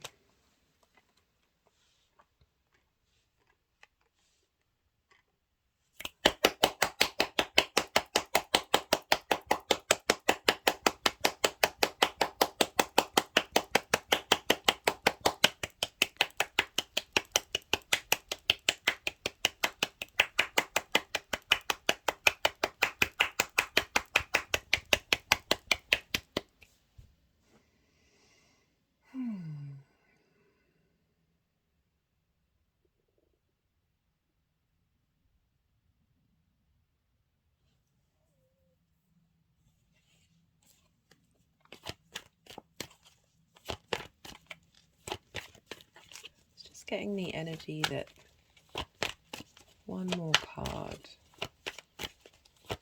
We'll see.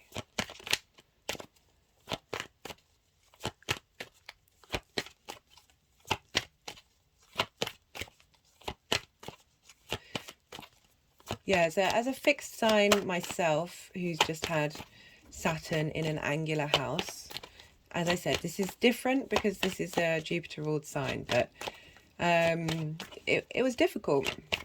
I can't lie, it was difficult. But what I've learned from it on the other side is going to stand the test of time, and I am forever grateful. Yeah, funny. Okay.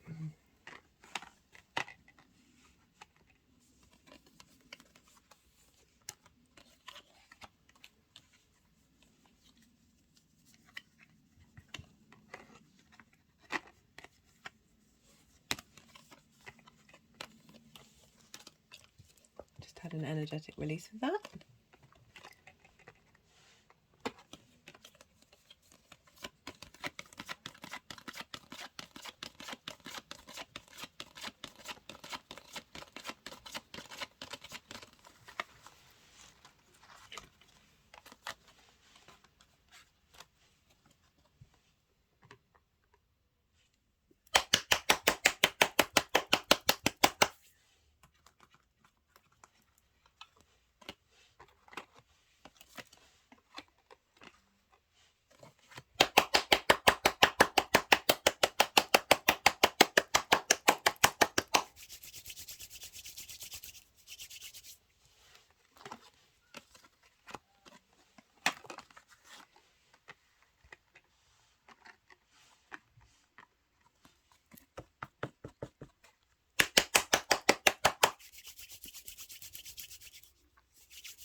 Okay, so one of the things I didn't mention about Saturn moving into your fourth is you may want to withdraw more into your private life, withdraw more into your home. And so we have for Saturn's energy moving through Pisces in your fourth house, we have the Eight of Swords. This card has come up so much when I've been doing this Pisces energy, and this is all about being trapped in a cage of mental cage of our own doing, really, thinking that we're trapped when we're not making any movement, being too scared to make any movement. And even if we did, the bounds would fall from us. We would be able to remove the blindfold and see that there is in fact a way out. And the reason why I've loved that this has kept coming up for the Pisces energy is there's this trickle of water here, and we have the moon, which is the Pisces card, that through connecting, it being in a state of stillness and receptivity of the intuition and the magic and the wisdom that can come through with Pisces, that we're able to make our way out of the chaos of the monkey mind. My hands have just gone to my hairline in between the third eye chakra and the crown chakra.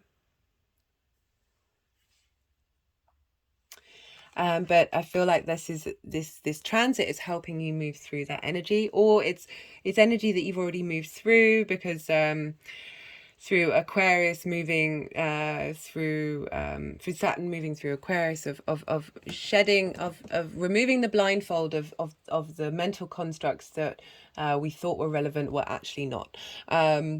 But we have the Hermit card here, which is why I was talking about Saturn likes isolation. It rules the opposition. So like being far away from something, that you might be more drawn to spending more quality time by yourself in your home. The Hermit's all about learning and wisdom, but going inward. And there's a real strength to the Hermit, having cultivated that true sense of self, of being in your own space, in your own dominion, that and it's a very receptive card. It's the Virgo card, which is opposite in your 10th house, of career, life purpose, and how the outside world sees you. So it could be that the cultivation that you do, because when we have angular houses activated, they tend to activate everything else as well when those transits go through. That through that stillness in your private life, in your home, that you're then able to cultivate and understand the wisdom of where you want to move forward in the world in terms of a career or life purpose. For the first transit that we have, which was the sextile to Venus in your 6th house of work, routines and health, with this is about cultivation. This is about the seeds that you're growing, the things that you've been doing, thinking differently as well, because you've got Uranus there. But there might be a bit of frustration. There can be frustration with the 7 of Pentacles, because we want things to go fast. Taurus is not about things going fast. We want the things to grow really quickly, but this stuff takes time, especially when we're dealing with Saturn, and really trying to embrace that and being kind to yourself and still stepping up and putting in the work. Venus isn't particularly happy in the 6th house, but I feel like she's helping give you strength and support support and desire to keep on going, even though it might feel a bit difficult. It might feel a little bit frustrating, because you know, the more work that we put in at the beginning, the solider the foundations that we have, which is what Saturn's all about, the more strength that we have to then bring ease into our lives. You know, we've got the Empress and the Sun and the Two of Cups towards the end. Well, they might move. There's this shift away from these cards of not necessarily difficulty, but certainly putting in the hard work is definitely worth it for our long-term goals. Like, but with Venus being there, she's not making it as seem as frustrating and hard as it may be. For the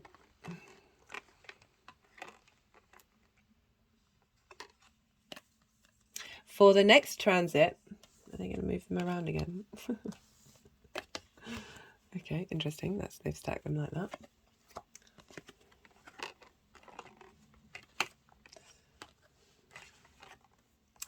Very interesting that I've just clocked that we've got the Empress and the Emperor.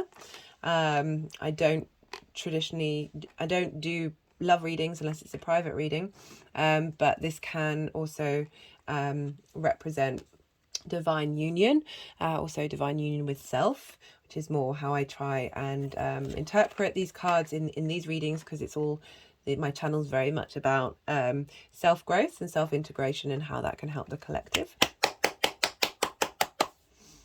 Right, so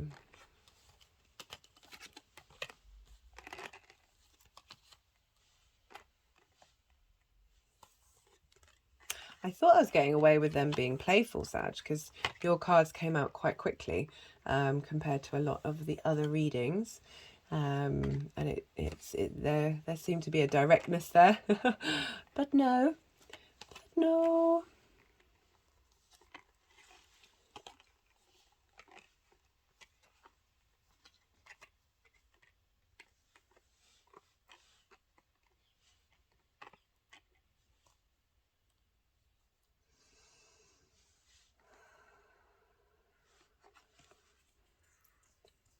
Okay, so in between the aspect that I just talked about and the one I'm about to talk about, we're going to have the equinox and the new moon in Aries. As I said, I'll be doing a video for that I'll be pulling more cards. But just to let you know that, as I said, that there's a big boost of Aries energy coming through in between these two spaces.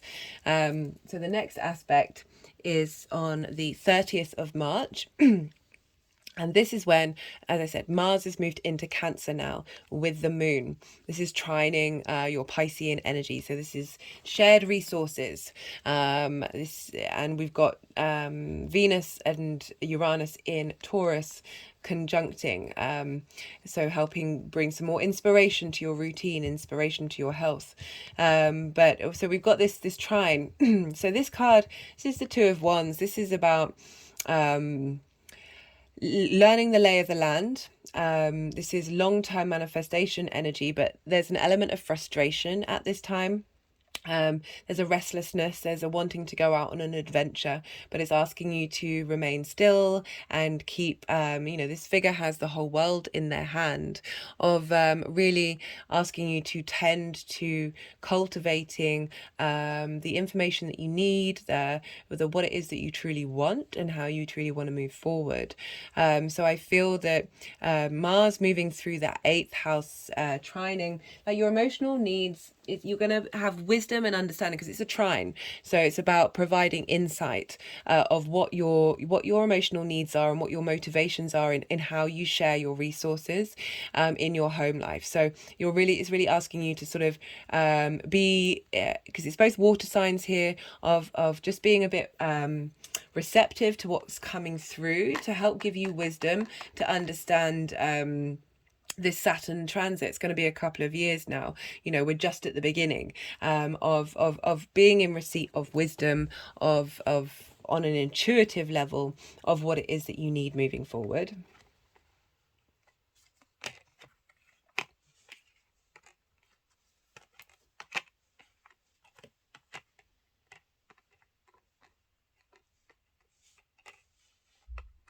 So the next aspect we have the Emperor card, which is the Aries card. This is the King of Kings.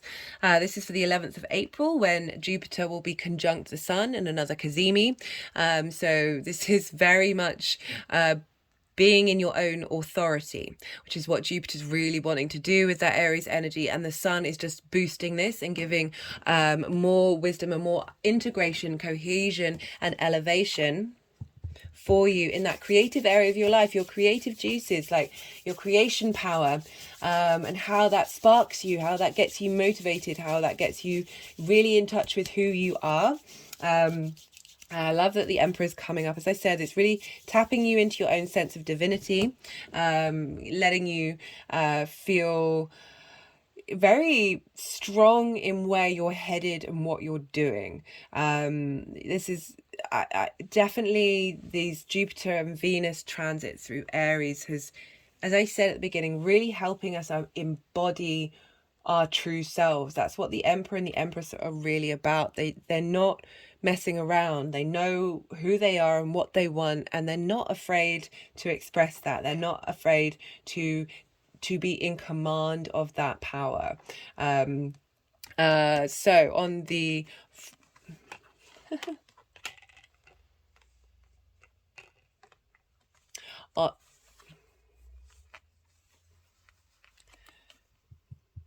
as I said, the Empress card is ruled by Venus.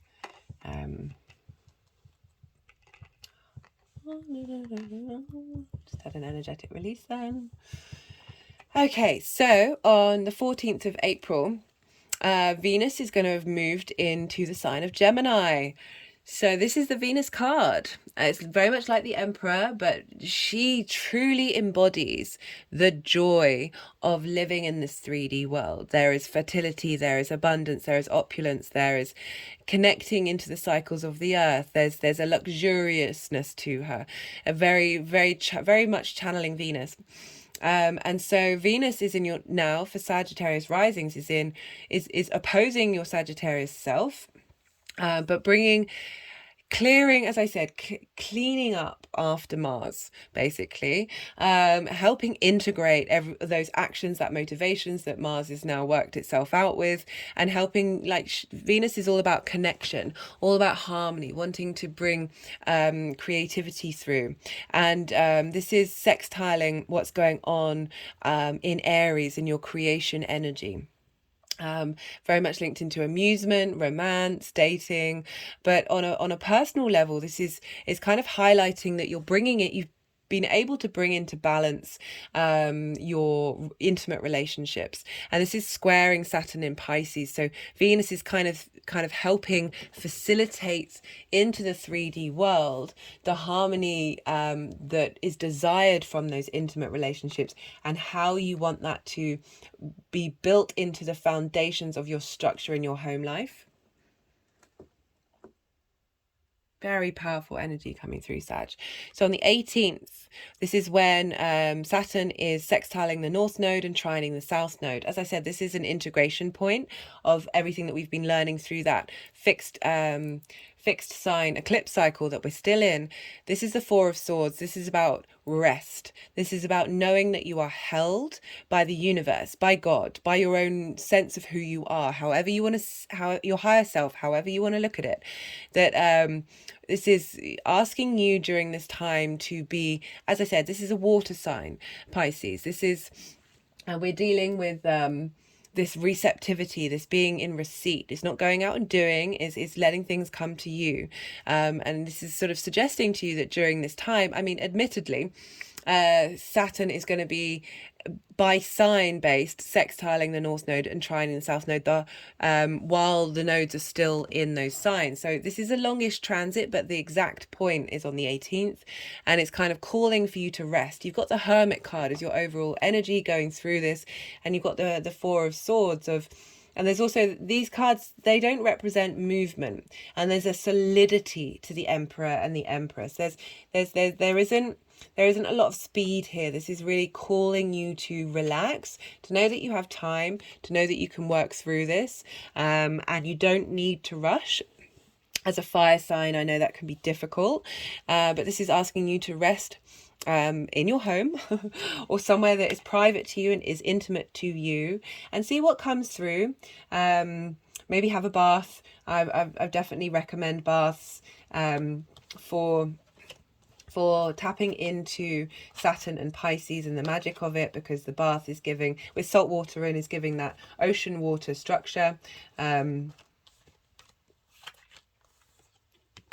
For the final aspect, which is happening on the 13th of May, when Venus is now in the 8th house of shared resources, and trining Saturn in Pisces, and at the same time the moon is conjunct Saturn in Pisces. And I don't know why, but I get such a good feeling about this. I mean, I've generally, but aside from the fact that you've got the Two of Cups, which is a beautiful card to have during this time, is, again, the moon is talking to Saturn, saying these are my emotional needs in my home. And Venus is trining that, bringing support, bringing wisdom, bringing opportunities of your shared resources. So how the give and the take of you in the outside world, you in your intimate relationships, what you're willing to receive, what you're willing to give, and finding some harmony there, really stepping into your intuition, to your sensitivity towards this. And allowing that space and allowing that freedom. And we've got the Two of Cups. Yes, this is very much a love card in terms of union with one another, but it's also the union with yourself. And the more that we are in union and have compassion and understanding and respect for the different parts of who we are, the more that energy ripples out, and the more our intimate relationships and the give and the receive from the universe as well, the interaction with the world, rather than needing to take or not wanting to take and giving too much. Both of those things are an imbalance, and this is highlighting that there's some unity coming in, there's some communion coming in that is facilitating you, because you've got the Sun card as how these energies are going to manifest moving forward. This is a very direct, this is you, this is your light, your divine light. There's a movement to this, there's a happiness to it. It's one of the happiest cards. And it's really saying that if you remain, even though this is the most action card of the cards that you have, that with this stillness, with this receptivity, this cultivation, then bright action will come forward, moving forward, especially linked into your home life, of the light being shone on your home, because Saturn can kind of drain the light from the luminaries. It's a dim star. There's a coolness to Saturn, but this is saying that if you tap into the benefits of what this cycle can do, that light will shine forth. Right, I'm going to pull a numerology card to see what other messages want to come through.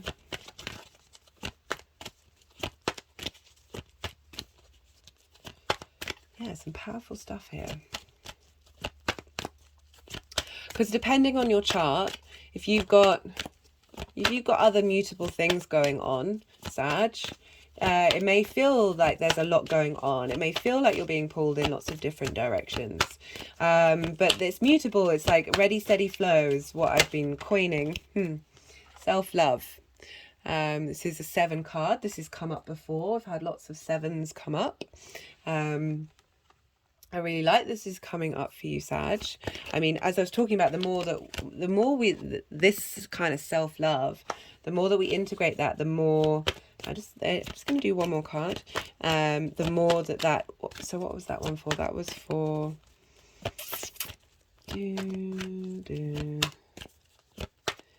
that sense of, so right, that came up for the Jupiter Sun Cazimi in your creation house. There is one direction I could go with that, because that is the house of romance and fun. I'll let your imagination go where it needs to go with that. So we just got the completion card, and that's wanting to go over there. That's sort of, okay, so that's highlighting that you have moved through that, and now you're integrating that wisdom as you move forward. There's also the nature card coming up. You know, the Hermit's very much linked into nature, that Virgo space. Maybe get out in nature more, go swimming in the ocean if you have that capacity to do so. I really feel with these Pisces transits that we download so much more when we're out in nature, when we're more intuitively moving rather than cognitively thinking. But again, the creation energy coming through of having fun, doing creative things for your own sake. This has come up for nearly every reading. I think it's come up for, admittedly, I'm only on 4, but it's come up for every reading. This is, woo! And I clear the decks. I clear the decks every time. I clear the energy. So this is power. This is another 7 card. Oh my goodness me. And you've got a 7. You've got a 7 in the reading. Understanding reality.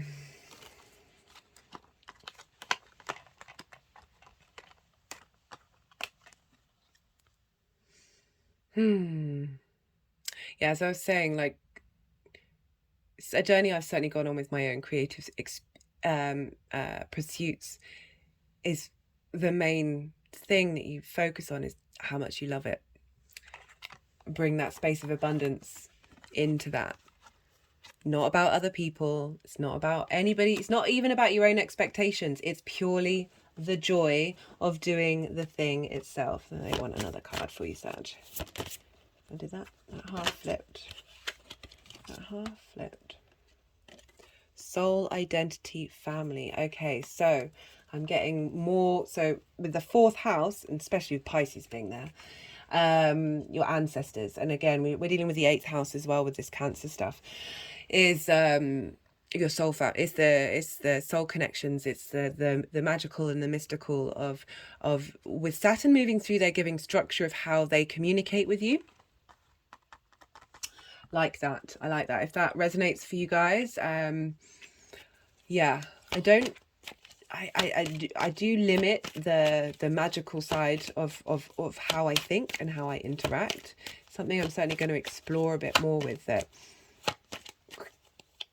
You know, I sometimes feel like I'm channeling the whole universe through my body, and that there are so many different energies, and I had no idea who half of them are, and just the fact that there is so much magic out there, so many different dimensions, there's so much stuff going on, that you have a soul family, you are supported and protected. You know, you've got Sagittarius you've got Jupiter there. Jupiter really, there's an abundance there, there's a wanting of bringing together as well as expanding, but with Saturn moving through Pisces in the 4th, yeah, I can definitely see that more of a stability of connection to energies, entities, past lives, past souls, family can come through.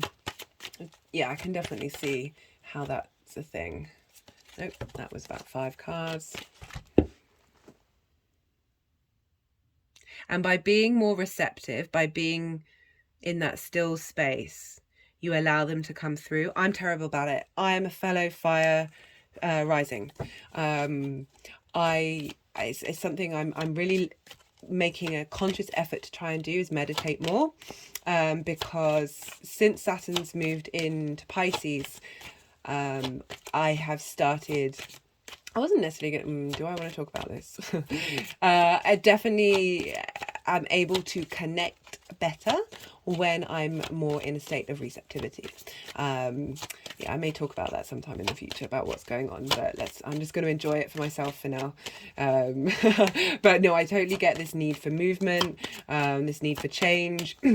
I've also got a mutable sun, so I do appreciate that there can be, I mean, I could be wrong and it could be really easy for you, Sag, but I'm just sort of picking up that Saturn's helping give about a sense of structure to the abundance and generosity that might actually seem a bit overwhelming at times, and giving you that autonomy of that, connecting to your own divinity that the Emperor and the Empress are really asking you to do. And with the 4 of Swords coming through as well, just had an energetic release. And with the fact that Pisces is a yin sign, it's a night sign. It wants, there's a slowness to it, and it's so utterly magical. I love talking to my friends who have Pisces elements. It's like they're speaking music. Oh, yeah.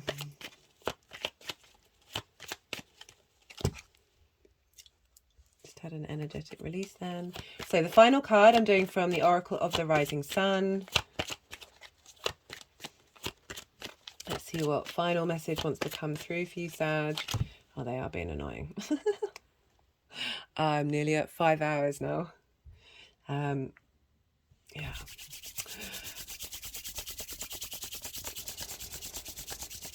Not that it's certainly, I haven't rushed your reading at all, I don't think, Sag. It's just after doing it for 4 times, the ability to communicate in a more concise way certainly comes about. Practice, practice, practice. Ooh, got the Fortune card. The Sun in Leo. So being blessed by the illumination of the sun. We've got 2 Cazimis happening with the sun here. That radiance coming through. You've also got the sun card. Goodness me, I'm gonna... Oh, I love it. I love that.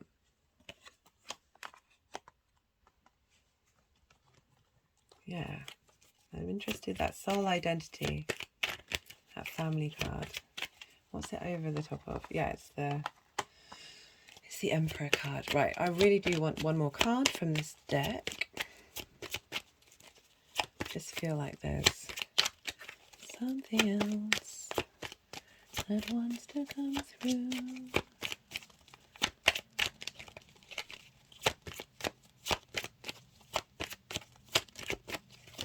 There we go.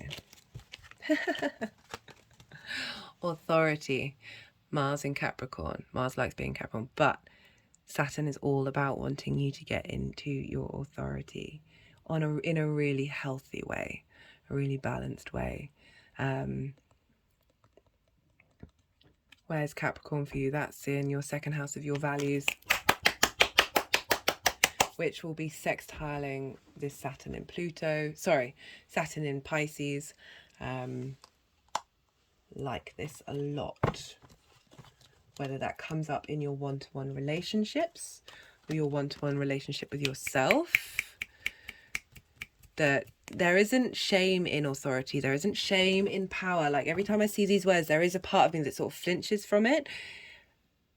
But there's real strength in that. It doesn't have to be done in this ego-based way that can be very much the connotation that we have, because it's all about us in the collective, like where it's all smokes and mirrors. This is knowing your stuff.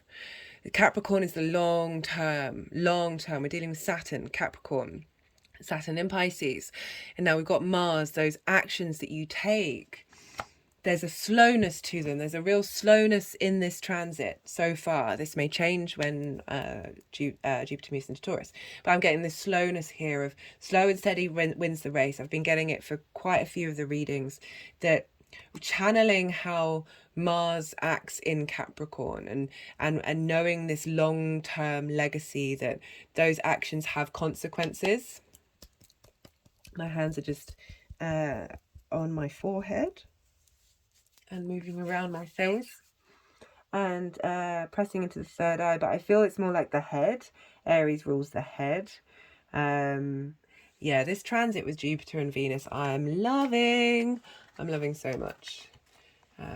What does it want to do?